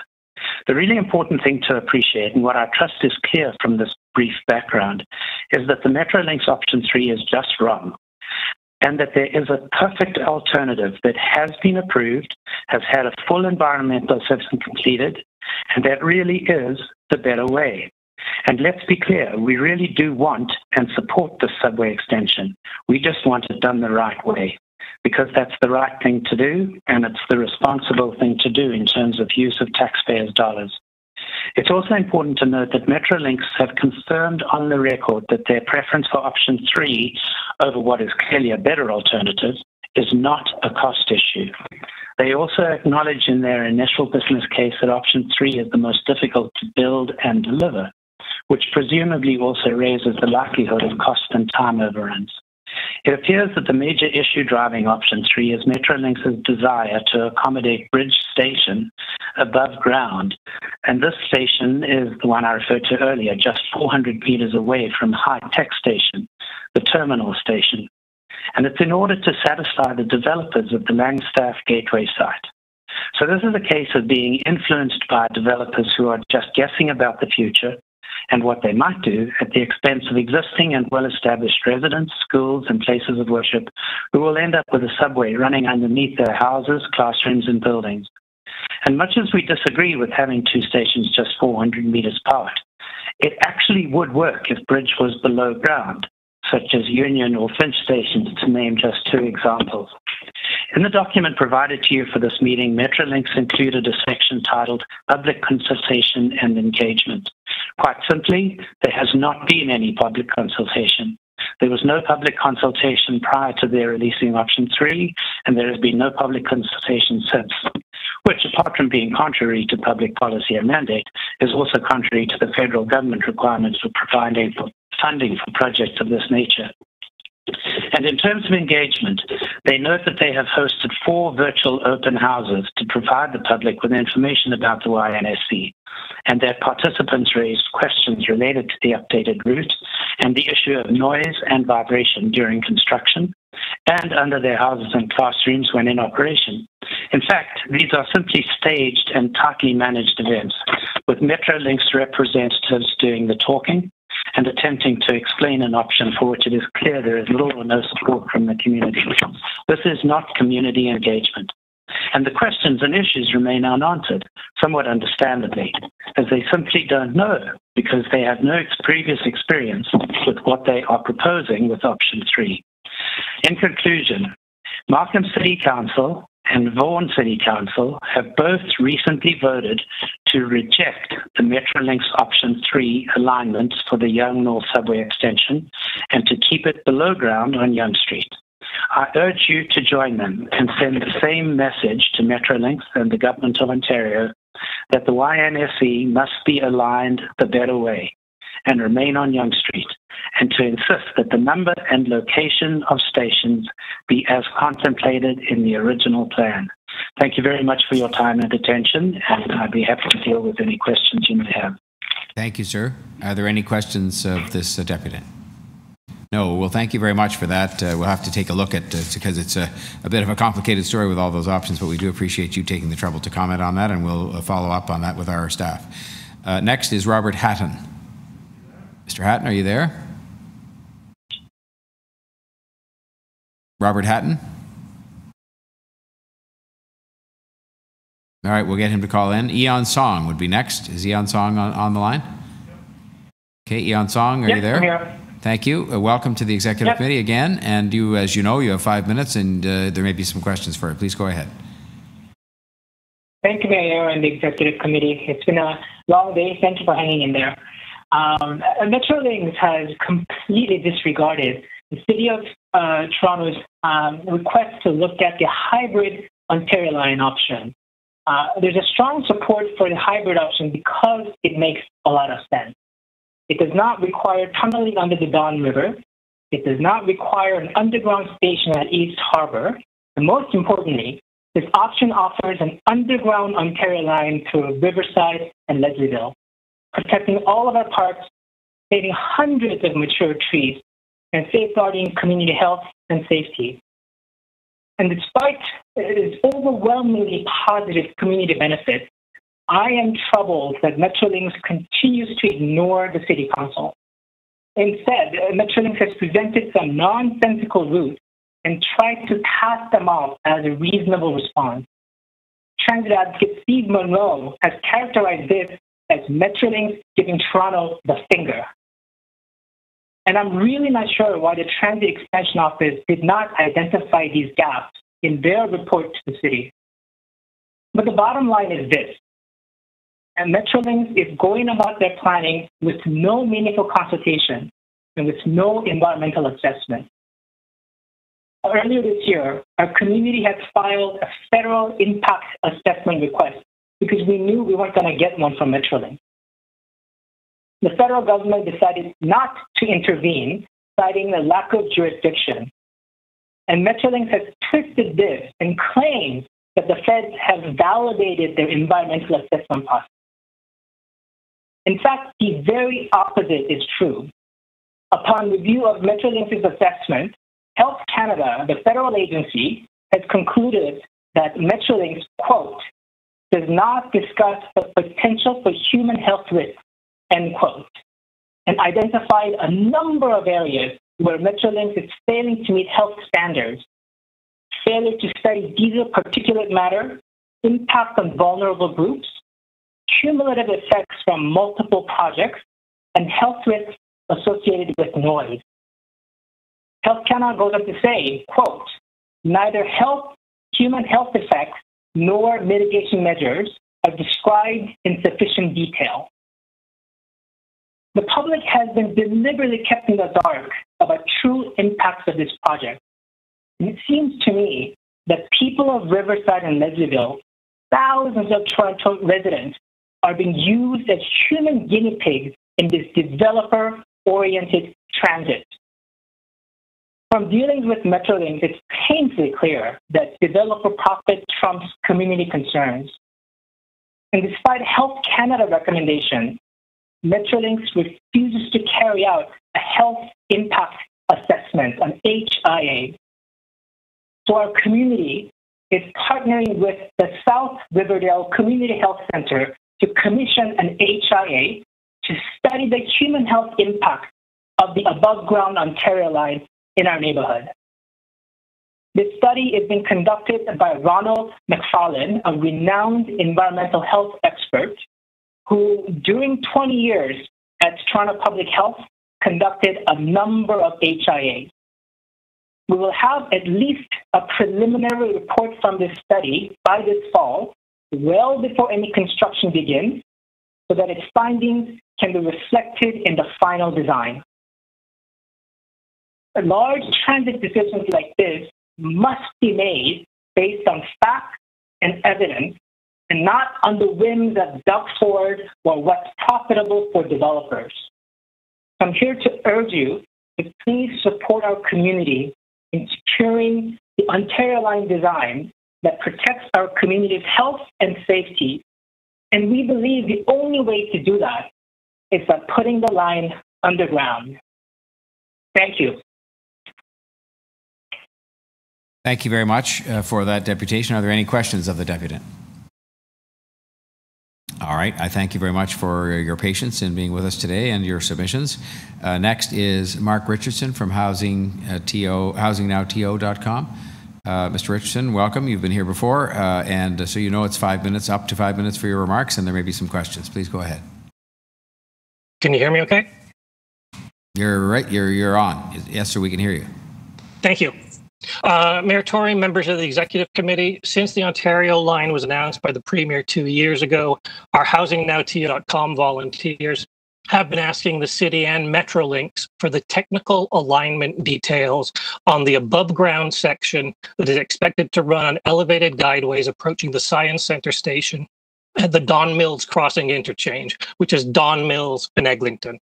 Our volunteers' concerns have been specific to the Ontario line's above-ground elevated guideways and how they are currently looking like they will impact upon the two large Housing Now sites that have been identified for development of new affordable housing on the surplus 8.6 acres of city-owned land that is currently being used as surface parking lots at 770 and 805 Don Mills Road. Prior to the announcement of the above-ground Ontario alignment in this area, the city was engaged in the Don Mills Crossing development planning, which anticipated over 2,300 new units of housing on those parking lots, with approximately 800 of those units to be dedicated as new affordable housing. We submitted a document. You can see on the second page of that document the required easements for the above-ground elevated guideways required for the Ontario line at Don Mills Crossing will reduce the potential footprint of affordable housing development on both the southeast and the southwest corners of that intersection. However, due to the lack of any meaningful structural detail provided to the public by Metrolinx, it's currently impossible for our volunteers to accurately determine how much city land is being lost to the Ontario line infrastructure easements, and therefore the resulting impact upon the city's Housing Now plans for those sites. So we're not asking you to cancel anything. We're not asking you to tunnel or not tunnel or change anything. All we're asking is, respectfully, if the Executive Committee could require Metrolinx and the city's Executive Director of Transit Expansion Office to provide full public disclosure of any and all anticipated Ontario line easements that impact Housing Now lands at 770 and 805 Don Mills. Preferably, we would like to see that information before Friday, July 30th, the end of this month. And that's everything we want to ask for today. Thank you. Any questions of the deputy? Okay, we appreciate your continuing interest in all of these files. Next, we have Maggie Redmonds from Save Jimmy Simpson. Please go ahead, Ms. Redmonds. Are you there? Yes, I'm here. Thank you. It's your turn. Yes, I'm here. Up to 5 minutes, and then there may be some questions. Okay, thank you very much. Good afternoon, everybody, and congratulations on some of the amazing decisions you've made earlier today. So when thinking about speaking with you this afternoon, I found myself wondering about the impact of the same names, or in happier times, the same faces, in deputation. And whether it you sort of think of same old people, same things. To assure you that we do speak to the concerns of many others who may not have the English skills, the willingness or the chutzpah to speak publicly, the time and the flexibility free from other distractions like work and kids and so on, and sometimes the very thick skins needed to do a deputation. So we do speak for many people, and I hope that you will remember that. So my fellow community members have very eloquently spoken to the many reasons why the Metrolinx response is unacceptable. I hope you heard them loud and clear, so I won't repeat them for you. But I want to ask each and every one of you if you are prepared to go down in history as the Executive Committee and the City Council that stood silently by as the current provincial government and Metrolinx let developer-fueled transit decisions ruin our communities. The Ontario line in particular is, in my view, the Spadina Expressway of our time. I say that, but I've certainly thought it ever since I started learning about this ruinous line. We and our neighbors are being bulldozed by poor decision-making by both the province and Metrolinx. And we're asking you to use the powers that you have to stand up with us insofar as possible against this tragedy that's unfolding in parts of our city. Certainly in my neighborhood, it will totally decimate this neighborhood. It will ruin it. And many of the people, if not most of the people in our neighborhood, agree with this. And I know that our fellow citizens in other parts of the city, whether they're dealing with the Ontario line or the North Yonge line or other aspects of the work that's being done by Metrolinx and the current province of Ontario. We need your assistance. We want your assistance. And we would like you to stand with us and try to get better transit planning to serve all of us. Thank you very much. Thank you very much, Ms. Redmonds. Are there any questions of the deputy? Okay, seeing none, I will thank you very much for being with us again today. And then that brings us to our final deputant of the day on this item, 25.5, Rebecca Wood. Ms. Wood, Hi, welcome to the Executive Committee. You have up to 5 minutes for your remarks and any questions there may be, so please go ahead. Thank you very much. There are currently 200 fires burning in British Columbia, and the entire town of Lytton burned to the ground. The cause of this particular fire is believed to be CN Rail. The heat domes on the West Coast are a dire warning of what is to come. We are in a climate emergency, and this emergency has already been acknowledged and declared by the City of Toronto. My question today is, how does the current above-ground plan for the Ontario line through Riverside and Leslieville address the dire need to keep atmospheric and surface temperatures lower today and into the future? How are Metrolinx and the city planning to ensure this project? Can everyone hear me okay? I keep getting this weird feedback. We don't hear it at this end, I don't think. Does anybody else hear it? Okay, great. I'll just keep going. Sorry. Yeah, thank you. So how are Metrolinx and the city planning to ensure this project decreases atmospheric and surface temperatures as we seek to limit global warming to 1.5 degrees? As cities deal with the effects of climate change, protecting the tree canopy and planting street trees is critical. Atmospheric and surface temperatures vary drastically in areas with mature trees compared to areas with no urban tree canopy. Studies have shown temperature differences can be as great as 15 degrees higher when there is no tree canopy. The current above-ground plan for the Ontario line will require the removal of many mature trees, leaving us vulnerable to increased temperatures. Trees absorb or sequester carbon dioxide from the atmosphere. They literally filter our air and keep us alive. The current rail corridor through Riverside and Leslieville is one of our only tree canopies in this area, large tree canopies. Our community has been identified as park-starved, i.e. an acquisition priority area by the 2019 City Parkland Strategy. We also have some of the worst air quality in the city. Losing any of these trees will have devastating and long-lasting adverse health impacts on residents.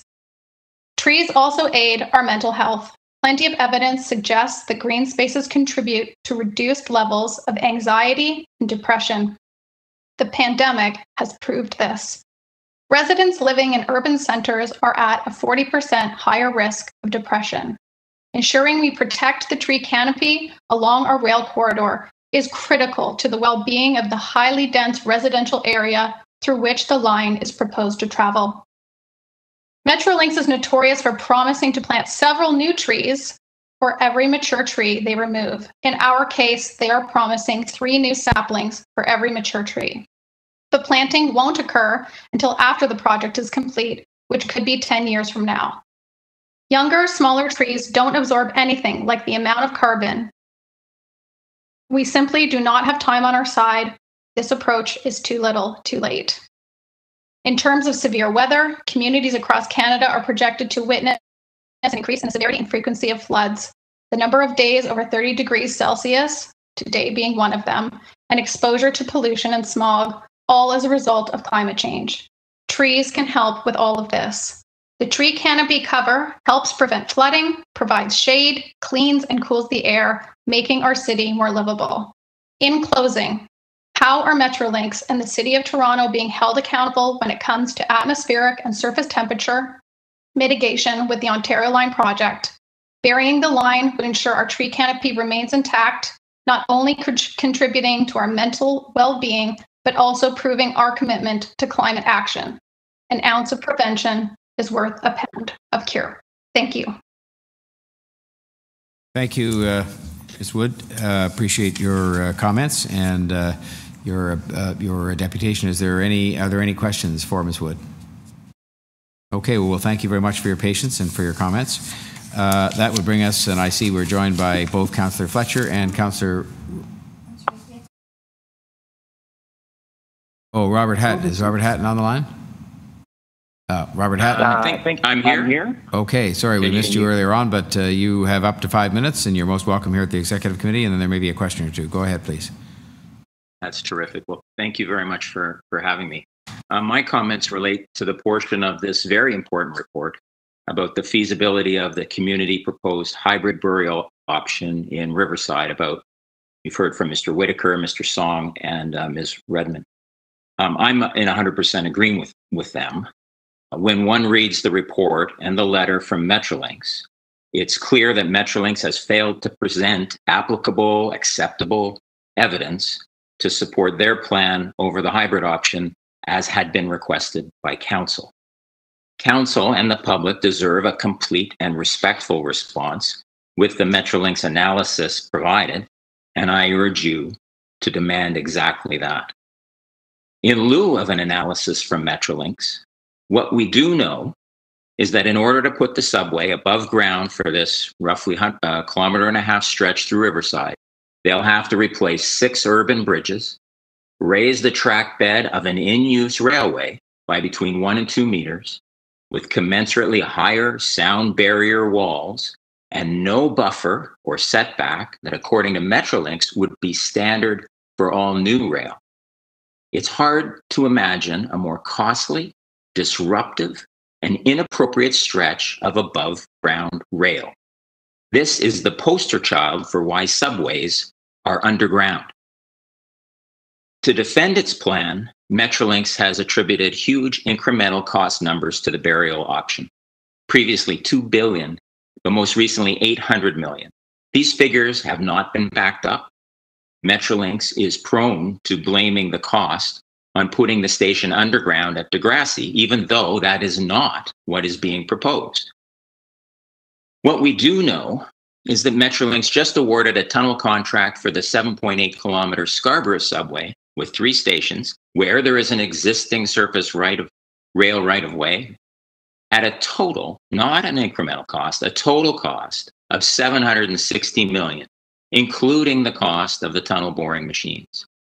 Based on the SSE contract, burying the line tunneling in Riverside would have a total cost of less than $200 million and can use existing boring machines. So based on what we know, burial actually looks like the cheaper option. Furthermore, by moving the station to Carlaw per the hybrid option, where there would be bus connections, existing condo density, and the potential for redevelopment and related contributions, unlike at Little Degrassi Street, with single-family dwellings and where they don't even plan any TOD. So why are they so against burying the line? Why haven't they provided the cost comparison for the proposed buried alternative? To answer that, the city and the public should ask the province what it got when Infrastructure Ontario offered valuable residential zoning for 3,500 units with a current sale value of $3 to $4 billion at East Harbour, and where an easement for a short slice of land is the main obstacle to burying the line. Until they provide reasonable answers, the city should tell the province to stop making contractual commitments to the above-ground subway line in Riverside, including commitments to building the Ontario Line Bridge across the Don on the north side of the GO tracks. Thanks for listening. Thank you, Mr. Hatton. I'll just see if there are any questions for you from the members of the committee or members of council. Okay. Yes, I just have a. Yeah, go ahead. Mr. Mayor, no, I do have a question. Yep. I just wanted you to discuss that issue of the setbacks again, please. Sure. So I had a conversation with someone at Metrolinx, and they've complained that the community is misrepresenting their project with green lines down the middle of the road. And I said, well, if you observed the federal standard for setbacks from new rail of 30 meters from the rail corridor, you would be right through people's houses. And they said, well, those setback rules don't apply because it's an existing rail line. Now, that's a pretty cheesy response in my view, and certainly on behalf of the people who live along there, it's not not a very decent way to treat them, in my view. And you just reiterate the piece about the easement for the small slice of land. What did you say about the? Sure. So when we had this alternative design that cuts across the East Harbour land and goes underground at Booth, it cuts across both Cadillac Fairview's property and the city's property just beside the transportation buildings there. So it would need a bit of land on the Cadillac Fairview property. Some of us met with Cadillac Fairview staff and said, would you support this? And they said, well, no, because it's not in our interest to have our property messed up with this little right-of-way cutting through. And frankly, it's Metrolinx's decision, not ours. So, we're not going to support you in your endeavor, despite the fact that they were very sympathetic to what was going to happen to our neighborhood. So there's a piece of land, an easement, they could probably build over it.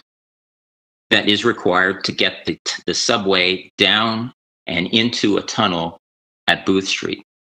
And it's at the north end of their property, and they'd have to rejig their plans a bit, but it would preserve the station design that has been proposed with these, at grade subway and train tracks. So just to be clear, because you've raised this, the station, you're not asking to have the East Harbor Station be undergrounded or to go under the river. You're fine with it crossing above grade at the river, having an at-grade station where all the transit hub meets. But do you have any idea how large this easement would be for Cadillac Fairview lands or the city lands? Well, it's enough for 2 subway lines, and it just I think it's 100 meters or so. I'm not sure. We don't have definitive drawings of the property lines. But I mean, this is when the province went in and negotiated residential zoning worth $3 or $4 billion. It just, missed the opportunity, one presumes, to get this easement at the same time. And that's a big disappointment. Okay, thank you very much. Thank you. Thanks, Councillor Fletcher, and thank you very much again, Mr. Hatton. Are there any other questions of the deputant? Okay, well, that then does indeed complete the deputations on this matter, and that would move us along to questions of staff. I see Councillor and TTC Chair Jay Robinson has joined us. I don't know if it's to speak or ask questions, but welcome. It's nice to have you here. First time you've been here in a long time, so we welcome you. So are there questions of staff from, first of all, our visiting members of council? Councillor Robinson, please go ahead. Thank you very much, Mayor Tory. I have a couple questions to staff regarding the MSF proposed for Thorncliffe Park. So a bit confused because the letter is very, I would say, has a hard edge to it in that they're indicating it is going to land in Thorncliffe Park. But on June 30th, we had a public meeting, virtual public meeting, of course, and there was some discussion at that meeting about issues across the city, but there was a focus on Thorncliffe Park and the MSF. And at that meeting, it was indicated by Metrolinx staff that they would be looking at alternate options or different configurations. So there's a bit of confusion given that this letter was submitted in advance to make to executive agenda. There was actually from Metrolinx and stating Nazara question from Thorncliffe. She asked the question. The question was responded by Malcolm from Metrolinx, indicating that they were looking at alternate locations, alternate options, and different configurations. So can you shed any light? I know you're not Metrolinx, but could you shed any light on that? Through you, Mr. Mayor.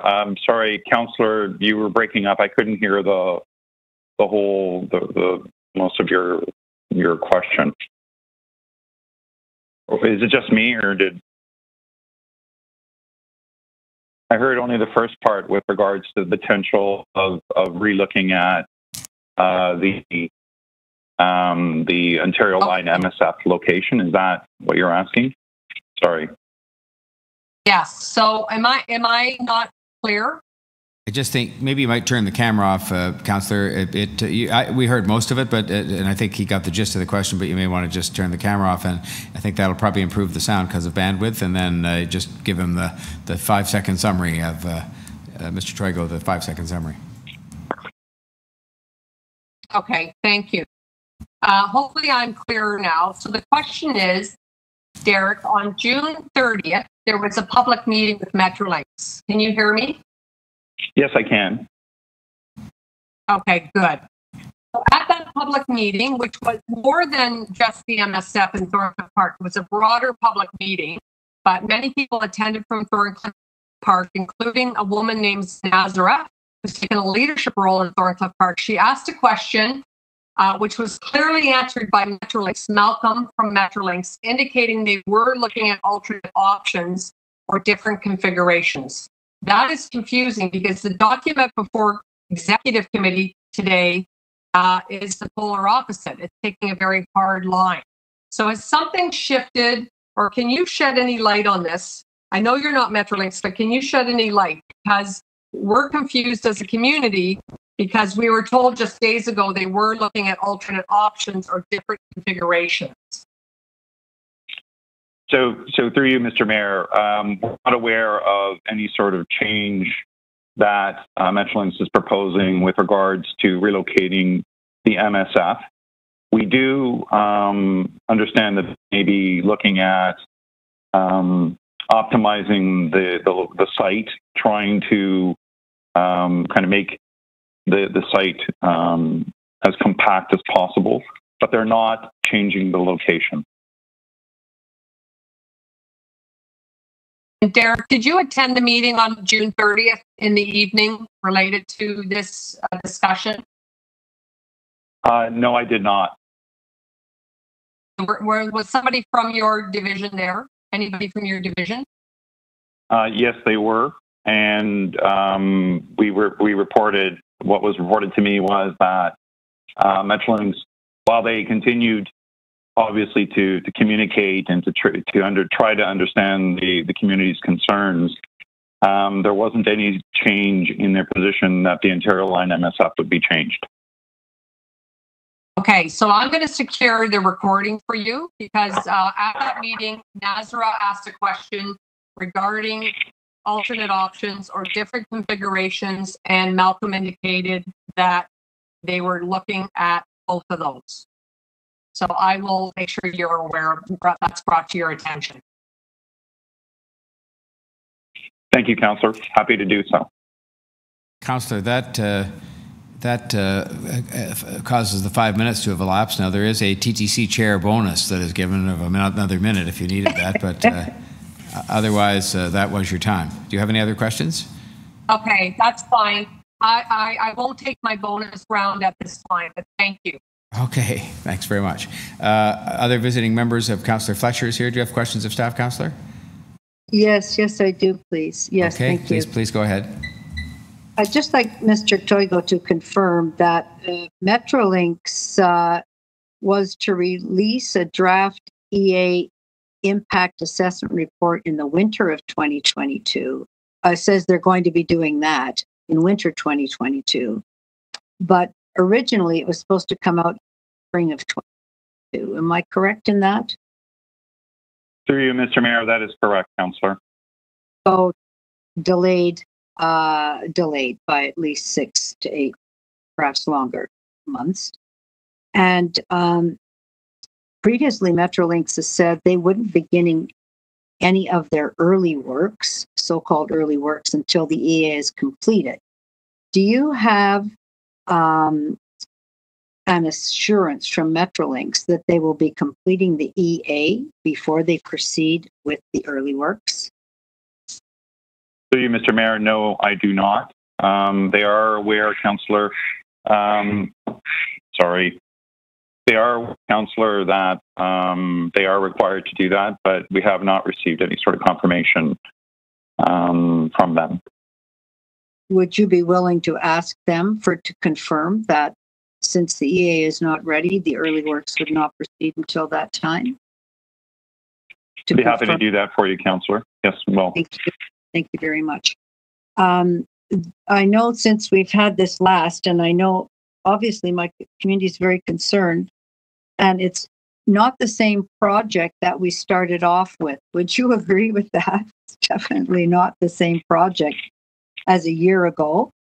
It's confirmed since we started, the tracks have been now moved to one side of the right-of-way, not on both sides of the GO train tracks. That we now understand the whole track bed will have to be raised by 1.6 meters or 5 to 8 feet, basically. And confirm that the bridges will all have to be replaced. Those are three brand new things since the EA began. Through you, Mr. Mayor, that is correct, Councillor. How are they dealing with those in the EA? Do you have any idea? Maybe you don't. No, sorry, Councillor, I don't. Okay. Now, of those bridges, I know the Queen Street Bridge is the city's bridge, and I believe the Logan Street Bridge is the city's bridge. Is that correct? Through you, Mr. Mayor, I believe that the only bridge that is the city's bridge is the Queen Street Bridge. I think the Logan Bridge does belong to Metrolinx. Well, I just looked at their property map, and they don't seem to show it on there, so it might be there. So yeah, there is of the 5 bridges been identified. 4 of them belong to Metrolinx. One of them does belong to the city. Oh, so I always thought it was the Queen Street. The Bridge. Queen Street Bridge, and we'll confirm that. And that what's required for originally they were just going to put wings on the side of the bridge, correct? That's correct. And now they will have to take the bridge and rebuild the whole bridge. So that's a conversation with the city. Do they have the ability to simply take our bridge and do whatever they'd like with it? Through you, Mr. Mayor, no. They would have to consult with city staff, including our transportation services group, on the replacement of bridges that would belong to the city. There was a motion made a long time ago about the bridges and the impact of construction on the rest of the area, including transit and traffic, with the bridge situation. I think that needs to be revisited, and that's our job to determine the impact. Have you had a look at that again or not yet? Through you, Mr. Mayor, no, we have not. We know our colleagues in transportation services are involved in doing the or preparing or doing the report. But in light of this, we will have a discussion with them about that. And then recently I asked for a map that had the property, Metrolinx's property, and where it might impact our property, the city's property. And they've said they're having great conversations with the Parks Department. That's what they say publicly. But where their property line is doesn't completely give the full picture of the impact if indeed it does go above ground because of the number of trees that are along the property line. Or are they able to build that and put a wall up without any impact of any kind? Through you, Mr. Mayor, Councillor, as you would be aware, any work that occurs in the area of Metrolinx's right-of-way will impact any trees that are within their property line. So they will be impacting those trees in order to construct the retaining wall in the south. So I'll come back to that and ask you to give us a list of which trees. But I'm just going to now go to the hybrid because it appears that they're not really taking that very seriously, and they're not doing the finances on it, and they're not doing any of the work. At least that's what they've told you in the response. Am I correct? That is correct, Councillor. And is there any work Final question. Sorry. Are we forbidden from doing any work ourselves on any transit project, or is it just the TTC forbidden from doing that? No, through you, Mr. Mayor, no, we are prohibited as part of Bill 107, and more specifically the Metrolinx Act. We are prohibited from doing anything that's related to transit near any of their transit projects or that may impact their transit projects. And the Ontario line is one of their projects as part of the subway program. Thank you for that. Thank you, Mr. Torgo, and thank you, Councillor Fletcher. Thank you. Thank you. I'll just ask if there are any other questions of staff by members of the committee. All right, seeing none, we can then go to speakers. Do either of our councillors visiting with us want to speak? Councillor Robinson does want to speak. And okay, please go ahead. Over to you. Thank you very much. I'm hoping you can hear me better now. Hopefully. Sounds good. So, okay, thank you for that reassurance. So I just want to share with the Executive Committee and the Mayor that the position in Thorncliffe Park has not changed. Residents in Thorncliffe Park want the train yard moved. And we were assured at the June 30th meeting, public consultation meeting, of which there's been only a limited amount for the broader public. There has been some roundtables happening, but we were assured at that meeting, as a result of a question placed by Nazara, who has really become a community leader in Thorncliffe Park, that they would be looking at alternate options or different configurations. So that was music to our ears. So a bit confused to see this document in front of us today. But I do want to share with you that the petition I shared at City Council last month has grown in leaps and bounds to now 10,112 signatures as of this afternoon. That's quite a substantial petition, I think you'll agree. So Amir Sakara is a representative from the Thorncliffe Park Youth Organization. Again, he has taken a very big leadership role in this challenge that we have before us in Thorncliffe Park. And he has sent to Executive Committee a very well-written letter. I hope the members of Executive will take the time to read his letter, because it perfectly articulates the position of Thorncliffe Park and how people in Thorncliffe Park are feeling in that community. So please read it. It's beautifully written, well articulated, and it's a great read. So take that time, because he would have liked to have been here today, but he was unable. So I just wanted to share that with you, as well as to say that I'm going to quote Steve Monroe. And the reason I'm quoting Steve Monroe in a recent blog post is because he's articulated this statement perfectly. I couldn't even begin to do it as well. And what he said recently after the June 30th meeting that we had just days ago, that one might suggest that they had a change of heart, meaning Metrolinx, about the hard line position on the MSF site selection between the June 14th letter and the June 30th community meeting. So Steve, all the people, and there was hundreds of people who attended that meeting, we all walked away from that meeting, which was held before well, not a long weekend, but a holiday, a day off for many. We all walked away feeling that there was a commitment made to look at alternate options and different configurations.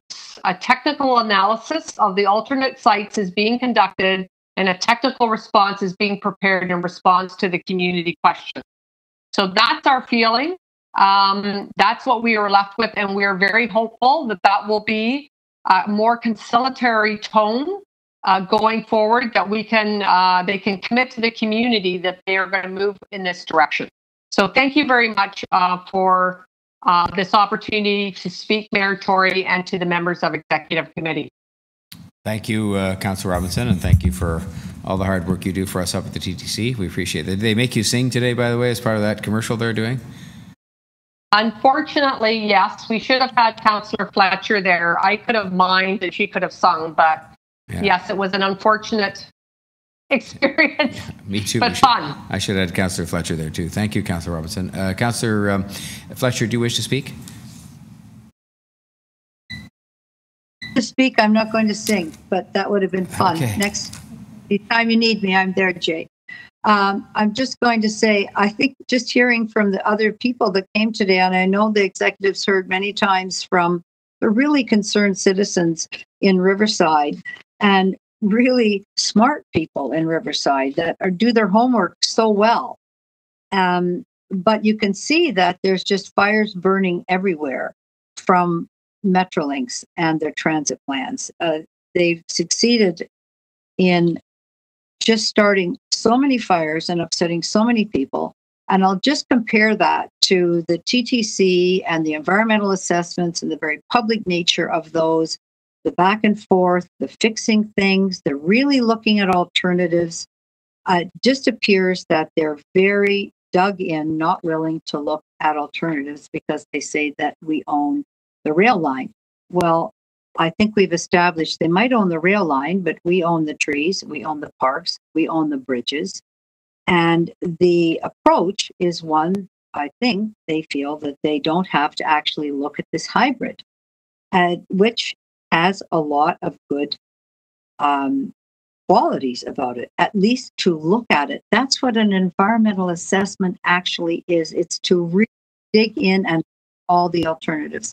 And that's why I'm so concerned that the federal government just ignored the request to have a federal impact assessment because they're putting in so much money.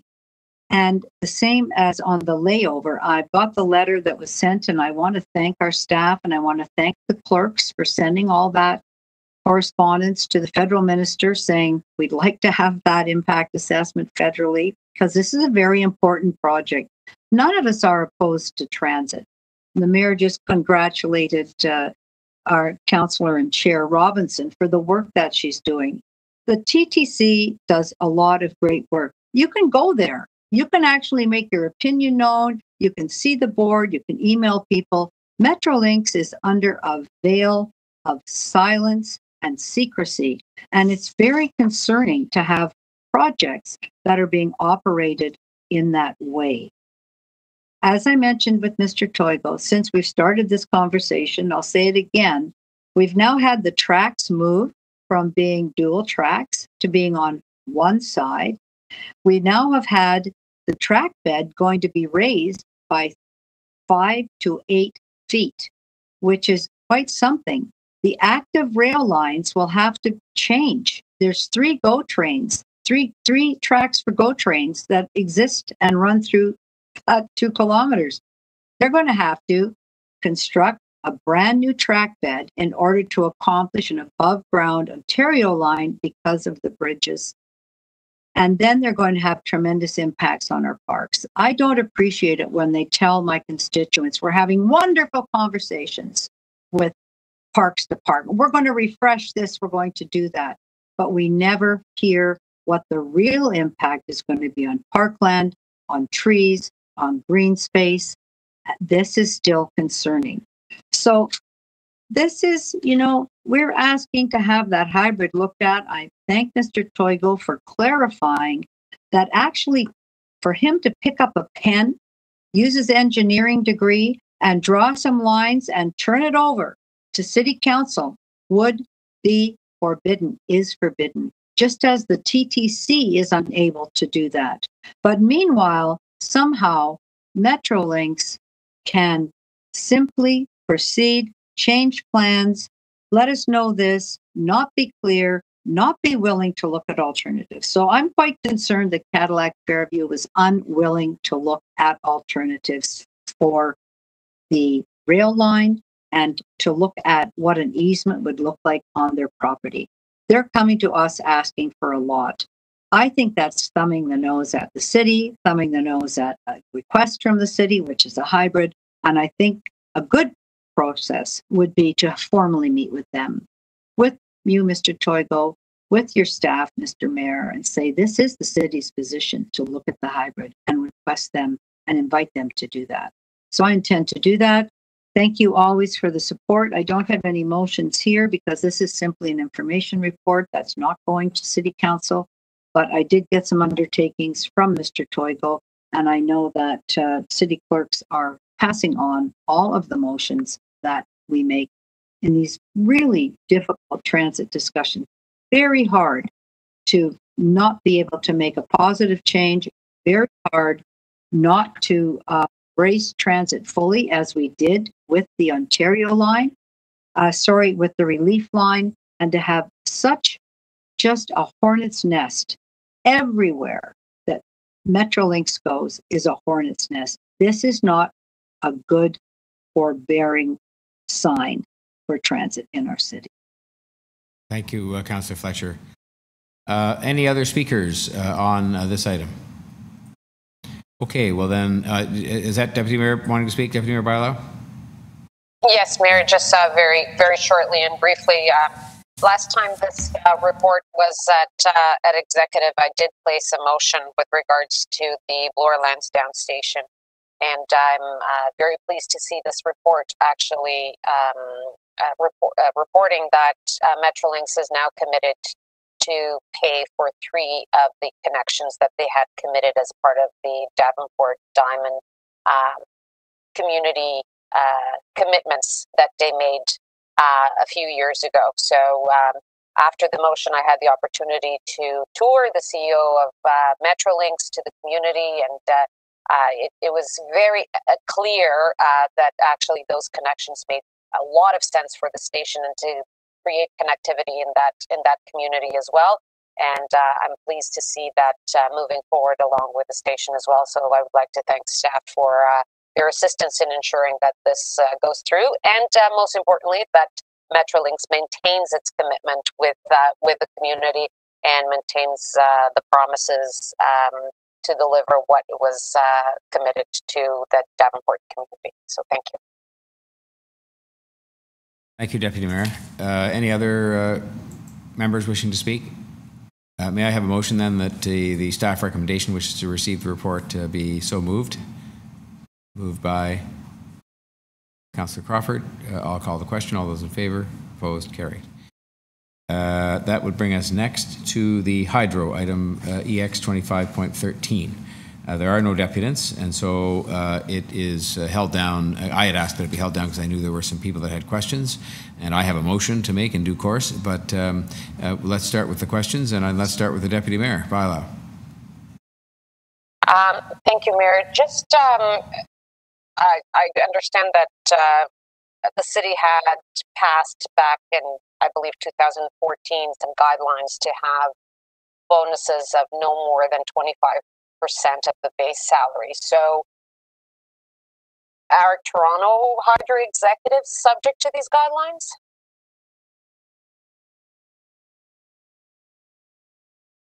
Who do we have? Is that somebody from the city staff that's going to answer that question? And then we have hydro people, by the way, available as well. The chair, I believe, and one of the board of directors members. Okay, so go ahead. Hi, Deputy Mayor. Through the chair, it's Sandra Rodriguez from the City Manager's Office. So the guidelines that were approved in 2014, so we requested agencies and corporations to develop their executive compensation policy, taking into consideration the guidelines that were approved. But ultimately, it's up to the corporations or the agencies if it's a board decision, and they have purview over adopting their executive compensation policies. Okay, so the request was made of Toronto Hydro to obey to that guideline, correct? Yes, the request was communicated to all of our agencies and corporations. So can somebody from Toronto Hydro respond to how their executive compensation and bonuses are set up? Mr. Mayor, it's Dave Baden here. I don't know if anyone can see me amidst all these screens, but I'm chair of the board. And I'm joined, I think, somewhere here by Michael Nobrega. Michael is the chair of our audit committee. Last year, he became interim chair of our HR and environment committee when Brian Chu's term came to an end. He maxed out in terms of his terms, so he left the board. And Michael took on the interim chair for last year. And then Michael Eubanks, who recently was appointed by council, took over starting this year. So the three of us are here, and I believe Amanda Klein is here as well, somewhere on the screens. On this particular issue, we're the successive boards, and I guess the whole thing of pay for performance, I understand. Well, before I became a member of the board, was established that it was in the best interest of the company to have a pay performance arrangement to incentivize the company and its employees to achieve what we think is excellent to outstanding results in terms of the financial performance of the company, service to our customers.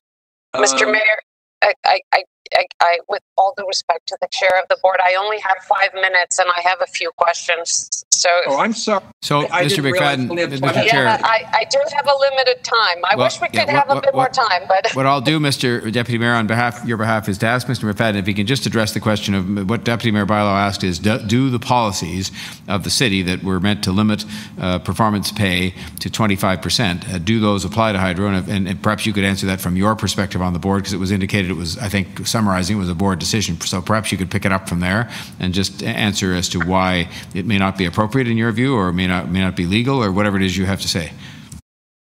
Well, I think essentially what, as was suggested, there was a discretion left to the board on whether it was the best interest of the company or not. We felt it clearly was not in the best interest of the company, the ratepayers, and the people of Toronto to limit performance and to discourage a high level of performance. Okay, and I'll give you a little extra time because of the changeover of speakers and so on. Deputy Mayor, you go ahead. Follow-up question. So Toronto Hydro decided not to follow the guidelines from the city, and so there's no cap at all in your bonuses? There were a number of items in the guideline, as I understand them.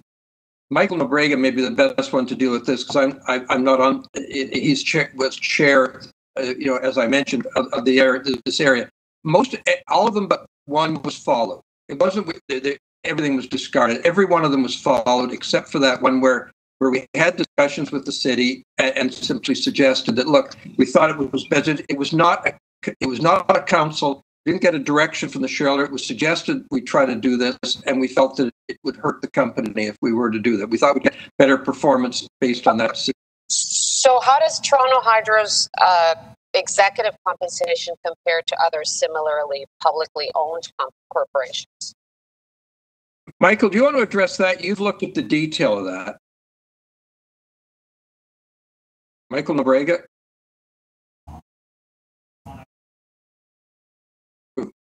He's online, I'm told, but not having his mic turned on?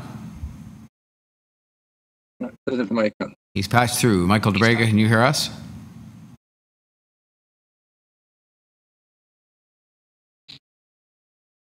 Well, in the interest of time, maybe I could deal with that, if I could, Mr. Mayor. Go ahead. Can't join us. Go ahead. I'm not. Look, this isn't my particular area that I certainly know what we've done. Essentially, what we do is we have a professional firm come in, compensation advisors, a national firm, to look at comparables in they're publicly owned utilities. That's how we do it. And essentially, as I understand the details of it, we're not in any way trying to be at the top or the bottom. I mean, basically, what the standard we set is we want to be roughly in the middle. So we're not looking to be in the top 25 percentile nor the bottom. We're roughly in the middle. That's been the goal, and so we periodically do a detailed review just to be sure that we have a comparable compensation to other companies in our field, but we're not trying to be the leader, and we're definitely not the leader. Okay. And so if Toronto Hydro was able to cap executive compensation and bonuses of the current executives, would you foresee any issues by doing that? Well, it's well-established law that if you change somebody's terms of employment, particularly if you decrease their compensation, but just generally make a major change, that can be deemed to be constructive dismissal and can lead to significant damages. You ought to check with the city solicitor on that, but it's well-established law. This is not something I've just thought of today. It's well-established law that if you do that, you expose yourself to a considerable amount of financial damage for the company and claims for wrongful dismissal. So that's well-established law, and I think the city solicitor, other lawyers could probably confirm it. I don't want to be giving you legal advice, but I think you'd find that that is the case. Okay, thank you. All right. Others that wish to pick up on any of these questions of the hydro representatives or the city's representatives here on the hydro matter? Is that your hand waving, James, because you want on, or are you just fixing your computer? Okay. Well, if there's no one else, I would just like to ask a couple of questions. I'll put the clock on. And this can go to, I presume, maybe to the hydro group. How many of the employees that would be affected by these bonus schemes have employment contracts? Because I think it's just an extension to what you were just saying, because it goes beyond the sort of common laws that would say if you alter someone's terms of employment, you could be subject to constructive dismissal. How many of these people would have employment contracts that would provide for performance pay of a certain magnitude? My understanding, look, I haven't, Mr. Mayor, I don't review all those, but the majority of them not. But the majority would have certainly written contracts. One or two long-standing may not. And of course, when you, as you well know, for your legal career, written contracts are one thing. You can also have a contract that entitles you to employee benefits, even if you never get a written contract per se. But the majority have some form of a contract. I haven't looked into it, and we'd certainly get you that information. Just a question that sort of follows along what Deputy Mayor Bylaw was asking you. Did the board, and we have members of the board, including right on this committee, but did the board actually give due consideration to the city's request, in particular with regard to the 25% cap on performance pay, and determine it? I heard you say yes, but I just want to make sure you actually gave due consideration to that, explored what the implications of that would be, and decided that you believed it was in the best interest of the company and the performance of the executives and so on not to follow that. Is that correct? That's correct, Mr. Mayor. I mean, look, we didn't make this decision lightly. I can tell you that. I mean, we thought about it. We looked at the comparables. We looked at what is now out in the market. We looked at what the company needed, the challenges it was facing, and we felt that the compensation arrangement that existed was best in this to the company. And that was a decision successive boards have made, actually. So, and I think, look, you can do almost anything, but the trouble with it is we felt this doesn't the company. Changing it now could lead to some significant expense. This requires a bit of speculation, but you're also a lawyer, and if somebody else wants to answer from Hydro, that's fine. Is it possible that if you did this for a group of executives, in other words, say all the senior executives who have performance pay and adhered to the city policy, that it could be the case, and did you explore whether it could be the case that in fact the damages you might have to pay if those people took action for constructive dismissal might exceed the amount of the bonus that's paid above 25%? Did anybody explore that math? Not to mention the fact you'd lose the executives, but did anybody explore that? We looked at gross numbers, and it way exceeded it. It could have been quite costly. We looked at gross numbers. It could be in the millions of dollars. The fact is, but we haven't quantified it. But just anecdotally and in discussions, we think it would be in the millions. Okay. Before it got over with. I have just one more question in the time available to me. There's also the matter that's been raised with respect to a retirement payment to the CEO. And I just wanted to confirm that retirement arrangement, and this, I think it preceded your time as well, but it preceded, I believe, my time as mayor and preceded your time as chair.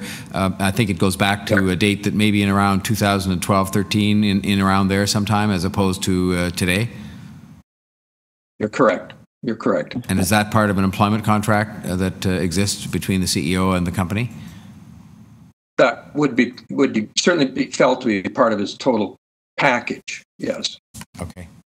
Those are my questions. Well, I have one more, just because I do have one more minute. If we, in an effort to be consistent, because I think the real issue here that's been written up in the media and raised by some people that talk to the media, which is fine, is about consistency.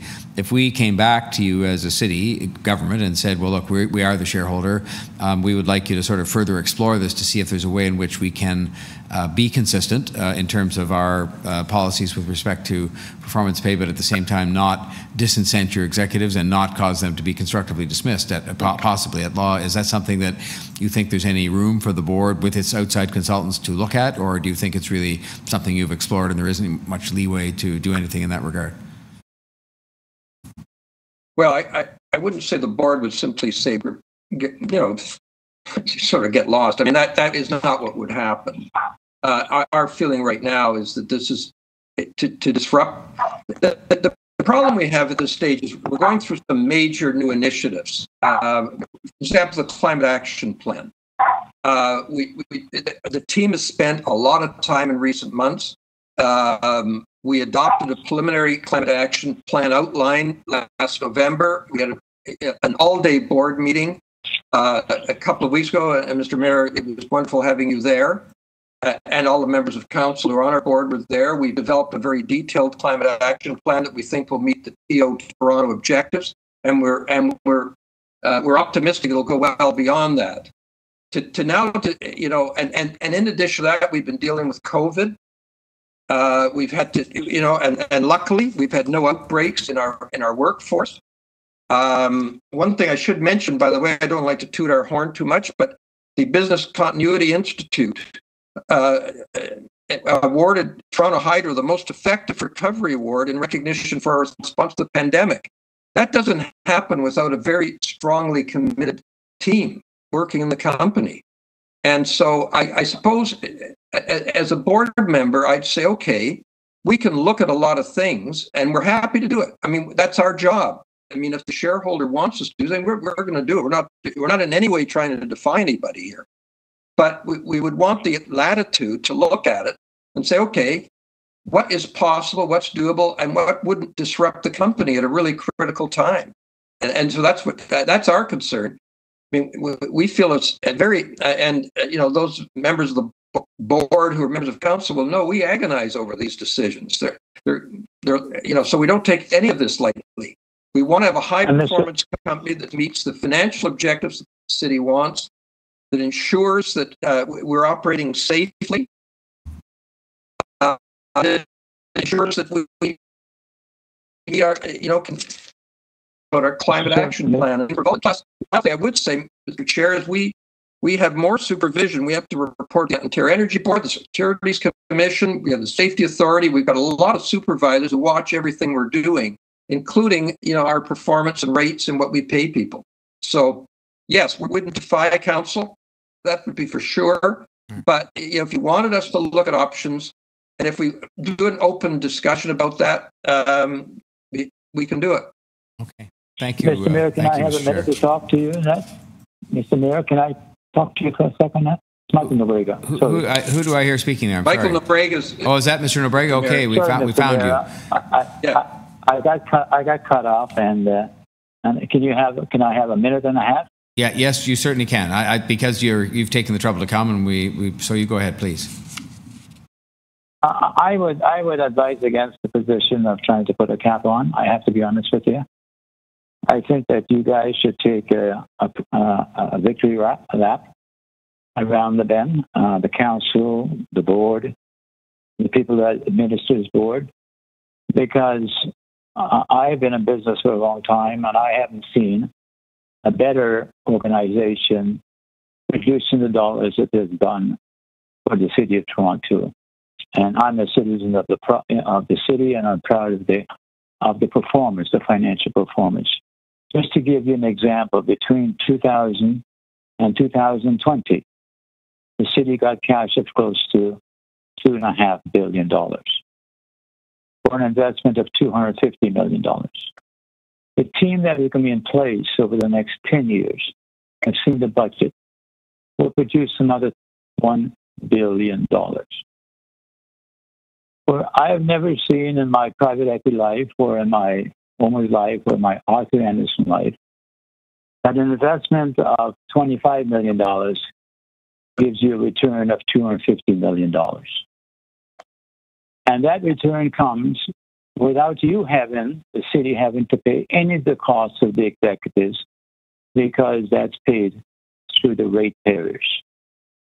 As I said, I've never seen, and the other thing I've never seen, to get that astronomical return on any investment would require some sale of the business, which you have not done. So I compliment you people. And there's a positive aspect here, that you have done a tremendous job, either through the previous mayors, previous council, previous boards, previous OCE, previous Ontario Energy Board.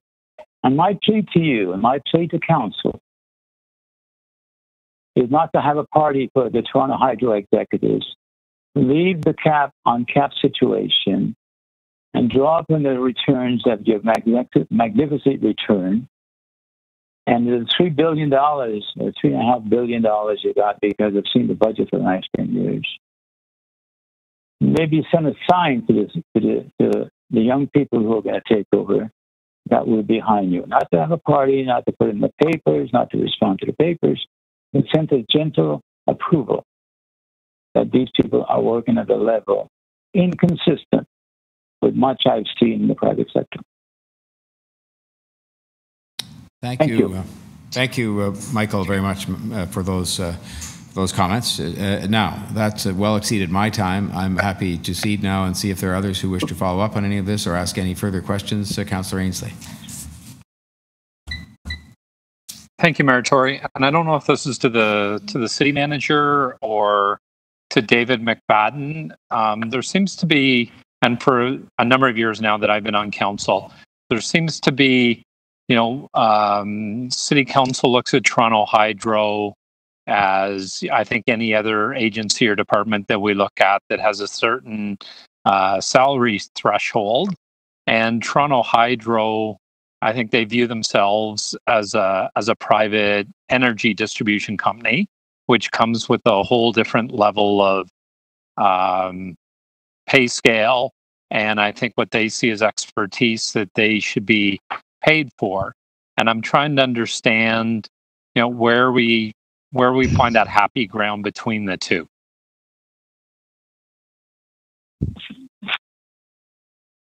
I don't know who that's directed to exactly. Paul, who do you want us to? David, do you want to have a shot at it? Well, I think I can take David's position. That's David for a second. Right now, on all of the major utilities across Canada, and the board does look at it, Electra, EPCOR, NMAC, the Sketch. Right now, the compensation of the executive, even with their variable compensation, is below the median. So, to give you an idea, you look to those to guide yourselves against type of organizations, and I can tell you, I looked at some of these organizations. They haven't produced the rate of return that I've just mentioned to you there. Hopefully, David, over to you for that. Yeah, I mean, the comparables, as you know, Paul, that we look at are publicly owned utilities. We don't go after NextEra in the United States or NMAX and people like that are privately owned. Our comparable is the publicly owned sector. We've had this conversation before, David. I'm just trying to reconcile. If you look at the salaries at City Hall that councillors are used to seeing our executives paid, from the city manager to the mayor to the head of TTC, the head of Toronto Community Housing, the CEO of Toronto Hydro makes almost triple that. And I think there needs to be an understanding, and I don't know how we get there, explaining to councillors what Toronto Hydro does and what the comparables are, and the dividends that we bring back to the city. Yeah. Look, I mean, I don't know how many of the city entities are paying dividends right now. I mean, I know some do and some don't. I mean, we managed to get through the pandemic, and we're still able to pay a dividends to the city, and we look toward the future. as Michael Nobrega's already commented on, to pay the city probably over the next decade upwards of $1 billion in dividends. Now that's a good performance. And I should point out one thing, by the way, we are the if you look at the credit rating, one thing you got to remember is we have about $2.5 billion of debt. If we lose our credit rating, or if we get David. Yeah. I'm not questioning the work that's being done at Toronto Hydro. I think it's getting an understanding for councillors. Okay. If we're going to treat Toronto Hydro like a public company and the salaries are comparable to other hydro distribution or manufacturing across the country, great. But I think there's a disconnect for councillors between what we see the CEOs are different organizations paid and what Toronto Hydro is being paid. And I don't know how. I think Toronto Hydro needs to do a better job of explaining that. Okay. Well, I don't see any problem. We're now doing a study right now, as I think you recall, Paul. We're actually undertaking a comparison study now, which should be available in the next month. One of the issues we have is we have an obligation not to disclose certain information that we get about other companies are doing. However, perhaps we could make available on some form of a basis the comparable numbers so that people can see what we're talking about. We're not. This is not a state secret exactly, but on the other hand, there are certain obligations we have in terms of maintaining confidentiality, so that the consultant can actually get the honest figures from everybody. By the way, there was these figures that indicated that Mr. Haynes was better paid than the people at OPG Hydro One. That, in fact, is not true. It turns out that the reporter, while it was very diligent, omitted the bonuses they got. So actually, that particular figure is not accurate. Okay, that's thank you. Thank you, Mayor Tory. Thank you, Councillor. Are there other councillors wishing to ask questions? Okay, then I think we can move to speakers. Are there people wishing to speak to this? I have a motion. I will speak, but I'm happy to wait until others have had their turn. Anybody else wishing to speak? Okay. Well, my motion, if I could ask the clerk to put it up, directs the city manager in consultation with the solicitor to report to the council meeting coming up in a week on an update regarding previous directions concerning executive compensation and bonusing for Toronto Hydro, but also including recommendations on salary and compensation caps for new executives hired by the corporation and what the latitude is there. And then secondly, what opportunities there might be respecting the provisions of currently existing contracts to bring compensation in line with other city policies. And that's really the question I just asked Mr. McFadden. And then a second paragraph here that recommends that to ensure that those previous directions are implemented to the full extent possible. And I will just say, I'm one of those for two reasons. I guess one, I'm a lawyer, and so I do understand from many past experiences that you can't just unilaterally alter contractual terms, and in fact, even if it's not in a written contract, it can be part of the implied terms of employment that if they're unilaterally altered, you can do it. But those people also then have, as Mr. McFadden said, it's fairly well settled law, they can have a claim for constructive dismissal. And there's two downsides to that, of course. One is the fact that you can end up paying out more in damages and legal costs for that kind of a lawsuit than you would have if you'd paid the bonus, recognizing that has its political controversies associated with it. But two, you run the real risk that you could lose some of these executives. And one thing I will say, and this is again comes from my background where I was quite used to pay for performance, and sometimes in numbers that were reasonably high, that this company has performed well for the City of Toronto. we count on, and some of the very same councillors who would have the biggest number of questions about this would be the ones who would count most on receiving the dividend in order to finance much needed civic undertakings.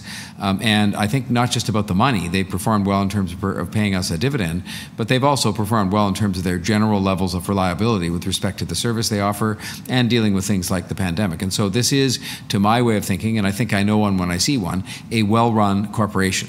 And it is not a corporation like all the others. It is different. I would say it is more like the TTC in terms of the scope and scale and magnitude of what goes on and the service requirements spread out right across the city.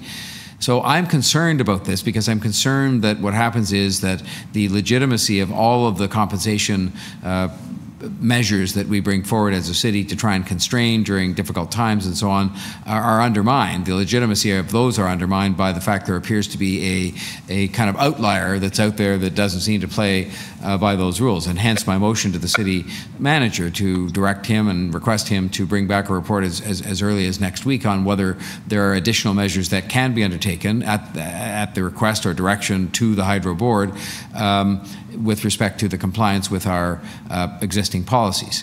But I'm also mindful of the fact that we need to continue to invest in the best executives we can possibly find for an organization that goes to the market all the time and needs to be well run for that reason, as well as providing reliable, safe service. And I will say, I mean, I don't apologize for this. I'm leaning on them right now as the mayor to make sure they're significant partners in our climate change initiatives, as they should be and as they will be. And that too puts them to the test in terms of what they can do, both financially and otherwise. And again, some of those who would ask the most questions about their finances and their pay and their dividend payments to us would be the same ones who would want to see us, as well Hydro should, being a leader in that area. But it doesn't come free, and it doesn't come without very experienced, capable executives. So I'm concerned about the public inconsistency that appears to be demonstrated by what's going on here, but at the same time I'm understanding of the fact that it's a complicated set of circumstances, and I hope that this motion I put forward to the city manager will give us some guidance with respect to things we might be able to do and that the board might be able to do, certainly for future executives, but also for the current executives in terms of demonstrating the maximum compliance possible with city policies that are put there for a reason. So those are my comments, and I'll just see if anybody else has any. All right. Well then, we have this motion in front of us here, and I'm happy to call the question on it. All those in favor? Opposed? Carried. And I don't think there's a need for us to deal with the item. Well, I guess we could receive. We're just receiving the annual report, I believe, or adopt. So we will then adopt the item as amended, which otherwise just had us receiving the report plus this motion. So I'll ask to call the question on receiving the report, adopting the item as amended. All those in favor? Opposed? Carried. The clerk wants to have a word. Do you want to do this?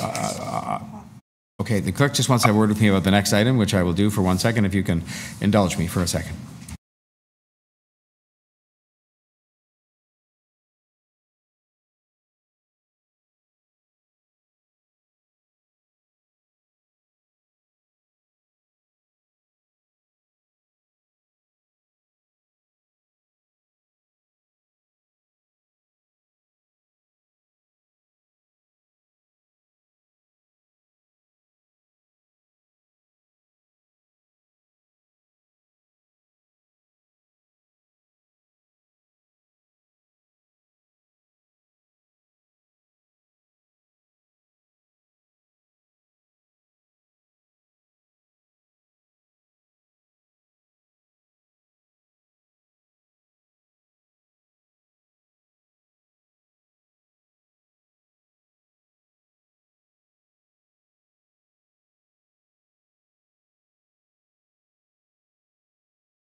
So, ladies and gentlemen of the committee and those waiting to speak, what the clerk has informed me is that the last two meetings of the Aboriginal Affairs Advisory Committee, which is doing some very important work, I should say, by the way, and of course, especially at this time, but it was always doing very important work. Certainly I relied on a lot of what they had to say for things that we need to pay attention to as a city government. The last two meetings they've had have not been able to be constituted properly because of a failure to achieve quorum. Rather than, we are not in a position here to just appoint people to that committee. And so what, in fact, is proposed that we do, and we'll hear from Mr. Miguel Avila, who's the speaker that's registered here, is I'm going to put a motion on the floor to have ask the committee to refer this item back to the Director of the Indigenous Affairs Office. The Indigenous Affairs Advisory Committee is going to attempt to have a meeting at which they will make their very best effort to achieve quorum, because it can be done. There are sufficient numbers of members if they come to the meeting that can achieve quorum, at which point they're in a position to advise us with respect to further appointments we might make at that time to allow for a greater, what's the word I'm looking for, cushion or whatever, to make sure they're not, they're not too thin on membership. So it's really a process issue that doesn't allow us just to appoint people today randomly, but rather I'm going to put a motion after we hear from Mr. Avila on the table to ask that the item go back to the Director of the Indigenous Affairs Office, and that she's going to work with the committee to have a meeting at which they will have quorum, at which they will give us advice, because as you know, they're in effect, I don't want to call it a subcommittee, but they report through here, and they will report through here with some recommendations on supplementing their membership. Is that fairly clear what I've just tried to explain? And I'll just look at the clerk and make sure I've explained it properly. I believe so. Yeah, she says I have. It's a miracle. So with that having been said, I just want to make sure Mr. Avila also heard that explanation, which I hope he did. He is registered to speak. She's not connected yet. And Tiffany Malley is also registered to speak on this. They both registered before the 10 o'clock deadline today. So on that note, if Mr. Avila, is Miguel Avila, Miguel, then you're welcome to the Executive Committee. You know the rules. You have up to 5 minutes, and there may be some questions for us. So please go ahead. Okay. So my message today will be a bit different, since listening to your recommendations about the appointment of members to the Aboriginal Affairs. Listen, Mr. Mayor, this is a very complex issue. We have been looking to have more members from the community, specifically members of the grassroots communities, to be part of this committee in view of many changes that has happened in this country with regards to children found from coast to coast, 215, 175, 512 children. And we're not doing a due service to these children, Mr. Mayor. We need to have more representation at the AAC, and also at different levels of the city boards and commissions, like the Police Services Board. We don't have an Aboriginal Indigenous member representing the Indigenous peoples, because that will make a lot of change, my friend. So, Mr. Mayor, I know that you can't recommend to appoint anybody here, but I want to say that, my friends, this brave woman who have been working for the community at the grassroots level should be considered. My friend Catherine, my friend Patty, and Tiffany. All of them have been working hard behind the scenes to improve the lives of Indigenous people in this community. Deputy Mayor Ana Bailao came to visit us at Duffer and Grove Park on June the 19th. And she heard from us what Indigenous people want to see happening at City Hall. One of the top comments that she heard from us was that we need social housing allocation 10% in future developments in the city of Toronto. I have participated since the year 2010 at different mayors and different councilors sitting at the committee, and I have applied, my friend, 4 times on 11 years serving the city to have a seat at this board. But every time my application gets received, I don't hear back from the city appointments. So in reading the recommendations of the Aboriginal Affairs Office, it's disgusting that they want to reduce the participation of the public and see that perhaps a new term of council will make the requirement changes to allocate people from the community, the voices of the public. This issue hopefully will come back to the Aboriginal Affairs, and by God, I do hope this time they have a quorum, because one of the major problems that Aboriginal Affairs Committee suffers from is the lack of quorum. And I cannot understand that from happening. But anyway, that's the way it is. But if we can have alternate members like Tiffany, Patty, or Catherine, they can participate in these meetings and be the voice of the public, the voice of the Indigenous people. Mr. Mayor, I saw you at the July the 1st walk at City Hall, organized by the Toronto Council of Fire. There is something that's very distressing that I need to explain to you. I know that you traveled to Northern Ontario in 2016, visiting several villages in Northern Ontario. And I know that you went to learn about the life of the Indigenous people. And I know that many people have been abused by authorities when it comes to sacred fires. Many times we have set up sacred fires to honor children.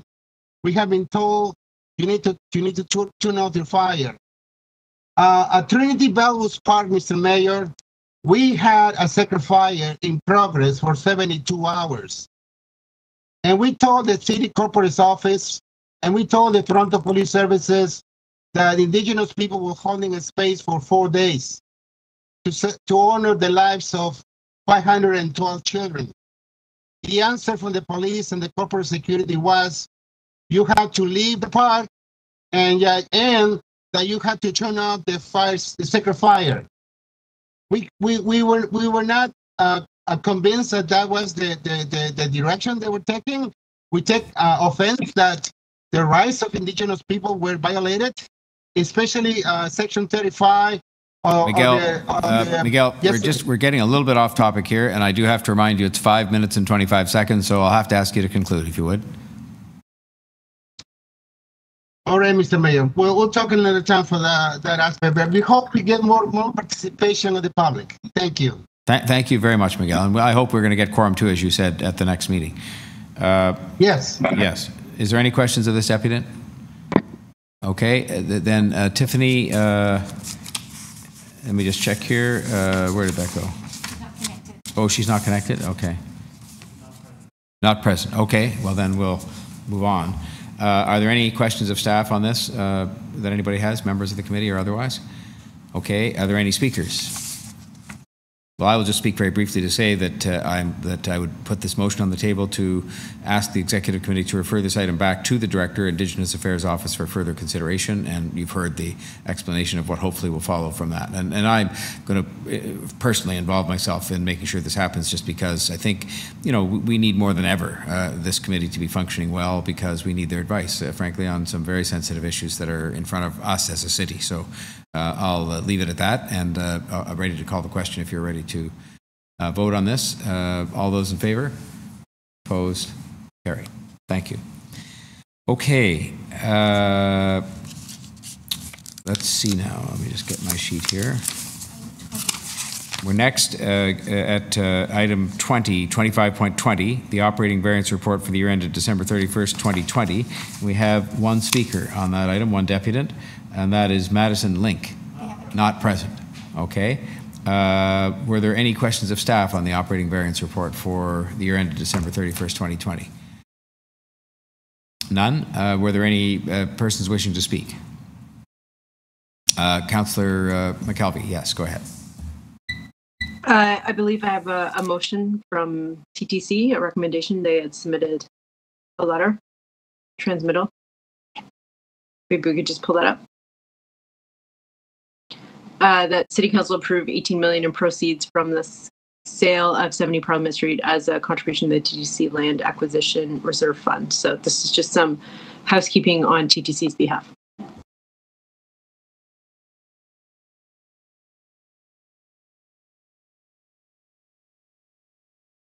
Sorry about that. Are there any questions of the mover, or otherwise any questions or those wishing to speak on this matter, the motion, or on the item? Councillor Ainsley. Councillor McKelvey, the land at 70 Parliament Street, is it owned by the TTC? I received this transmittal that's on here. I don't know if we can go to questions if we have one of TTC staff here and go back to questions on that. Happy to revert back to questions. I'm just asking, Mayor. Is there a staff member who can answer that question as to whether this particular land, 70 Parliament, was owned by the TTC or who it was owned by?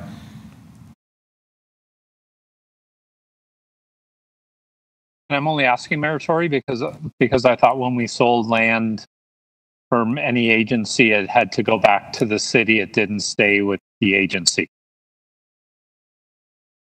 Yeah, I think as often as not, that is what happens in terms of it going through Create or through Build Toronto or through one of those groups, and ultimately can come back to the city or be otherwise redeployed. I don't hear anybody rushing forward to answer that question. Sorry. Mayor Tory, it's Josie. Yes, Josie. Through you, I just asked a question of Councillor Ainsley to staff on the real estate side, so I don't have the answer right now, but I will look at that. I just don't have the answer right now. Would you like to hold on this report for Councillor Ainsley, or because we'll have the answer probably not in time for today's meeting because we're on the last item coming up, but we do have a couple of speakers, so maybe that answer will come. Why don't we just hold it down? We'll move to the item 2526 and hear the speakers on that, and maybe by the time we get back to this, you'll have your answer and we can then deal with this matter. Okay? Is that okay with you, Councillor Ainsley? Okay. All right. So we'll just hold this down, and we'll move then to item 2526, which is 2021 updated assessment of revenue options, and there are 3 speakers registered to be heard on this one. Kevin Krieger, I'll just check all 3. Kevin Krieger, Jason Mercer, they're all from the Toronto Real Estate Board, and Vaughn Palmer, are all 3 hooked up? Okay, well then let's and I'll respectfully request, I mean, while they are entitled to 3 times 5 minutes, I'll respectfully request that they maybe find ways to have an economy of words if it's the same message, but it's up to you, the 3 of you. Kevin Krieger, you're first. 5 minutes maximum for your own remarks, and then there may be some questions. Please go ahead. Thank you and good afternoon. My name is Kevin Krieger, and I'm the president of the Real Estate Board, representing our more than 62,000 members. Housing affordability is the most serious challenge facing Toronto. Full stop. The root cause is that the supply of homes for sale does not meet demand. While Toronto has the great distinction of being one of the best cities in the world in which to live, if government policies are not focused on increasing housing supply, our current affordability crisis will become more dire. For the purposes of today's discussion, the key thing Council should consider is that the municipal land transfer tax has a direct dampening effect on the supply of homes for sale in Toronto. Simply put, when looking at the amount of municipal land transfer tax that would have to be paid when moving, many current homeowners choose to stay put and often renovate instead. This drives up home prices by artificially suppressing the supply of homes for sale, while demand gets higher and higher as our population grows. While the discussion of an increase on the municipal land transfer tax on properties over $2 million may be positioned as a tax on the uber rich, this is simply not the case. As of June 2021, the average price of a detached home in Toronto this year was more than $1.7 million, marginally below the proposed threshold. The proposed increase would not be targeting just a small number of home buyers. In fact, TREB's sales statistics show that approximately 24%, or nearly 1/4 of all detached homes sold for over $2 million. If you proceed with increasing the municipal land transfer tax on $2 million plus properties, you are discouraging move-up buyers from listing their homes for sale, keeping more modest homes by Toronto standards off the market and not available for buyers, searching in an incredibly supply-starved market. It is also important to consider the characteristics of the Toronto real estate market and home purchaser. For perspective, the uber rich, purchasing homes priced in the top 1% of the Toronto market, paid more than $5.3 million so far this year. If this expands to the top 3%, the price is more than $3.9 million. And if the tax is intended to impact a wider audience, say the top 5%, the price is more than $3.4 million. Torontonians value home ownership, and in recent years, to combat the immense barriers to entry, homebuyers have pooled resources with family and friends. Co-ownership is on the rise. Duplexes previously existing as rental stock now house siblings, friends, or multi-generational families, finding whatever way they can to own property in our city. Often, these are properties that are priced above $2 million, but are not being purchased by wealthy individuals by anyone's definition. We also encourage you to consider the potential impact of a municipal land transfer tax increase on a post-COVID economic recovery. The GTA real estate market has seen significant price growth in the last year, especially within the low-rise segment of the market. Many buyers have opted for lower density options due to pandemic concerns and because of greater location flexibility as a result of work-from-home arrangements. As the post-pandemic recovery moves forward, there's uncertainty with regard to how or if these trends will continue. If work-from-home arrangements become more permanent, as many expect them to, it is possible that there could be some erosion of demand for housing in Toronto and growth instead outside of the City of Toronto. Any municipal land transfer tax increase could exacerbate this, given that Toronto is already at a competitive disadvantage as the only municipality in Ontario where homebuyers must pay 2 land transfer taxes. Finally, it's important to remember that the municipal land transfer tax is already a significant burden to homebuyers and is currently far more burdensome than was originally intended. Introduced when the average property value was just below $400,000, the first-time homebuyer rebate, which covered a home price up to $400,000, ensured that most new buyers entering the market would have virtually no tax to pay. With no increase to this rebate in 13 years, first-time homebuyers now face a massive barrier that Council never intended. We urge you to consider changes to the municipal land transfer tax that would help make housing more affordable, not less. Specifically, adjustments to the first-time buyer rebate and the current rate thresholds to make them progressive, as they were originally intended when the municipal land transfer tax was implemented. Due to the limited time allowed today, I urge you to review TREB's written submission for details on these aspects of the MLTT. Thank you for allowing me to present TREB's views, and my colleagues and I would be happy to answer any questions. Oh, is there only the one of you that's going to speak then? The other two are just here to answer questions and join in and say, so say we all? Yes. Oh, fine. Thank you. Well, I appreciate that. We all appreciate that you'd all be here to do that and that you're all available for questions. And I see Councillor Pasternak does have his hand up for a question, so we'll go to him first. Thank you. Yes, thank you, Mr. Mayor. Just very quickly, and thank you for coming and sharing your views. And of course, I don't support any of those taxes, really. But I must admit, many feel that the real estate agents are part of the problem by provoking bidding wars, provoking panic buying, the various advertising techniques, and of course, their fixed commission rates. What would your response to that be? So first, I would say that there are no fixed commission rates. Commission and fee for service is a negotiable entity. In terms of the role of realtors, we're arbiters of the market. We're there to provide advice and guidance to clients, whether they are buying or selling. My advice to a seller client in terms of strategy for selling their home is targeted at achieving the highest possible price for them, my client. And my goal in representing a buyer, likewise, is to represent their interest in the transaction and provide advice and guidance around comparables and values in the area they're buying. So the conventional wisdom that real estate agents like high prices is incorrect? Well, I think real estate agents, like to provide quality service to their clients. If the goal is purchasing, then obviously on the purchasing side, the highest price certainly is not our target. If we're selling a property for a client, usually the single largest asset they have in their portfolio, certainly the goal is to maximize value. Okay, thank you very much. My pleasure.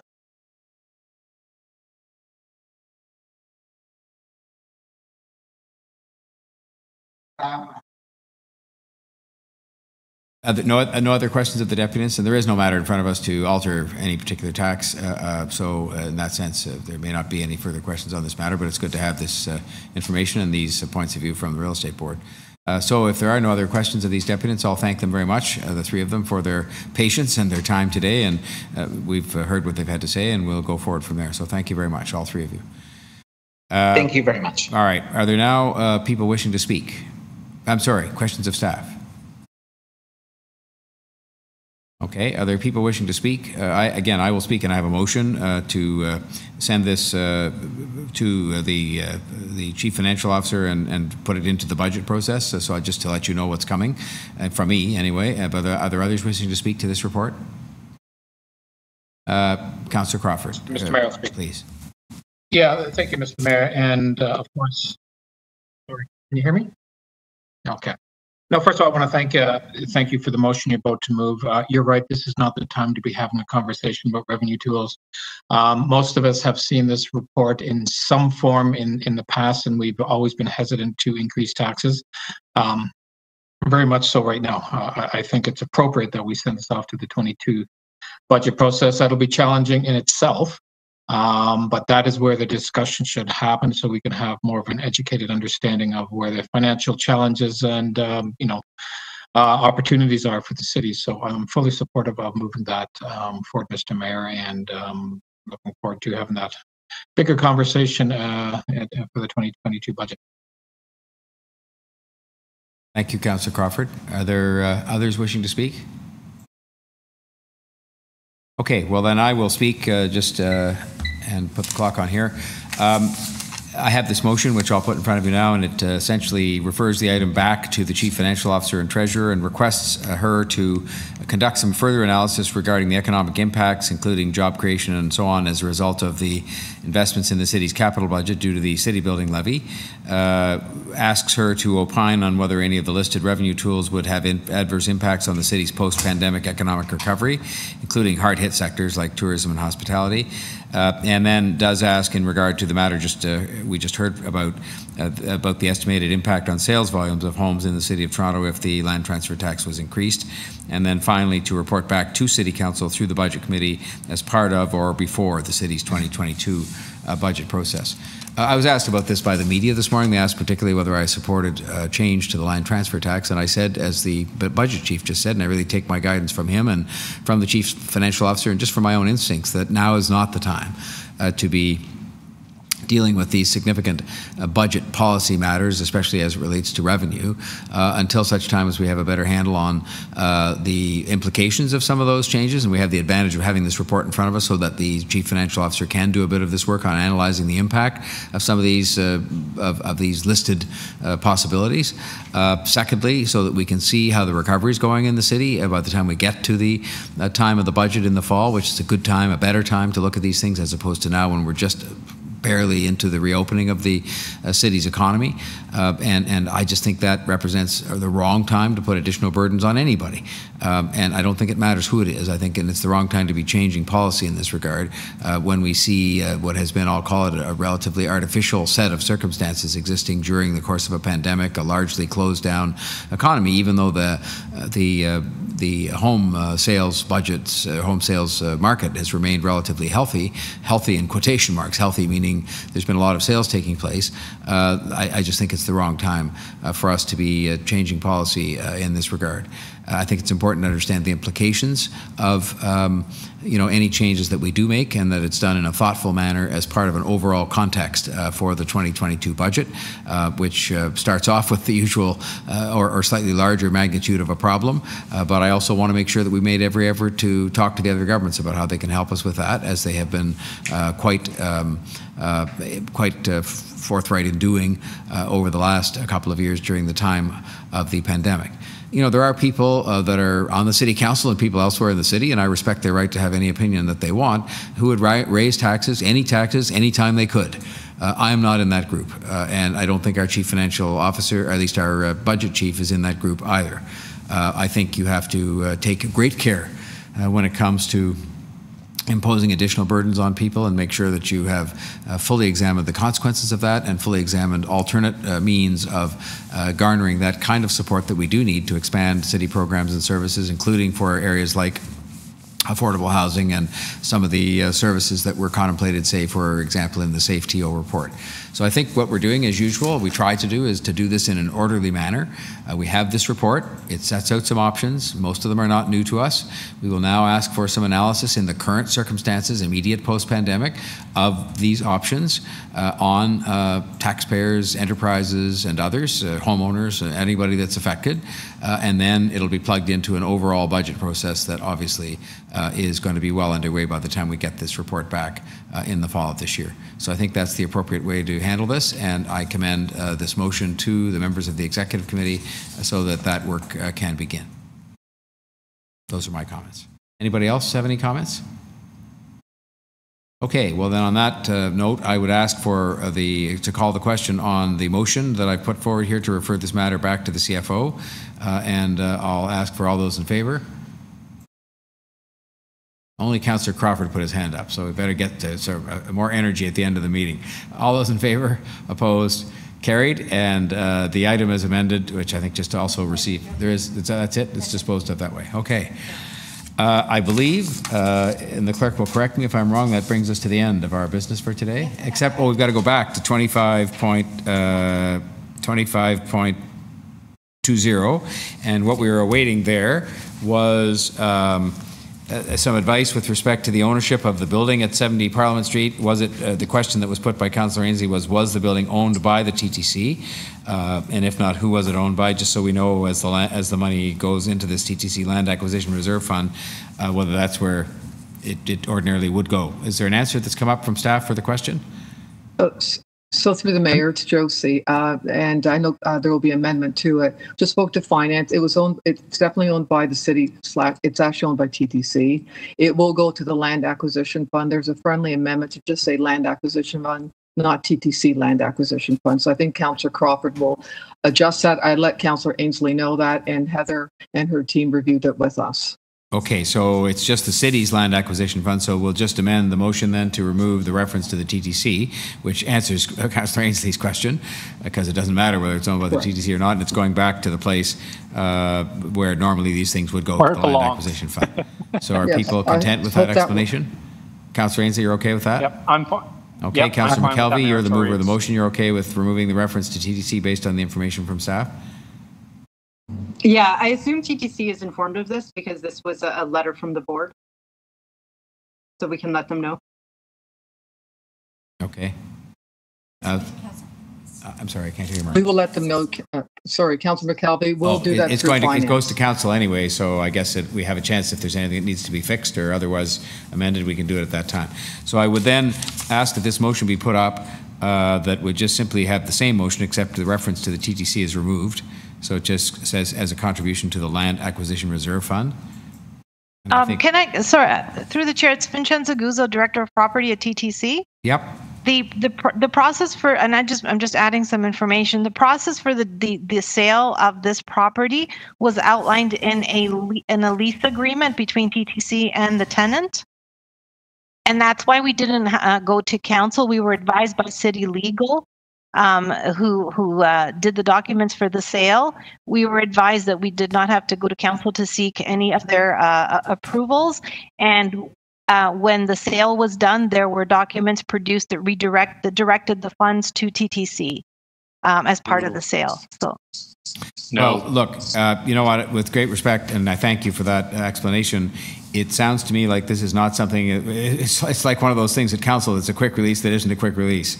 And it sounds to me like we should either, let me just go back, I'm not going to open up my binder. What is the recommendation that is in this report as it exists without Councillor McKelvey's motion? This actually go to the TTC. That the money should go to the TTC, or that the... Okay, here we go. So the current recommendation is that the Toronto Transit Commission Board requests City Council to approve the $18.0 million in proceeds from the sale of 70 Parliament as a contribution to the TTC Land Acquisition Reserve Fund. So that's not that much different than what... and so this really, I think what this was doing was Councillor McKelvey's motion at the request of staff was simply making sure it got to council as something that they could then approve. But now that we're being told by somebody from the TTC or from the legal department, the property department, that that isn't necessary. So it's a bit confusing for us. Sorry, Mayor Tory. Yes, Councillor. Sorry, Mayor Tory. It's Councillor Ainsley. I agree with TTC staff that they don't need to go to council to sell the building. But my understanding is the city policy is that the monies from the sale, because the city ultimately owns the building, they don't need to go to council to approve the sale of the building, but the revenue from the sale has to return to the city, which is the city's land acquisition fund, not the TTC's. Yeah, well, tell you what, I think you're right. And if I look at what the actual original recommendation, it didn't make reference to approving the sale. It simply made reference to approving where the sale proceeds went. And I think this motion just words it slightly more elegantly. And I think we should pass Councillor McKelvey's motion without the reference to the TTC. And then if we need to fix it when we get to council, we can do that. That's what I think we should do. So we have a new motion here now. Yep, I'm fine. We have a new motion here now that just simply says, City Council approved the 18.0 million in proceeds from the sale of 70 Parliament Street as a contribution to the Land Acquisition Reserve Fund, which I think is consistent with what you said, Councillor Ainsley. It's consistent with what the staff seem to want. And if we need to fix it for council, we'll fix it. Yep. Is everybody amenable to that? I'm fine with that. Okay, and that, Councillor McKelvey, you're the mover, so I want to make sure you're happy. I can't see you at the moment, but we'll go back to that. Just hang on one sec. There we are. So, Councillor, I'm happy. okay, with that. and everybody else is okay. So then I'll put this motion to call the question on this motion then as changed to take out the reference to TTC. All those in favor? Opposed? Carried. And that is the item as amended, I think, because that replaces the motion that was in the recommendation. Yes. Correct? Yes. Oh, item as amended because budget committee. Okay. So we don't need to do anything more. This item is amended. Oh, item as amended then. All those in favor? Opposed? Carried. All right. I think that brings us to the end of our agenda. Is there anything else anybody wants to bring to our attention, our collective attention for this afternoon? Otherwise, I will thank the staff very much for their help and all the staff that were on the line and the deputants, and thank the members of the committee very much for their attendance and attention today. And and the meeting is adjourned. Thank you. Thanks, everybody. Stay safe and well. Thank you.